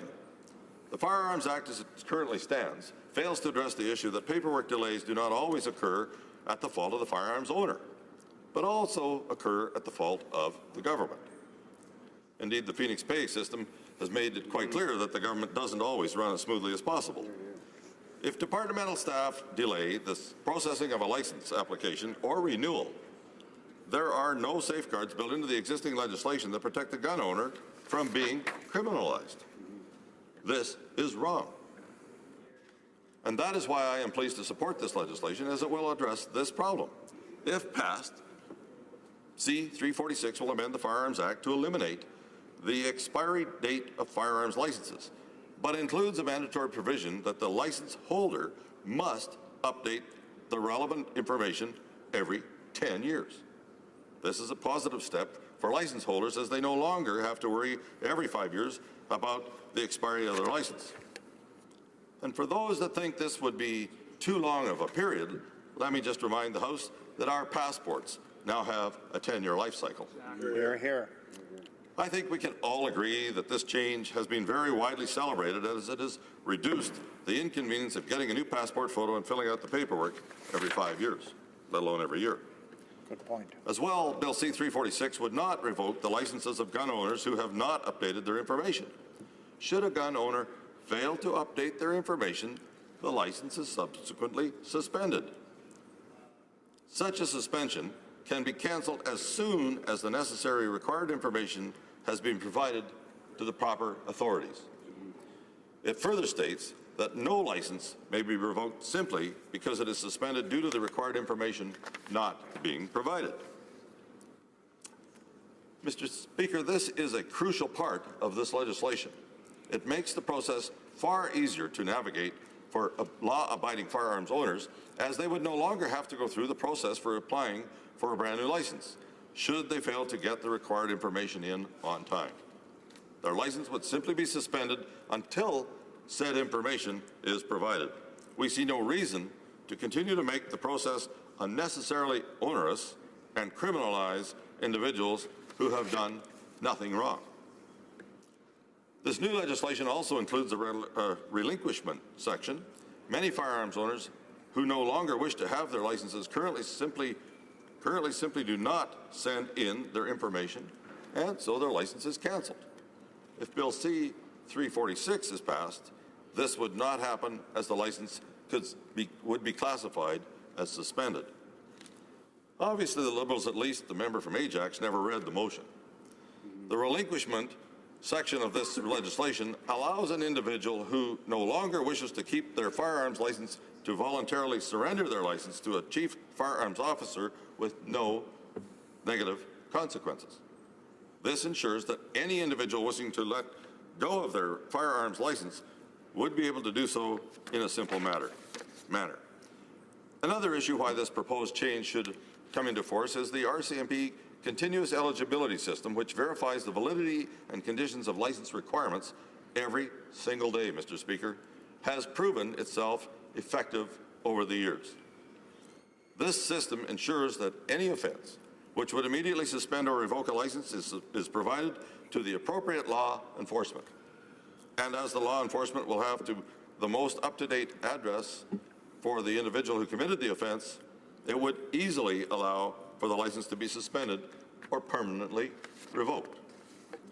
However, the safeguards built into the system say that if an individual does not update their information, they would not be allowed to purchase a firearm or ammunition from any supplier. This is a reasonable condition placed upon any firearms owner. In closing, I believe that law-abiding duck hunters, deer hunters, sport shooters, among others, are responsible members of their communities, and when safety measures are followed, provide no threat to others. For far too long, firearms owners have not been treated with respect. The members from Prince George, Peace River, from Dauphin Swan River, Neepawa, the former Minister of Public Safety and the current member from Levi-Belachance, and our current chair of the Conservative Hunting and Angling Caucus, my friend from Red Deer, Lacombe, among others, have played an integral role in defending and promoting the rights of firearms owners, and I commend their efforts. Also, I feel the efforts of our law enforcement officials should be invested in tackling the illegal gun market and those who commit heinous and violent acts of crime. Let's work together to ensure that the firearms regime is actually targeting those we need to target, those who have demonstrated that they pose a threat to society, particularly efforts that could be aimed at the safety of women and children in their homes. I encourage all members to vote in favor of this legislation and to open a dialogue with their constituents who own firearms to hear how these measures are a step in the right direction. Thank you, Mr. Speaker. Resuming debate. The Honourable Member for Lac Saint Louis. Thank you, Mr. Speaker. It's a pleasure to rise in the House this afternoon to discuss this bill, this private member's bill from my colleague for Peace River Northern Rockies. I know that he presented presenting a private member's bill is not an easy thing. There's a lot of consultation that needs to be done. Research must be done.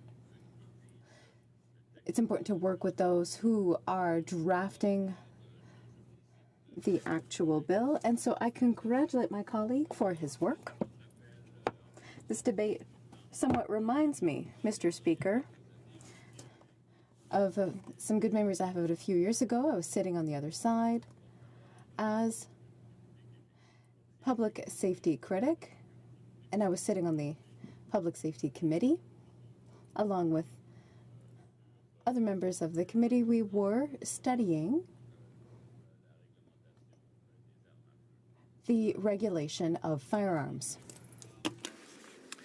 One thing I learned from dealing with this issue as a public safety critic a few years ago is that the gun licensing system, the regulations surrounding gun ownership and the administration of gun ownership is indeed a complex area.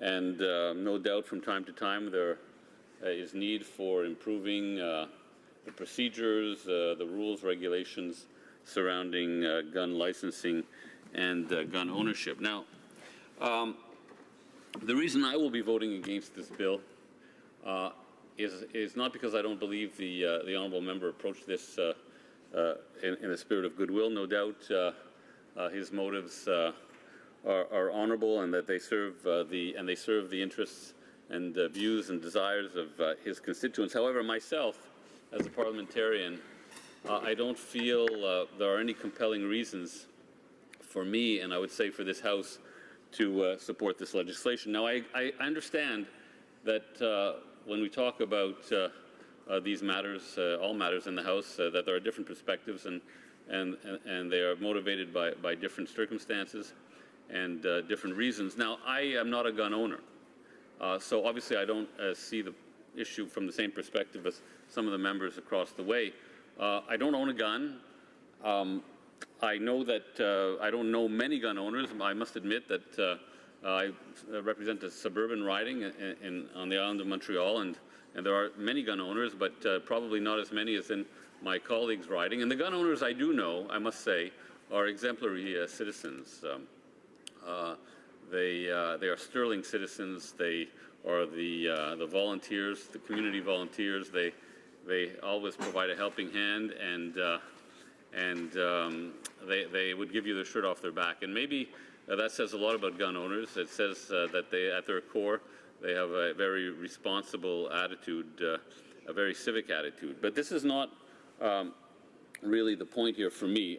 So, from my perspective, it is not the current system as it exists is not a heavy burden on gun owners. Now, I understand I might feel differently if I were a gun owner, but I do own a car, and I do understand that it can be annoying from time to time to have to go to the license bureau and sit there and wait for your number to be called up to renew your license. Whenever I get the notice in the mail, I say, oh, well, it's that time of year again, and of course I have to rejig my schedule. We're all pretty busy here. I think we all understand that it's sometimes hard to find those that hour or hour and a half to go to the license bureau to renew your license, but I do it because I understand that it's part of being a responsible car owner, and quite frankly, I would hope, I'm glad that everybody else is doing it, because I understand that circumstances change, and people have, their health might decline or what have you, and I'm very pleased that there's a system in place, an automatic system that checks to make sure that everyone who's driving a car is fit to be driving a car. So I feel the same way about this, Mr. Speaker. As a non-gun owner, I feel safer knowing that there are rules in place that require individuals to take the very minimal step of of renewing their license every 5 years and providing additional information every 5 years. Now, if I were a gun owner, I would say, well, I'm a great guy. I don't really, you know, I'm responsible. I don't really need to do this every 5 years. I get that. But it provides the rest of us with a sense of security to know that there's a system in place and that it's fairly rigorous. Now, Mr. Speaker, the other problem is that, as was mentioned by the Parliamentary Secretary, there are some aspects of the legislation that are not clear, especially as regards the article on suspension, which is something that would happen if you didn't renew your license every 10 years, according to this bill. And that would be a new concept under the Firearms Act. I heard the Parliamentary Secretary mention that. So it's not a concept that's perhaps well developed or well enough developed. In theory, a suspended license would prevent someone from purchasing ammunition, for example, and would prohibit the transfer of ammunition to someone with a suspended license. However, given that the license would not say suspended, as far as I can tell, there would be no way for a retailer to know if a license is valid or not. And having vendors called to verify that a license is not suspended every time ammunition is sold would be tremendously burdensome for vendors and therefore might not occur. So that is one problem I have with the legislation, Mr. Speaker. And the other thing I would say is that I think the system we have now has achieved a certain balance. And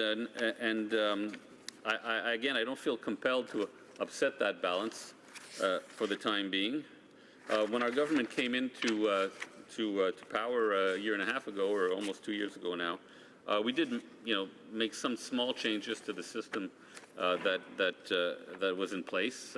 We did not do what many people feared or we were going to do, or we're trying to make people believe that we were going to do. And let me just go over some of the very minor amendments we made to firearms regulation in Canada to show you that, they were minor, but they were also wise ones. For example, we stopped the previous government's practice of contradicting law enforcement experts about weapons classification. We also reversed a ministerial directive that allowed gun manufacturers to determine the classification of their own products. That seemed to make sense. I think it makes sense to most Canadians.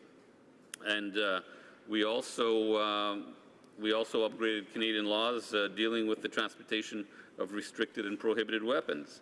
And we are dealing more effectively with background checks and the inventories kept by vendors. And we also we created a more representative Canadian Firearms Advisory Committee, because it's important that that committee not be more heavily weighted towards one particular group in this debate than another. So we named the retired Supreme Court Justice John Major as chair.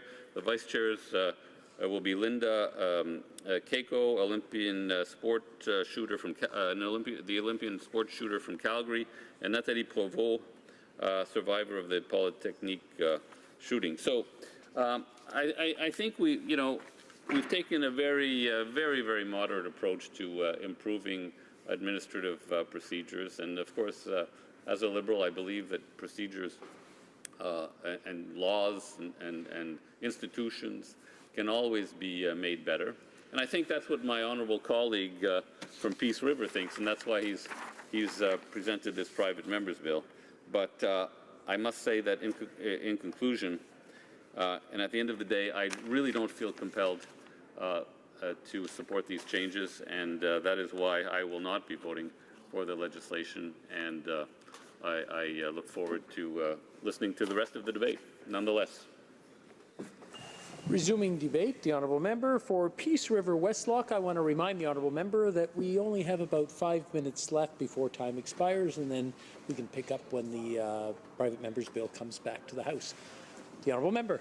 Thank you, Mr. Speaker, and I would just like to add my voice to this debate today, and add my severe disappointment to the fact that the Liberals are not supporting this bill.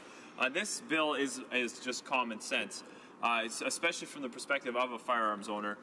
The fact that the license would be extended for 10 years just makes sense. It reduces costs and bureaucracy and things like that. Mr. Speaker, firearms owners in Canada are the most, when they're broken out as a distinct segment of Canadian society, they are the most law-abiding citizens in this country. And that makes sense. You know why? Because they go and they say, I want to buy a firearm. Then they go, oh, wait a minute. When they get to the store says, no, you can't buy a firearm without a license. They go, oh, okay. What does it take to get this license? And they go through the hassle of getting the license. It's a 3-day course, and where I come from, I took a 3 Saturdays. We went, one day was a classroom course, the other day was learning on how to handle the firearms, and the last day we actually went to the range and we practiced using some of the firearms. And that taught me how to use a firearm, all these kinds of things. Then after that, then you pay your $70, you mail it in, and you wait patiently for 6 weeks for your firearms license to come in the mail. Then if that was when it went smoothly, but in the meantime before that you had to go get a passport picture taken, get that cut the right way and all this kind of stuff. Then you mail it in, it comes in, there you are 3 months later, and you go, hey, look at this, now I can buy my firearm. Then you go to the store and you buy your firearm. Look at that, Mr. Speaker, it took you 3 months to buy your firearm. That's why Canadian firearms owners are such law-abiding citizens, because they play by the rules. They understand that in Canada we have the rule of law, and so that's if they're willing to go through all that effort to get the firearm, they would probably go through the effort of obeying the majority of the rest of the laws that we have in this country. And so I want to make that point, Mr. Speaker, that Canadian firearms owners are the most law-abiding citizens in this country. Now, we heard today also from other members about cars. They said, oh, I get my car registered, and I'm grateful for the fact that I have to go do that, because then I know that people that shouldn't be on the road are not on the road. Well, that's great, Mr. Speaker, that we do that. We make sure that people that aren't on the road aren't on the road. But if your driver's license expires, they don't take your car away from you. If your driver's license expires, they don't give you a criminal record. That's what we're getting at here, Mr. Speaker. We're getting at the fact that I know in several cases it's been an elderly gentleman who's had several firearms, and his license expires. He's in the old age home at this point. His license expires, and they show up and they say, hey, where's all your firearms, right? This is traumatic. This is very traumatic for this gentleman, and it's traumatic for the family. This is why we're saying that if you have a 10-year license, that's great. And if you fail to renew your license, it becomes a suspended license, and they don't show up and confiscate all your firearms and give you a criminal record. That has also happened for other people. We're busy people here in Canada. We're out there trying to make a living and things like that. And we're not necessarily always using our firearms or always thinking about our firearms license. And I don't really remember. I just renewed my firearms license, but I don't remember if they sent me a thing in the mail. But I do know that my car registration, they don't send me a thing in the mail, and I recently got a ticket for that because I didn't renew my car registration. Because they don't send me a letter anymore. They just expect you to do that. So what I'm with that, I can totally understand where if you think things get busy, you forgot to renew your firearms license, why should you get for a lack of a piece of paper, why should you get a criminal record? Mr. Speaker, most reasons in Canada you get a criminal record for doing something, not for not doing something. So that's really what this entire bill is trying to get at. And so the looking at the other things that we get licensed for, particularly the car license, is completely different compared to the firearms license. And I would say that I'm going to go right back to what I started with, Mr. Speaker, is that Canadian firearms owners, they know the process of getting through it. They've obeyed that process. That proves that they are some of the most law-abiding citizens in this country. Thank you, Mr. Speaker. The time provided for consideration of private members' business has now expired, and the order is dropped to the bottom of the order of precedence of the order paper. The honourable member will have about 5 minutes when the order comes back up, or the bill comes back up. It being now 2:30, this House stands adjourned until Monday at 11 a.m. pursuant to Standing Order 24-1.